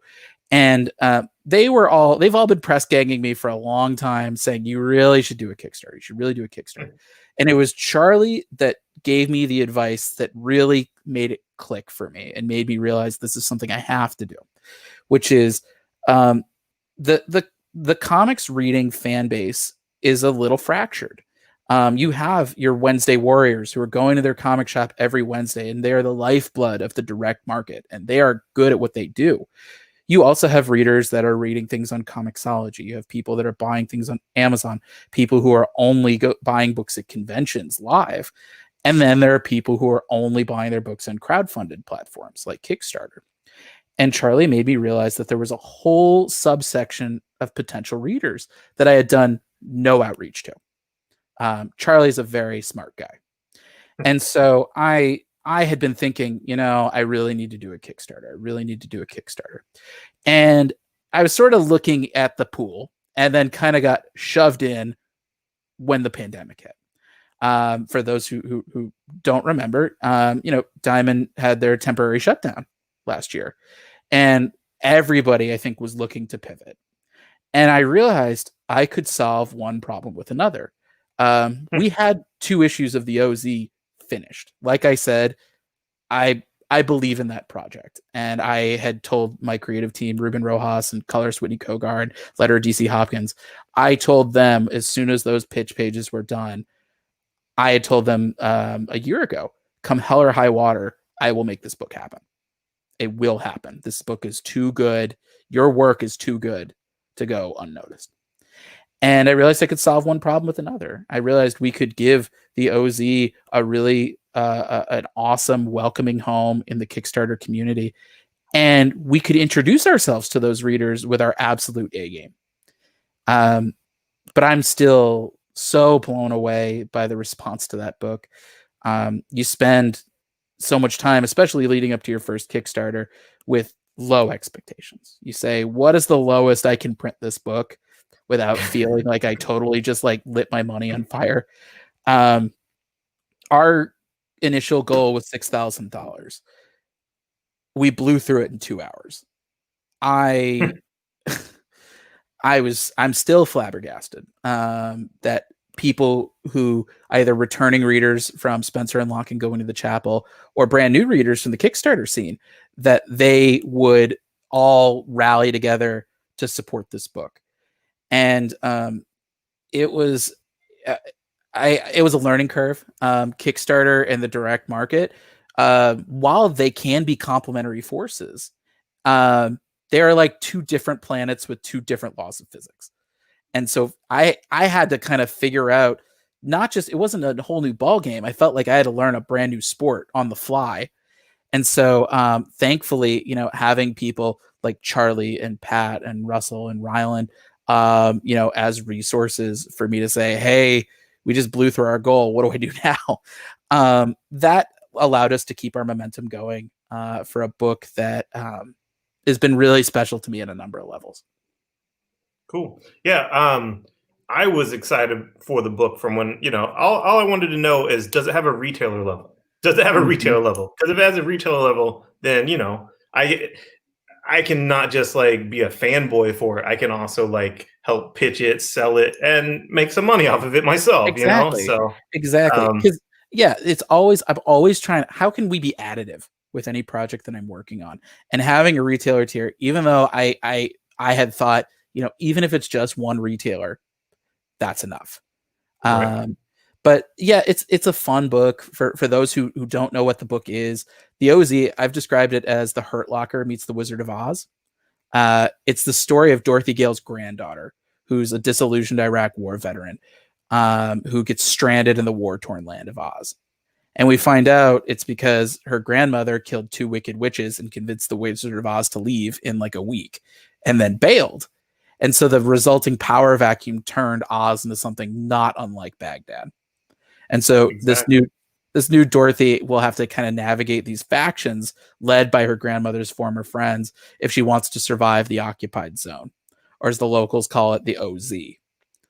And yeah, we're very excited with how the book was received. We're already getting our ducks in a row for the next Kickstarter, which our estimate right now is we'll probably launch that sometime in March. We've already gotten some very cool covers coming in, and artist Ruben Rojas is hard at work on the next installment. And yeah, I'm so grateful for everyone who believed in us in this book, because I feel like, again, so many people say it can't be done, and our Yellow Brick Road warriors proved them wrong. Right. And first, when I brought up the Kickstarter, that was the smoothest Kickstarter experience with a comic book I've had. I mean, it was just everything was just clockwork. Or did you stuff the envelopes yourself? I mean, how did you get that? I did. That was a wild experience. In that, when I started this campaign, I did not expect to get over 1,200 backers for it. And so what wound up happening is the same week that the books arrived from the printer was the same week that we were suddenly told that we had been approved for a long-standing application for a new puppy. And so, so my girlfriend and I hand-packed 900 packages in our 2-bedroom apartment with a new puppy. It was a wild experience. We're sort of exploring our options to see if we can work with our printer next time to sort of streamline and delegate some of that process to just make things faster and more affordable for everybody. But at the same time, I felt like kind of this level of pride that for my first Kickstarter, I was going to do it by hand. And don't get me wrong, I think I did nothing but pack for 3 weeks straight. I had more Gemini mailers. I had so many boxes of it; it was taller than me. But yeah, it was such an incredible experience, and I'm glad that it turned out smoothly. I think I've been very fortunate that we were able to get everything in on time, even despite all the holiday shipping craziness and the election shipping craziness. Yeah, I like I said, I just feel really lucky, and it was a hard campaign, just in terms of the amount of work that went into it, but I never felt tired. I just felt so excited every single day, and I've said to a lot of people, we will be continuing this series and concluding it through Kickstarter over the course of 2 more campaigns, and Kickstarter will be a part of my business model moving forward. I want to invite more people to the table. And the way that we can sort of have the Kickstarter readers and the direct market readers all at the same table to break bread together, that's, I think, how we kind of solve the existential crisis of the comics industry, how we keep bringing in new readers and sort of maintain a fan base so we can keep selling books, hopefully long after I'm dead. All right. Well, the OZ, to me, like, I know their Hurt Locker stuff. I get it. But for me, as a comic retailer and pitching it to people that I know have read certain comics, I was like, it's like Fables meets the DMZ, Yeah. And it's just like, but instead of like in the homelands, homelands. Those were 2 books that were huge influences on the OZ. Oh, really? I can't discount it enough. Fables is almost a seminal book for me in a lot of ways. You can see it in Spencer and Locke, and you can see it in and Spencer and Locke 2 especially. But yeah, it's funny. Those 2 books were both on the pitch doc for the OZ. So I'm glad you saw it. Because I like kind of the sort of the dark dystopian kind of storytelling. Even Spencer and Locke, while not dystopian, there's certainly a degree of darkness to the high concept, because I feel like that shines the most contrast on the redemptive arc. I don't write my books to depress people. I write them that people can know it doesn't matter how rough it is, that you can't, there's a way out. You can work your way out. There is a better world. There is something right around the corner. And, but yeah, those, yes, I'm glad you noticed those books because those were huge. What I wanted to tell people about the OZ though, because obviously Wizard of Oz is iconic. It's iconic. It's legendary. I can't remember the first time I saw it, but I know it was with my mother, and my mom never really was into any genre, anything, and that was one thing that she liked. That was genre. I mean, it had friggin' flying monkeys and stuff, so that was winged monkeys. So, it was something that I knew forever, but never really was that into. And what really sunk it for me in your pitch was that, okay, she comes, she kills two wicked witches, she has the wizard leave, and then she dips out, and that power vacuum. And I'm like, I've seen that, who knows, so many times. Never once did I think that. And, probably because I wasn't watching with a critical eye. I was just like, oh, this is the classic, la, la, la, whatever, munchkins and songs and whatnot. But that, and I want to tell anyone that if, like, sure, okay, say what Oz is, and you've never really been that big of a fan, or maybe you've never been a fan at all. Who cares? That's the setting. That's the setting. And having that cursory knowledge is beneficial. Well, that certainly, absolutely, it's not is required. Not yeah, I think that's part of the reason why I've liked doing kind of adaptations of sort of these big, sort of these iconic properties, is because you're able to sketch it in through cultural osmosis. Even if you're not a comics reader, if you're of a certain age, you know what Calvin and Hobbes is. If you've never read a comic. The Wizard of Oz, even if you've never even watched the movie, Dorothy, Tin Man, Scarecrow, and the Lion. Those are just 4 strong archetypes.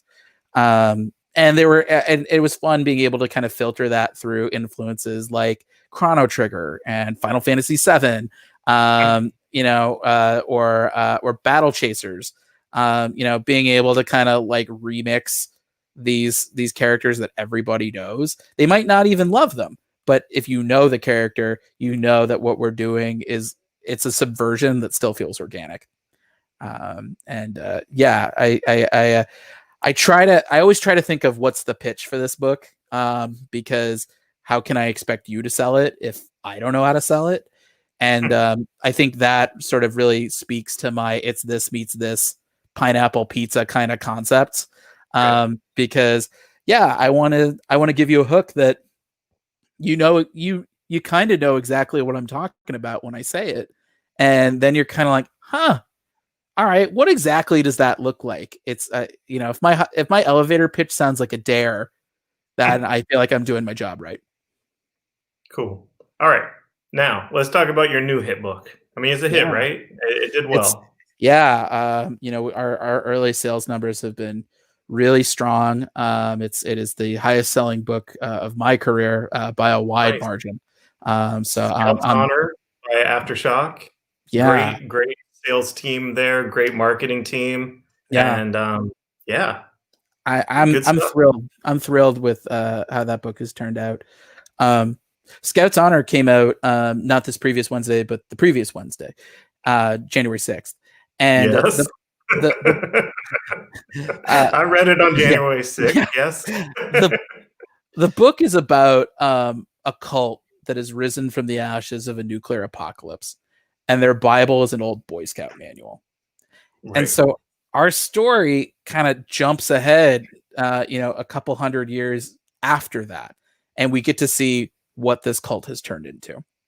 And so our story follows Kit, who's a young initiate who really kind of represents the best and the brightest of the Ranger Scouts of America.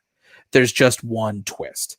The Ranger Scouts are this sort of hyper-masculine, patriarchal cult that only allows men to serve.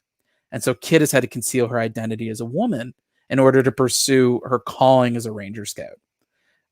Unfortunately, this true believer is going to make a pretty chilling discovery that cuts back all the way to the Ranger Scouts founding. And she's going to find herself losing her religion as she embarks on a pretty harrowing quest across the Colorado Badlands to discover the truth.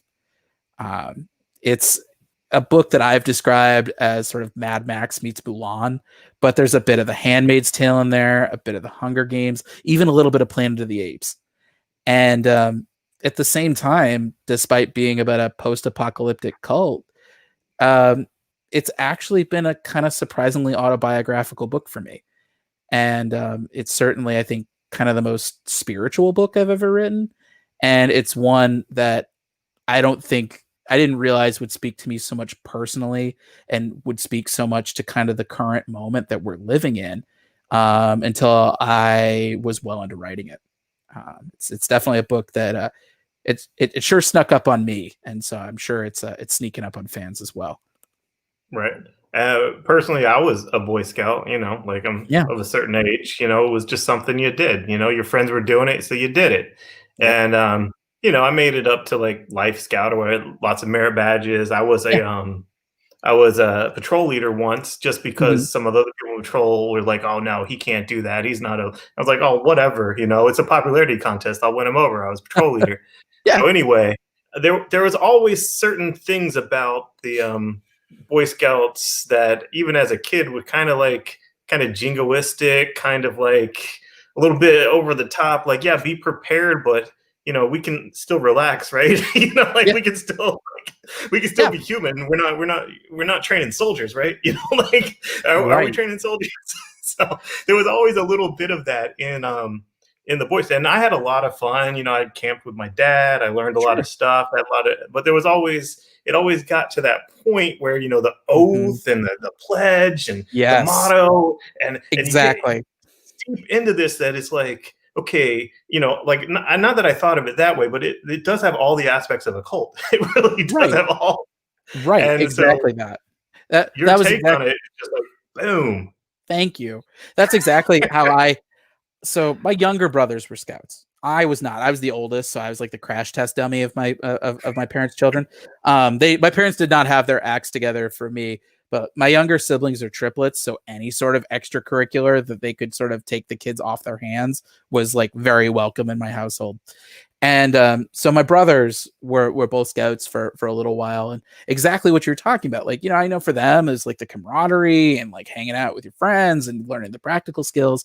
But on the outside looking in, you see the oaths and you see the costumes and you see the pageantry of it all and the bylaws. And you don't have to squint too hard to make it look like a cult.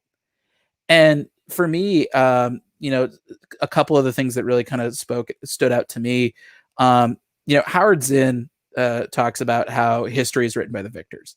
It's a game of telephone that builds its own mythology, and the mythology kind of, sometimes kind of curls back on itself. I mean, it wasn't that long ago that we all talked about Christopher Columbus like he was a good dude.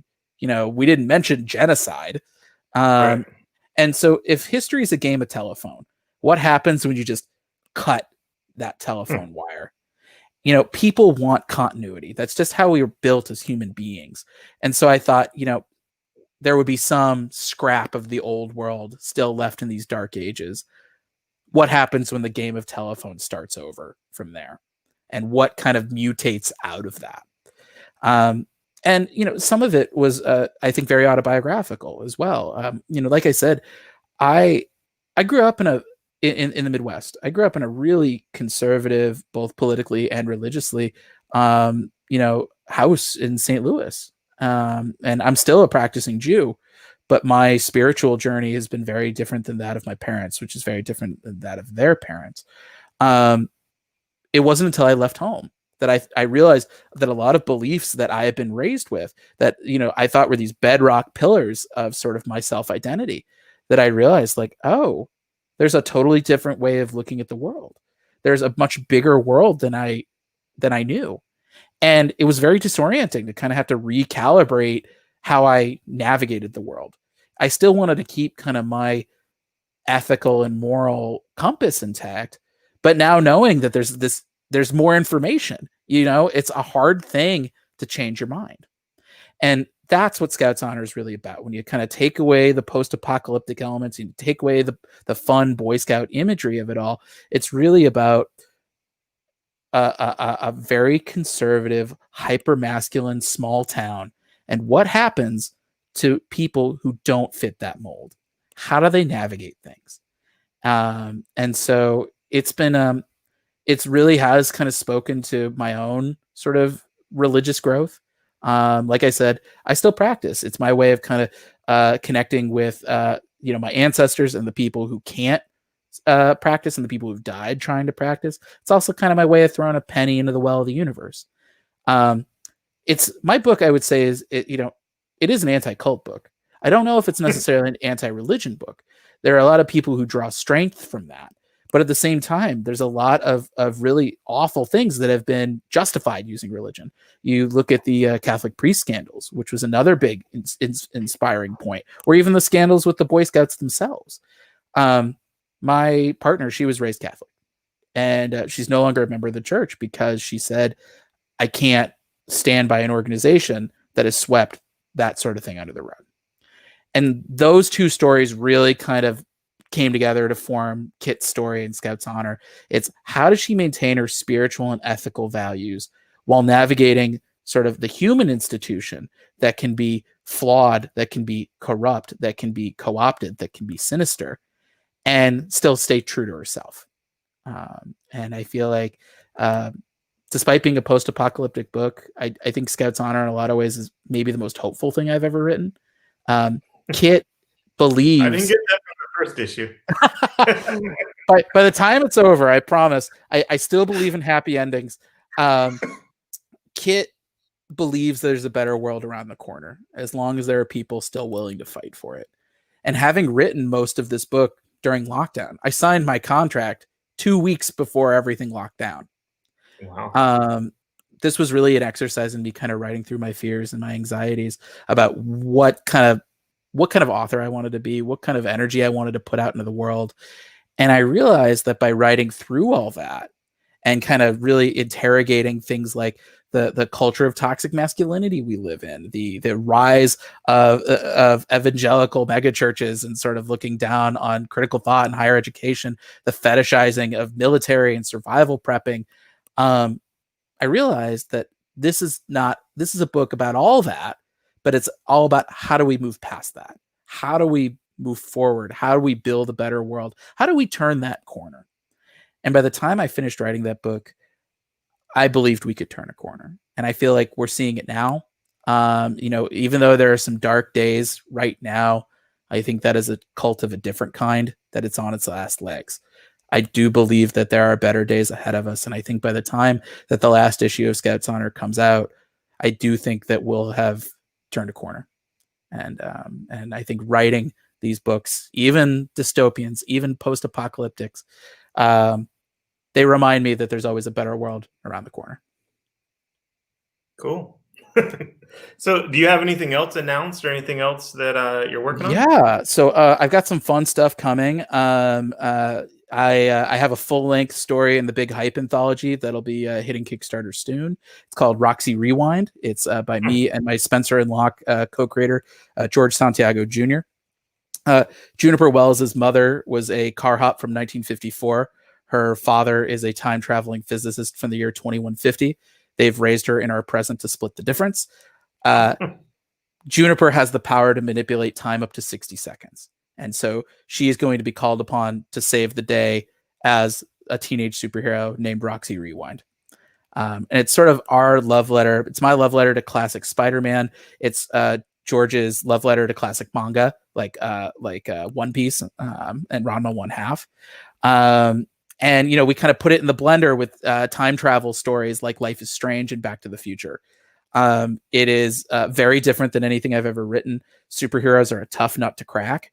So I wanted to make sure that if we did it right. I feel like in a lot of ways, Roxy's story builds on that classic story of an immigrant that Superman started all the way with the genre. Just like Clark Kent is not from around here, and he has to kind of learn how to sort of make this world his own. Juniper is the first generation of time traveling immigrants.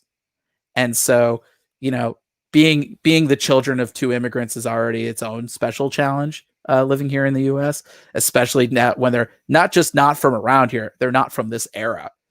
and finding a way to take her parents' dual heritage and kind of remix it into something that's her own. It's a really fun concept that I've had in my back pocket even longer than Spencer and Locke, if you'll believe it or not. And so I'm thrilled that the Big Hype Anthology invited us to tell this full length story. It's full 20 pages. It's a full standalone adventure. Maybe we'll tell more. We'll see. Beyond that, later this year, my story Die Die Danger Ronin will appear in the Nightmare Theater Horror Anthology that just wrapped up on Kickstarter.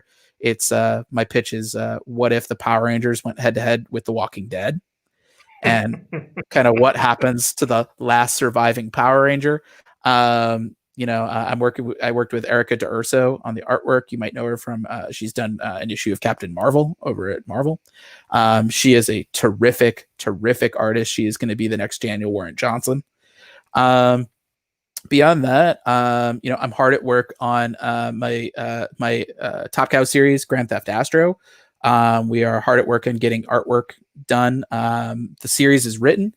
We're just getting our ducks in a row with scheduling on the art team to make sure that it looks as good as I think it's been written. That is Fast and the Furious meets Back to the Future with a little bit of Star Wars thrown in for good measure. It's the story of Hakeem Henriksen, who races spaceships as the fastest star chaser in the galaxy. The problem is Hakeem has built an experimental supercharger that he tries out during a race, which rips open a wormhole that throws him 7 years into the future. Hakeem is used to winning races, and now he's stranded in a world that's long since left him behind. So he's going to have to team up with his younger brother, Omar, who's now older than him and grown up to become kind of a fearsome street criminal in his own right. And they're going to have to pull off a faster than light heist to steal a piece of technology that might bring Hakeem home. It's a fun book that has been in the works for a long time. I'm confident it's going to be worth the wait. I remember you mentioned that to me, and just the title alone was like Grand Theft Astro. I was like, I'm in. Like, it's title alone. That's good. That's all I need. It's been a fun series, and it's very much about competitiveness and how that can kind of cloud your judgment. It's also about sort of figuring out who the people you can really trust are, but it's also figuring out how sometimes we romanticize a past that doesn't exist, and maybe the only direction we can move is forward. I can't wait for that book to come out. As soon as we sort of have hit a kind of a critical mass on the art side, we'll be able to kind of figure out the scheduling of it all. But like I've said, the series is written. I'm really thrilled with it, and I can't wait for readers to get to check it out. Awesome. And as we wrap up, sure. How do people support you? Where should they follow you at? Are you selling stuff directly? You selling stuff digitally? Like how do people support you? How do they check out some of these cool things we've talked about? Absolutely. Well, first off, readers can follow me on Twitter and Instagram at Pepose D. It's my last name and first initial.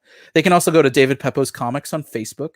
They can subscribe to my newsletter, Pep Talks, at bit.ly/pepnews. I'll be sending out another newsletter either on Monday or Tuesday. And they can visit my website, davidpepose.com. Our web store is in the process of being debugged. So if you want to buy any of my books, you can visit the ozcomic.backerkit.com. That has every book except for the first issue of Scout's Honor on there that you can order directly from me. If you want to order Scout's Honor, always, check out your local comic shop. If you're jonesing for a signed copy of it, message me. We can figure something out. I have copies here. I'm happy to ship it to you. Otherwise, just follow me on social media. And if you're looking to find my books, either call your local comic shop or just hit me up directly, and we'll make sure we get you squared away. Cool. And Scout's Honor did just come out last Wednesday, so stores might still have it. It's a nice, that is like double-sized first issue. We had 2 extra pages of story plus an additional 4 pages of back matter. So that's an additional 6 pages thrown into the standard 20. It felt so meaty. Like I read it for probably a good hour. Good. I'm glad. Yeah, it's a fun book. Pre-order. You can actually pre-order issue 2 through Monday. That's when final order cutoff is. The code is DEC for December 2011-33. Or you can tell your local comic shop. Just add all 5 issues to my pull list. That'll be a big help. This is a 5-issue mini. It's got a distinct beginning, middle, and end. And then we'll have a trade out for that later on. I believe it'll be August or September. I saw somebody asked if there's going to be a collection for the OZ. There will be probably sometime next year. We're still kind of figuring out the logistics of everything. But I believe we will have a collection of that later. But yeah, if you want to get in on this collection or get a TBD. Yeah. We're still like I said, it's we've only done one Kickstarter, and so that's why I've sort of we will have a collected version of this book.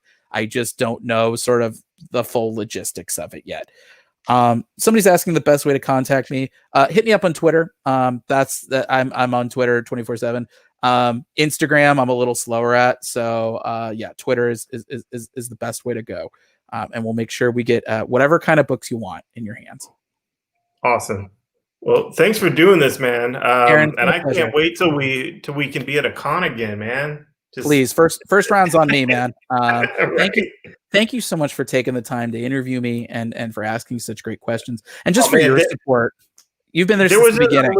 There was a list of like, hey, here's the people, and I was like, oh man, I want to do that guy. I don't have to do any prep work. No prep work at all. I know all this stuff. I read all this stuff. It's done. Exactly. Well, Aaron, as somebody who's been there from the beginning, thank you for your support. And will the OZ come out after Kickstarter from a publisher? No plans as of yet. Like I said, things could change, down the road, but we do not have a publisher attached.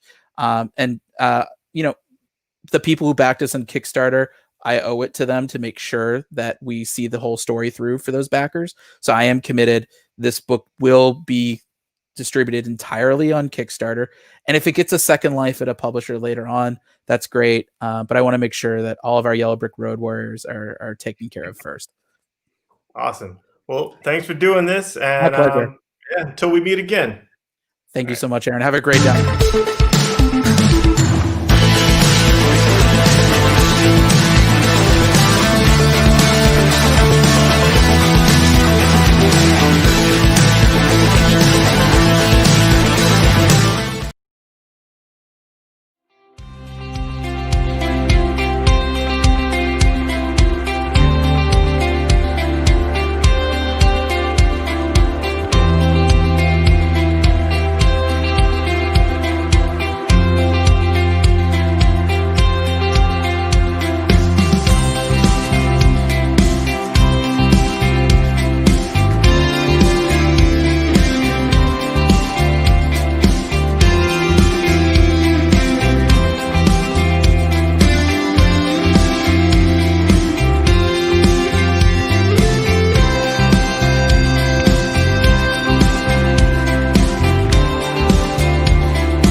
What's up, everybody? It's Kyle. I'm back. Been with you all day. We're still chugging along here. We have another legend joining us in just a second. He'll be interviewed. We have Jesse James coming in, but we also have Jae Lee coming. But first, before we get to them, I just want to remind you guys, head over to twitch.tv/the_EXP. That is the home of our after party. All right. We're having it's DJ Taji Beats, aka Brainy Singh from Enjoy Comics, California. He will be spinning on the after party. It's exclusive to Twitch. So make sure you head over there and follow that page. Jesse will be joining us in a minute, but I will go ahead and bring in the legend, Jae Lee. Jae, welcome to the EXP Expo Day 1, my friend. Thank you for having me. I'm very excited to have you on. I have to tell you the story. The first time I ever encountered your work, We stood in line at C2E2 for about 4 hours, and you drew an Akuma for a friend of mine. And he actually went and got it tattooed on him immediately following. That was the first That's crazy. Jae Lee art I ever saw. And I've been a fan ever since. So tell me, how did you come to be in the comic industry? First of all, who's Akuma again? From Street Fighter. Oh. Wait, I still don't know who that is. Which one was he? He's the one with the long limbs? Maroon hair. What's that? He's maroon hair and he shoots like a pink fireball. He wasn't a big character. Sean had to show you a picture. No, I used to play Street Fighter like crazy. I just don't recognize the name. Akuma. Huh. Yeah, anyway. I think he was only in the one. No, now that's going to bother me during the whole interview. Well, we'll move on. Okay. No, we got to find out who Akuma is. I will get a screenshot and I'll bring him up. Was he in Street Fighter or was he in Tekken? I don't remember him in Tekken either. I'll find it. All right. Well, now I got to look him up. I'll pull it up and I'll screen share. Oh, okay. I think this was in the new Street Fighter, right? Yeah, he was only in the one, I think. Okay. I only played the original Street Fighter 2. Yeah. Okay. Anyway. I got you. I'm with you. Now that that's taken care of. The important part is taken care of. Yeah, Brian Haberlin says, hey. Hi, Brian. Long time no see. Jesse's on his way to little technical thing. There he is.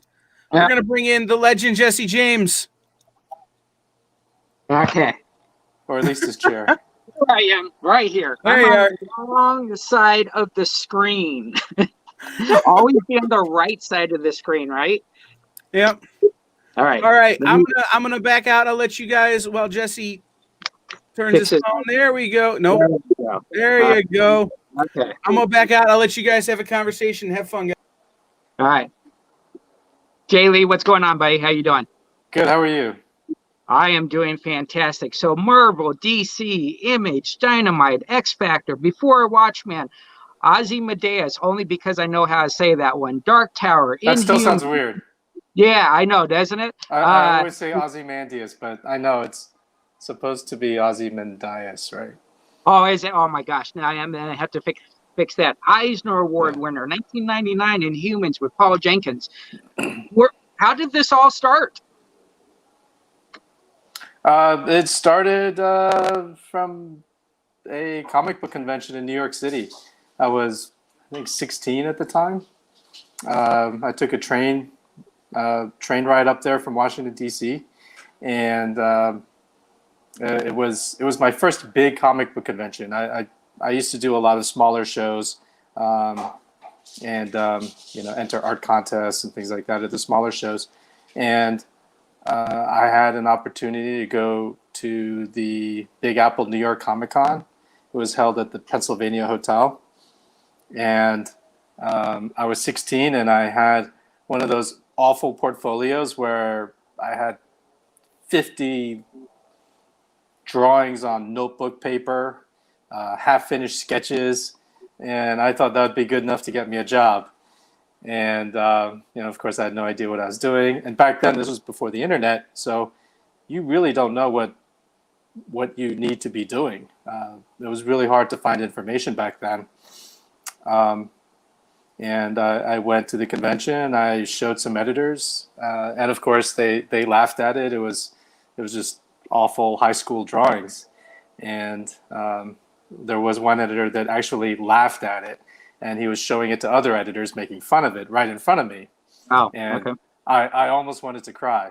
And there was a writer that I met there. He was just starting out himself, Scott Lobdell. And he saw the look on my face. He felt bad for me, and he said, "Hey, here's my address. Why don't you just work on this? You need to have some storytelling and try to do some pages." And he gave me a script that he was working on and said, here's what a script looks like. And again, back then, those were incredibly hard to come by before the internet. You have no idea what they're looking for, what what a script looks like. And so that kind of pointed me in the right direction. And over the next 2 years, I was sending him sample pages. And one day he thought it was good enough to take it into the Marvel offices, and I got my first job. Now, was your first Comics Presents 85? Yes, it was. Okay. Do you remember who you drew in that? Yeah. Well, my first interior work was in, I guess it was 85 too. I did one page. Right. Rob Liefeld had done, it was supposed to be an 8-part Beast story, or 6-part, I can't remember. There were 8 pages each. Rob had done the first 2 parts, and he left out some of the boring pages. So I got to draw the scenes of Hank Pym, not as the Blue Beast, but as a teenage football player. And in the next issue, I got to draw a really fun shot of not the X-Men or the Beast, but of some cops investigating a body in the rain or something like that. But I remember 85 more for the back cover. I think that was actually my first. I can't remember what came first, the cover or the interior page. Yeah, I think it's like when me and you were about the same age, and so I was just doing some research. I remember seeing that cover. I remember when it kind of came out. Did you get a comp of that, or did you have to go out and get that book? I think they gave comps. I can't remember. That was so long ago. Right. Yeah. So that's where it started, and you went through this plethora of titles, and it's amazing when you look at all the titles that you have done. Tell me about your work on what really impressed me was your work on Dark Tower. Can you tell me how that process worked? Because you worked with a lot of team members on that one. My partner in crime on that was Richard Izanov, and that was actually where my style. I feel like it helped me evolve. It was the first time my art was shot directly from the pencils, and I've kind of kept up with that since. Before then, it was the traditional pencil, ink, and then color. But because I was working with Richard, who is an amazing painter, the inking process was kind of not necessary. And I thought that the pencils gave it a more lush, more of an illustration feel versus a hard black and white line like traditional comics. And so the lines kind of blurred between what I did and what Richard did, and we kind of came together to create something that neither one of us were capable of doing on our own. Wow. So on Ozymandias, you worked with Len Wein. Was that really a big switch on how to do that project? Well, yeah, I mean, he was a legend. So I couldn't believe I was working with a guy whose name had been on all the comic books that I grew up reading. He was amazing to work with. Of course, he knows the characters in and out, and anytime I get a chance to work on something that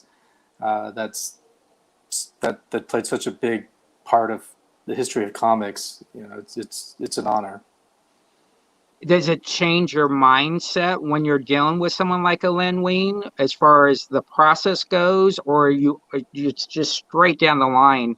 I guess what I'm asking is there a little bit more pressure when you're working with a Len Wein versus normal? It's not really who you work with. The pressure is always going to be there just to do the best job that I can do.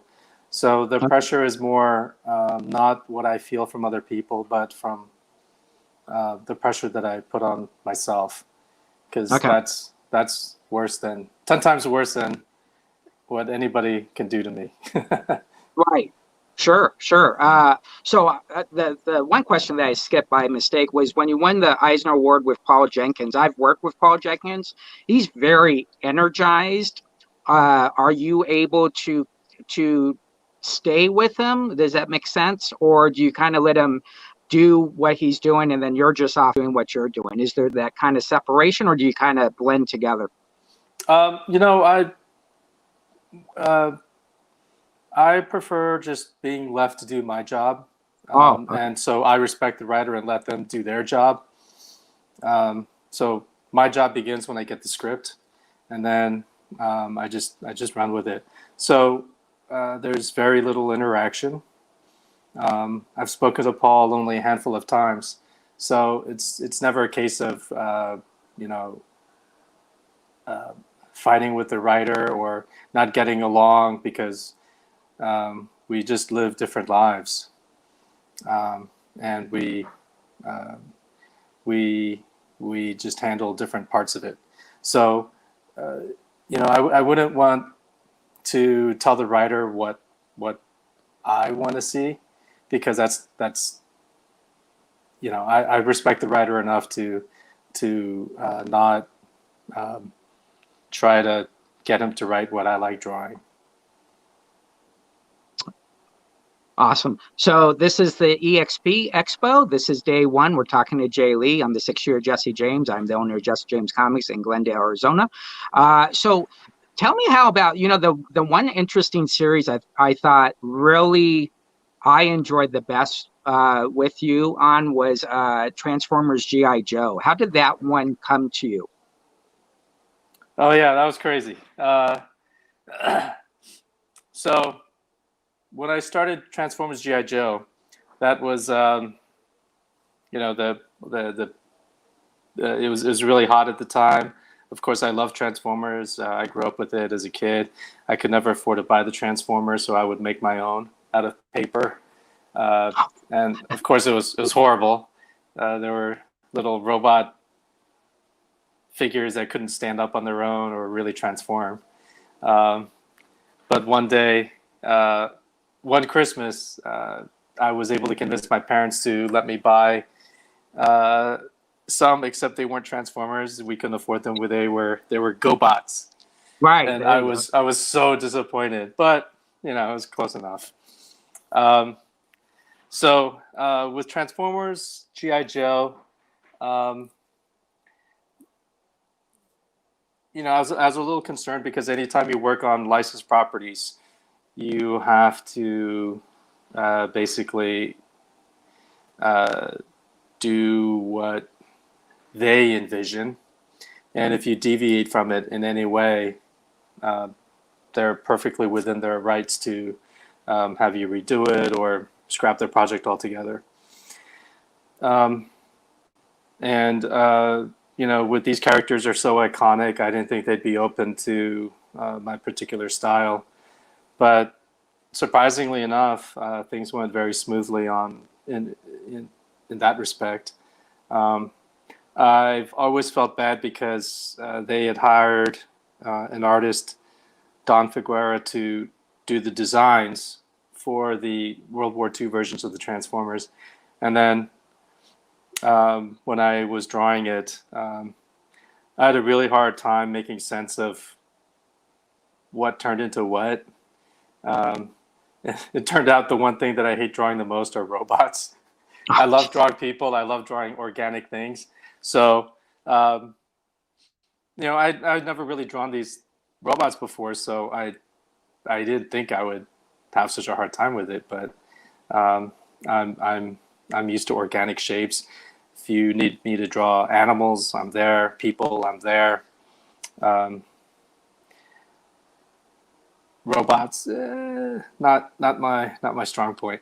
So I cheated, and I just covered everything up in shadows. So all the meticulous design work that Don did, I think he went so far as to figure out what turned into what fit into what this thing did, what this gear did, and I just dropped it all in shadows, added wires, and basically kind of kind of wasted his time on that, I think.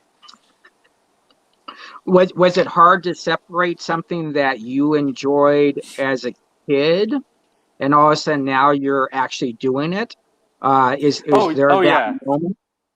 Yeah, the sad thing is I loved it so much as a kid, but then when you're working on it and then you realize some of the real world things that happen because of it, it takes the magic away. When I was working on it, that was the time that Dreamwave was folding, and so that wasn't a good time for anybody working for Dreamwave. Right. What I noticed one thing. So you did work with NASCAR, and you've done work with Adidas. How did that come into play? I think, gosh, I'm trying to remember. That was so long ago too. A lot of the commercial art gigs that I do, it's usually the art director is a comic book fan, and they approach me to do something, and yeah, that's how those came about. The Adidas project was extremely challenging because I had to do the likenesses of the soccer players, and that's another. Okay, so I hate drawing robots, but the thing that I hate the most is doing likenesses. Okay, sure. And yeah, and some of the notes I got back from the soccer players were very esoteric, and I didn't know how to translate it. For instance, one of the players, I had him kicking the ball very aggressively, and then the notes I got back were that he's more of a painter and an artist on the field. And so it's up to me to interpret that and do a pose showing the soccer player as an artist on the field. So it was very, very challenging. So your projects that you have now, you got Red Sonja dropping on the 20th, I believe. From there's I did a bunch of covers for them. Red Sonja. I think that's coming to an end with issue number 28. Okay. And Vampirella Dark Powers and Sonjaverse. Were those characters that you've wanted to do, or was that those characters that Dynamite just said, "Hey, Jay, can you do these?" Or are these kind of, because again, we grew up at about the same age, so I know those are iconic characters for me. How for you? Well, yeah, my favorite characters are, or my favorite genre is fantasy. Okay. You don't have to worry about drawing cars. You don't have to worry about drawing technology, robots. Everything is organic. You can make everything look broken down and old. I love that stuff. Of course, I grew up with the Frank Frazetta paintings, his pulp paintings. In fact, my first sample pages that I showed to Marvel were Conan the Barbarian pages. So and anything fantasy, I'm there.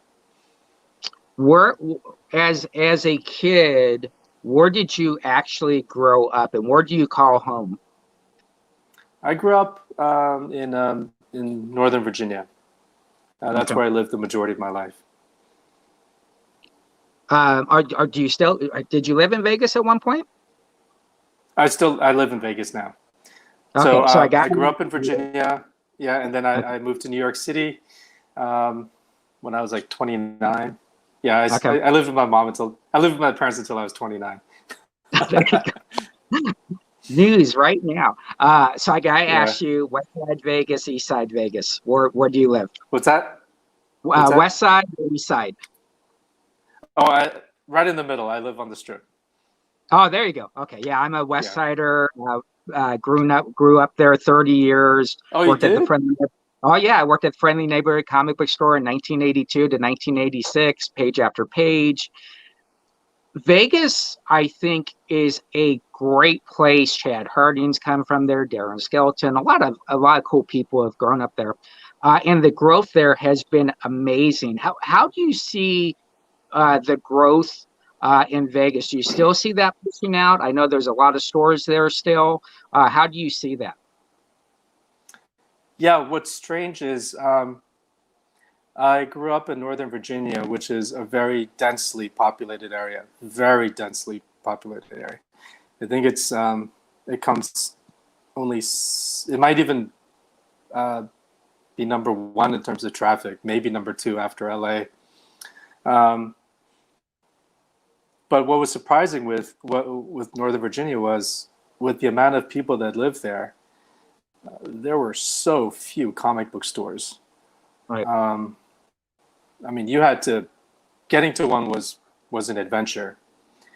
But in Vegas, my God, there were tons of stores, and that was the main thing I noticed when I first moved here. I just couldn't believe how many there were. You know, you have the first comic book store I went to was Ralph's Alternate Universe Comics.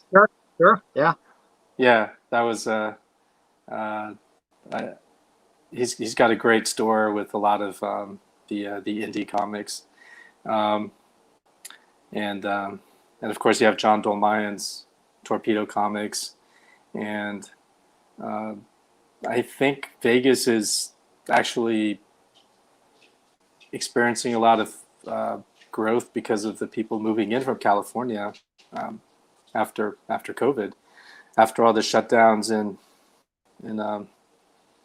that's been happening in California. I think people were kind of leaving and coming here. So I know the real estate market has just been going crazy with all the Californians moving here. Yeah, and I think, you know, when you live in, same thing in Arizona, we have tons of stores. Literally, I have my store. I could throw a rock and hit 10 stores within 5 miles. That helps the comic book industry tremendously. But how do you feel? And and what's so funny is when I was doing research on you and all that, because everybody's saying, well, Jae Lee doesn't do a lot of social networking and all that. But on Instagram, you have 92,000 followers. How is that all organic? How did that happen? You know, it was, yeah, I'm not big on social media at all. It was something I did that my wife had suggested. In fact, she handles a lot of that, and it was just something I tried out. I'm not very active on it at all anymore. But yeah, that's almost like a full-time job, and right. It's, yeah, I'd rather yeah, it's just too hard to keep up with any of that stuff. Sure, and you have a huge fan page. In fact, I was talking to that fan page today, and they were very excited when I emailed them. Like, no, we're just his fan page, 48,000 strong. So that's, you know, it's great to see the support that you have, even though you're not with social media. I tell people traditionally you're successful on social media if you work the least and you just hone your craft. And if you hone your craft, like you're an artist, a cover artist and all that, I think people will just naturally follow you. June does most of your coloring. Is she does most of your coloring, or and the ones that she does does that make it easier for you? Yeah, she does do all of my coloring. No, it makes things a lot harder because I'm always asking her to pull off a miracle. Oh, okay, sure. You know, I'd wake her up at 4 o'clock in the morning and say, "Hey, remember that cover I had to do? Yeah, I finished it and it's due by 9." That's hilarious because I figured that's what was in the game. So one of the things that I did, I used to run Phoenix Comic Con, and I remember working with you a couple of times at Phoenix Comic Con, and you're called what we call an end capper, someone that we know will draw people down into that row. Has conventions affected you, or has that given you more time to do more projects? Oh, that's actually one of the things I miss the most doing conventions. Like social media is great for what it is, but you don't really get to engage with the fans at all, in face to face, aside from comments and things like that. But it's not the same as meeting somebody in person.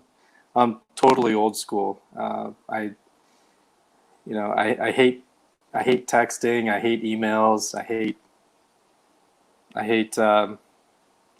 a lot of the things that the young people do these days. But meeting fans face to face, that's amazing. You get to talk to them. You get to see what you get to look at somebody in the face when you're talking to them, and you get feedback on what they think. And I think that's the part that I miss the most. And one of the questions I was going to ask, do you still do commissions in some way or shape or form, or is that just over until conventions come back? Yeah, it's I still have a lot of commissions that I owe, so I'm catching up on those right now. So I'm not taking anything new. But yeah, when conventions start up again, that's when I'll be back, and hopefully things will return back to normal.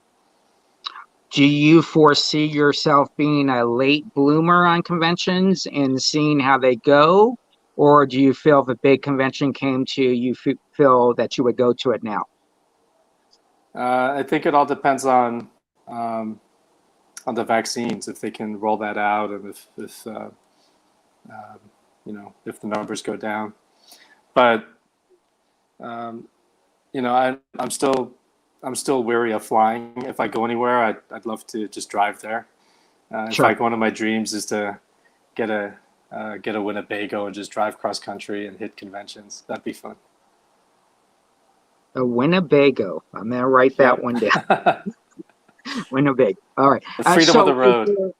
Yeah, there you go. Yeah, that's exactly the coolest thing to do. I think traveling the nation, and every comic book store, every convention has their own type of theme, their flair. Vegas convention's very fast paced. Arizona convention's a little bit slow, and then you got the New Yorks.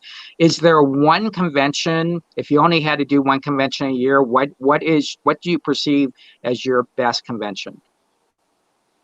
I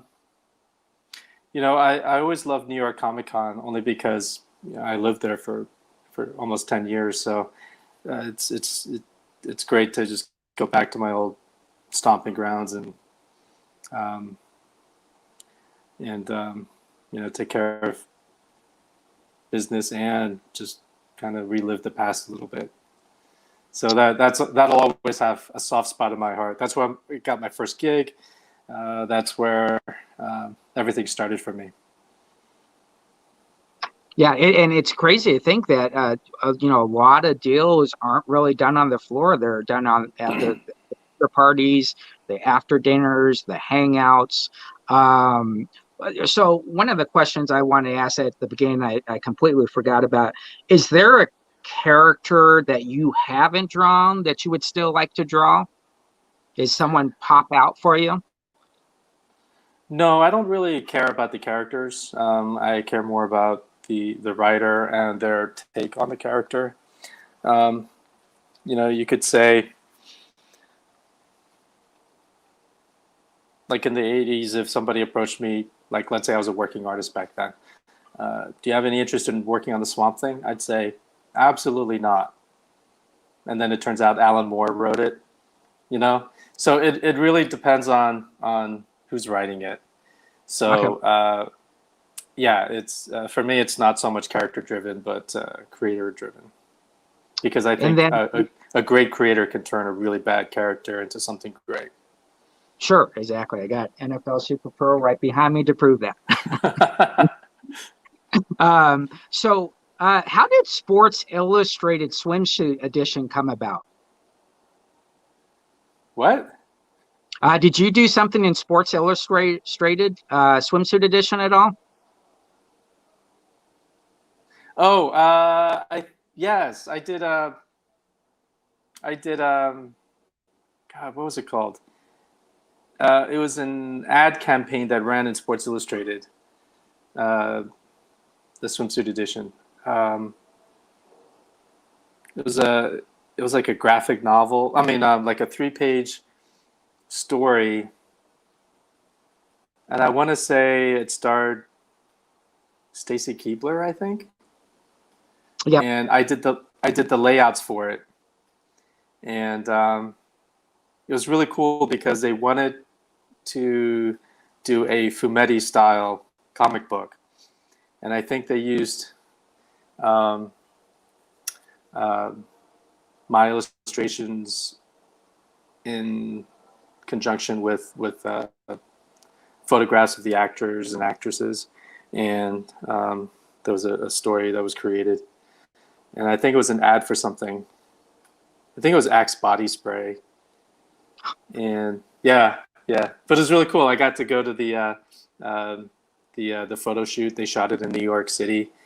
There was a sound stage, and they were shooting the actors, and it was really cool to see my artwork turned into a real, like just a photographic story. Right. And just being in a mainstream publication, and that kind of circles about everything. How did you get these, the Adidas and the NASCAR? Did it just evolve from communication or friends that you knew, or was it people approaching you that had saw your artwork and said, "Hey, we'd really like to get you on these projects," that weren't comic book specific? Yeah, like I said, it's usually the art director that's a comic book fan, and then they would contact me and say, "Hey, I'm the art director of this, and would you be interested in so and so?" And yeah, they seemed like really cool, interesting projects, things that I've never done before, and there were once in a lifetime opportunities. How many? And I probably should know this before I ask you this question. But what between Marvel, DC, and Image and Dynamite, who did you do the most work for? Is that something you would know? Oh, Marvel. Marvel? Okay, by far. Yeah, absolutely. Yeah, I started with them back in 1990, and I've drawn. I spent the majority of my career over there. Okay, and when did you start? When do you think you started really doing a lot of covers, where you were doing, when you went from interiors and all of a sudden you were doing these great covers? When did that really start to hit for you? When I got too slow to do interiors. Okay. So yeah, it wasn't an intentional thing. It's just I found myself just loving the idea of just getting to focus on a single illustration. I don't have to worry about like when you start a book, it's like page 1, and it's like, oh my God, I got to draw 150 more pages after this. So it's really daunting. It's really hard to see the light at the end of the tunnel. Whereas with covers, just mentally, all you have to do is just draw a great image, and then it's done. How long does it take you to come up with that cover concept? Is it days when someone hits you, or do they give you kind of a setting they want and then you go from there? It's always different. Some editors will have a very specific vision of what they want. Others will just say, "Hey, I just want a cool shot of Wolverine," and so it really depends on who you work with. And a lot of the times when you're doing covers, you're doing them for solicitations. So they're actually done several months before they even know what's inside the book. And that's why you get a lot of pinup type covers. Yeah, so every case is different. Every project is different. And where are you? Are you filled up for the rest of the year as far as work goes, or are you about 6 months in so far? Well, right now I'm working on a creator-owned project. Okay. It's called Seven Suns. I'm working on it with the writers and creators Robert Wyndham and Calvin Mao, and drawing it. And unfortunately, I can't talk too much about it because I think they have an idea of how it should roll out. So I'm just drawing it. Okay, cool. And so is that your sole project, or you still have covers lined up with Dynamite and other companies? No, this is it right now. It's a 6-issue project, and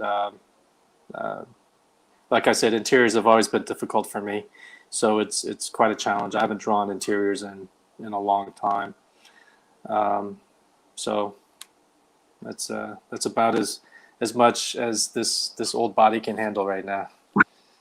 And I guess the big question, which is my big question on my sheet, is where do you think the comic book industry is right now? Do you think it's safe to say that where they have comic book stores in the future, obviously, you have eBay and the second market, you have the third market, which is live shows. Are you very comfortable where we're heading right now? We've kind of got through that bad jump. Where do you see it going the rest of the year? From your eye? I have no idea. I'm like the last person that should talk about this because I'm not clued in on what's been happening. Okay. I've never downloaded a comic, so obviously I'm not really into the digital comics. Sure. I don't even know what that looks like or how that even happens. I'm old school. I want to buy a comic. I want to hold it. I want to smell the paper. Right. I can't look at anything online. I can't even read an article online. I can't get past the headline. I just read the headline and that's it. I don't have any patience for looking at the computer screen. So, yeah, I'm the last person to ask. I know everyone says it's going digital, but I certainly hope not. Yeah, exactly. And so would you say that you are more of a back issue reader than a modern reader, or are you kind of both?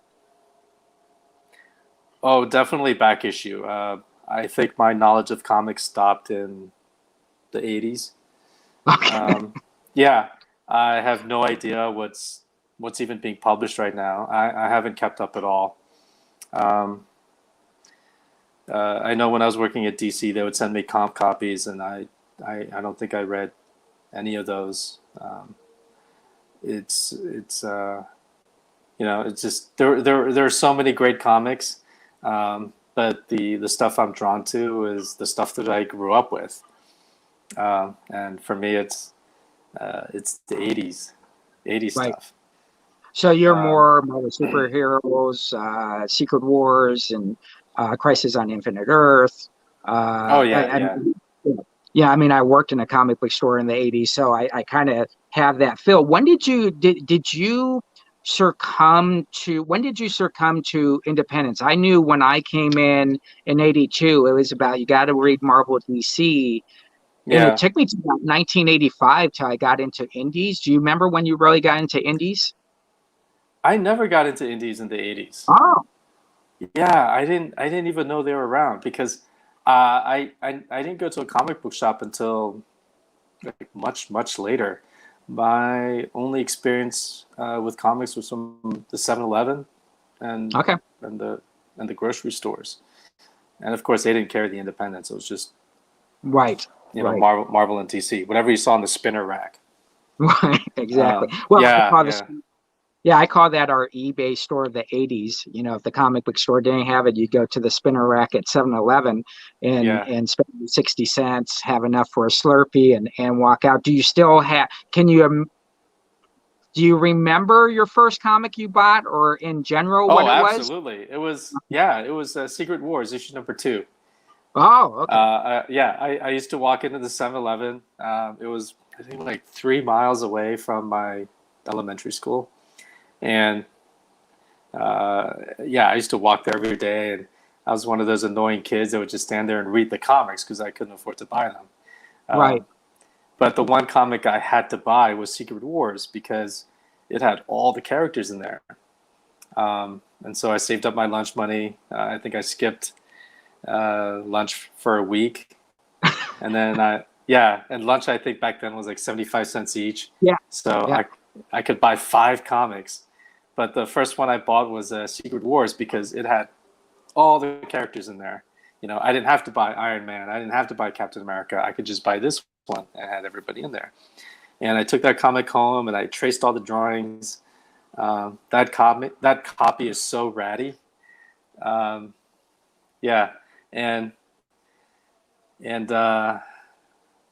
of course it was issue number 2. I missed out on issue number 1.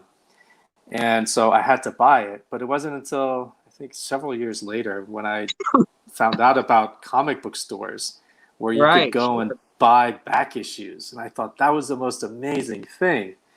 And I called around, and of course it was really popular at the time, so it was hard to find. But I found a store that had it. It was this hole-in-the-wall store. I had to beg my mom to drive me all the way out there. I think it was like 20 miles away.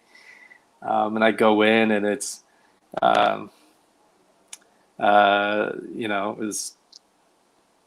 it was like the dingiest place you've ever been to. It just smelled of mold, but I loved that smell because that's what old comics smelled like.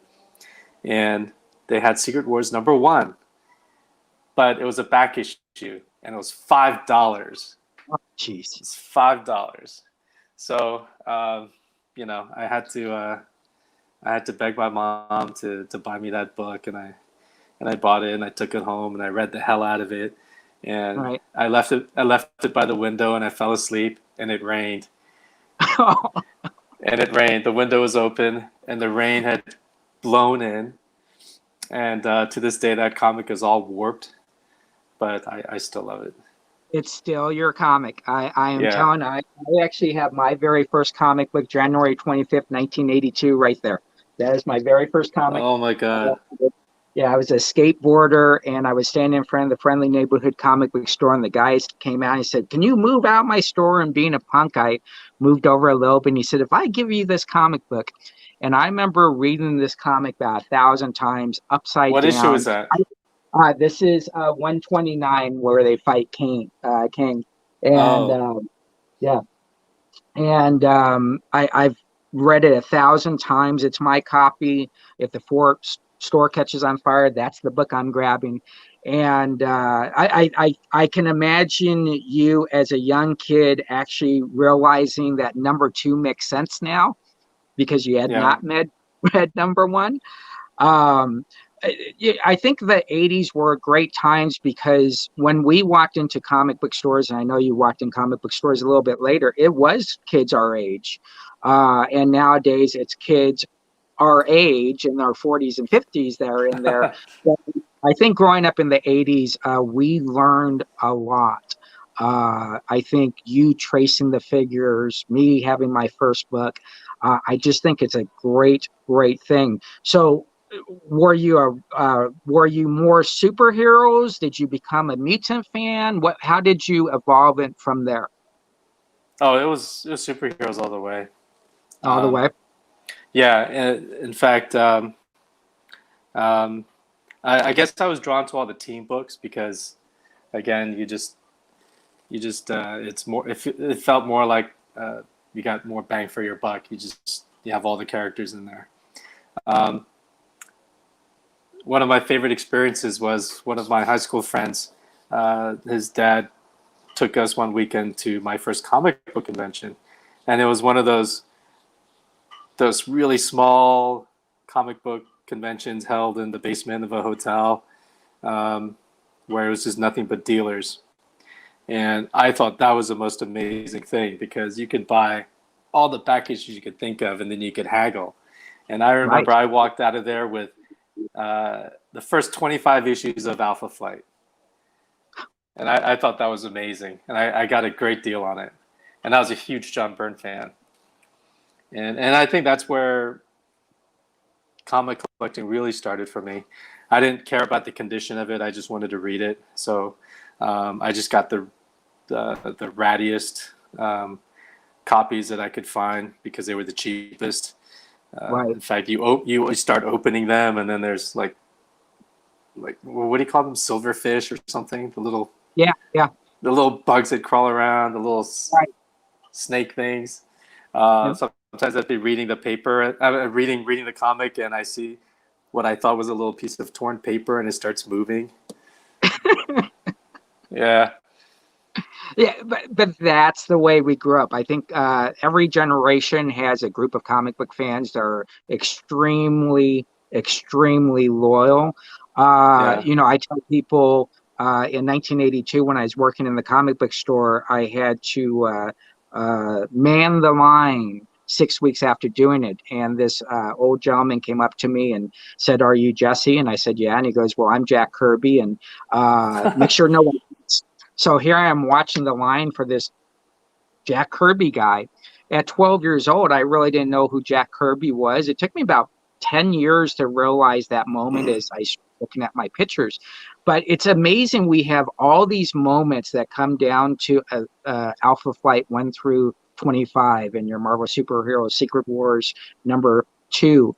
When did you find out about San Diego Con? When did that come to you? Were you an artist by then, or? Oh yeah, I had never heard of any of the big shows except the Fred Greenberg used to have the Great Eastern conventions. Okay. Those are the only conventions that I knew of. I didn't know about San Diego until I started working professionally, and I can't remember the first one I attended. I think it was. Yeah, I can't even remember. Okay. Now, you attended as a professional or as a fan the first time? As a professional. Oh, wow. Okay. Do you remember what company you were with? God, I think the first time I went there, it was for the Marvel Nemesis video game. I had done artwork for that, so Electronic Arts had brought me out, and I was there to promote the game. I think that was my first time in San Diego. Wow, I can't remember what year that was. Yeah, my first year was 1983. I haven't missed one yet. Yeah. I tell people, just walk through the door. You walk through the door. I have a funny story. I have a funny story about that show, though. So yeah, I was working on Ultimate Fantastic Four at that time. I had an annual that I was working on, and I was pretty late on it, but I couldn't cancel the San Diego show because I was there to promote the game, and they it would have been really crappy for me to pull out at the last minute. And so I thought, you know what, I'm going to be at the Sony PlayStation booth.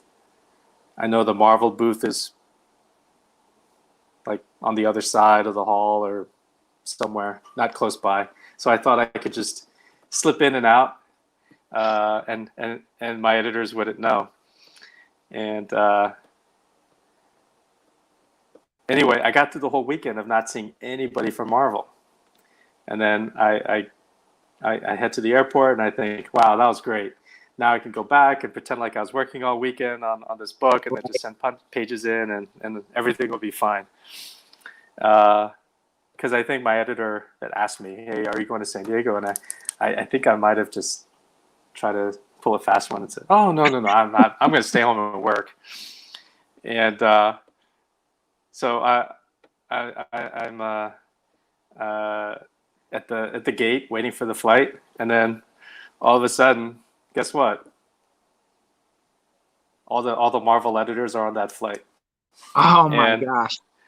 And the person sitting next to me is Nicole Booz, who is my editor.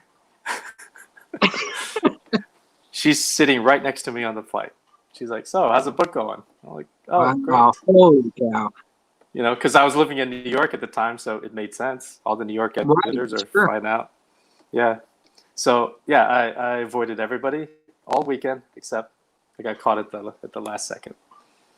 That is hilarious.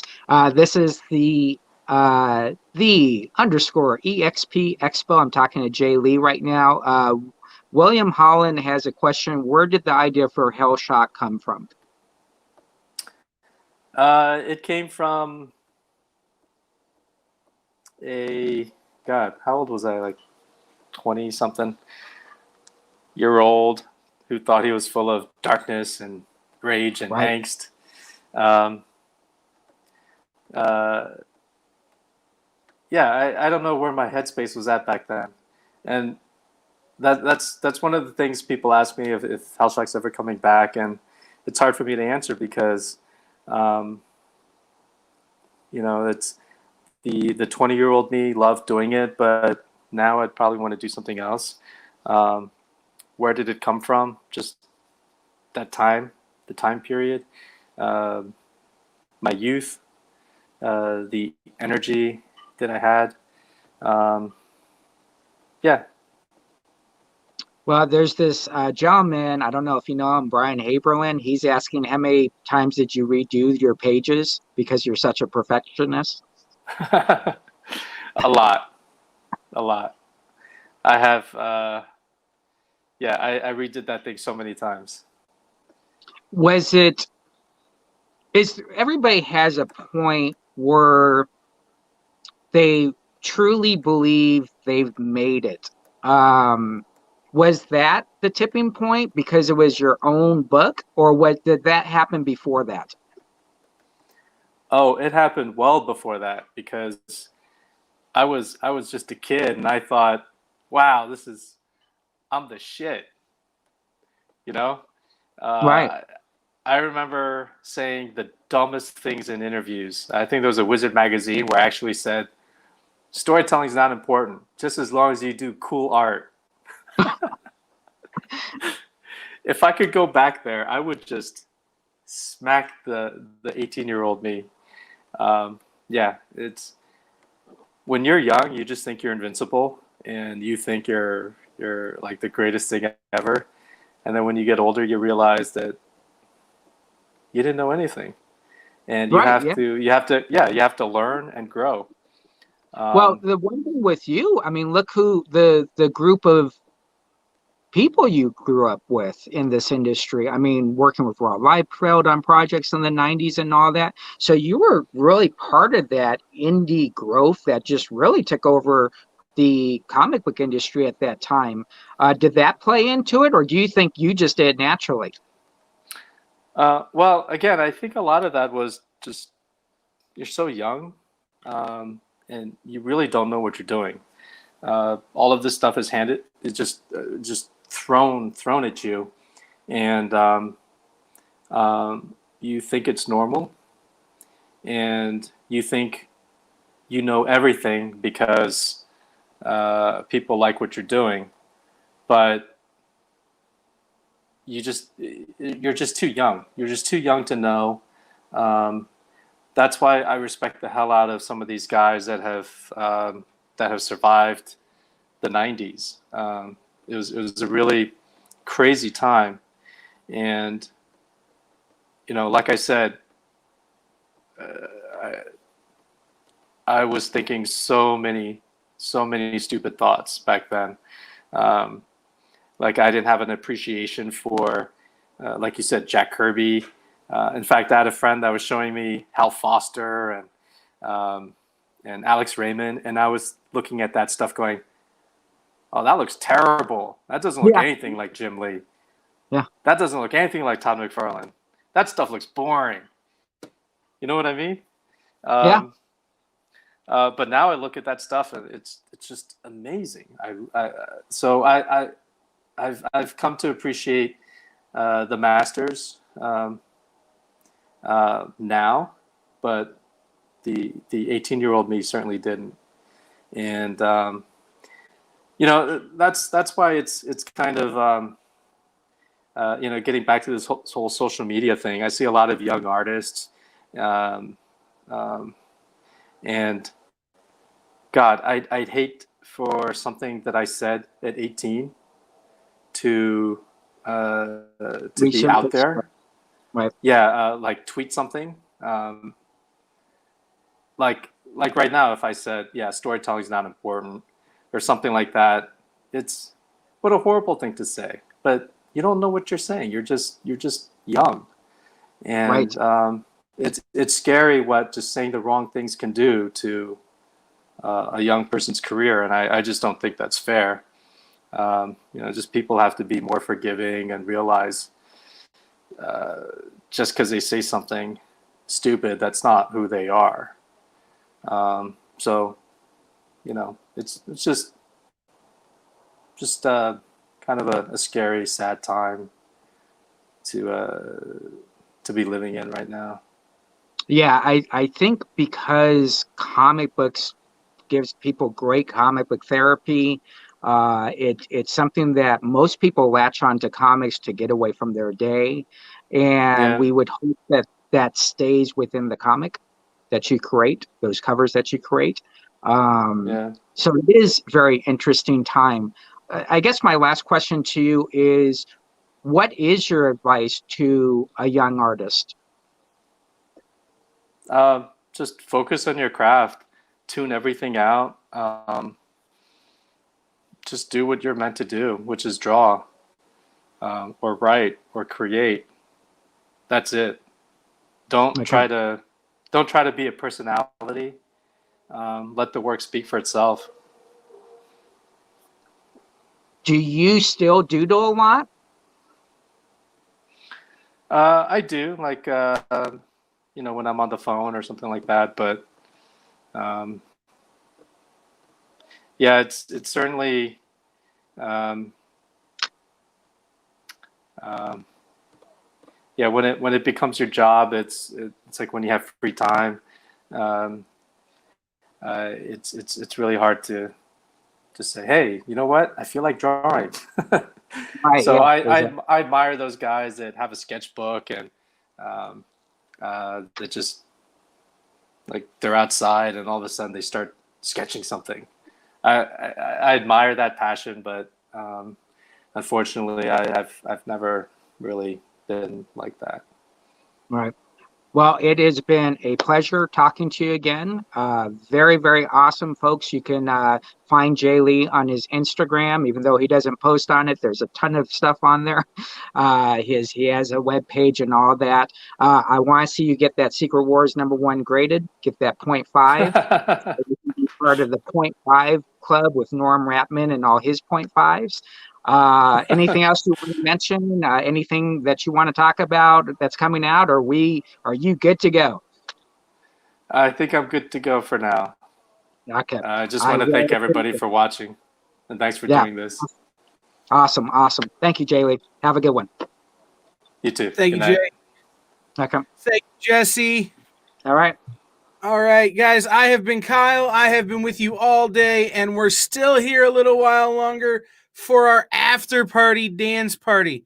That's right. It's coming up in just a minute or so. We got Taji Beats in the mix. Check out this real quick promo for it. If I can click. There. Come on.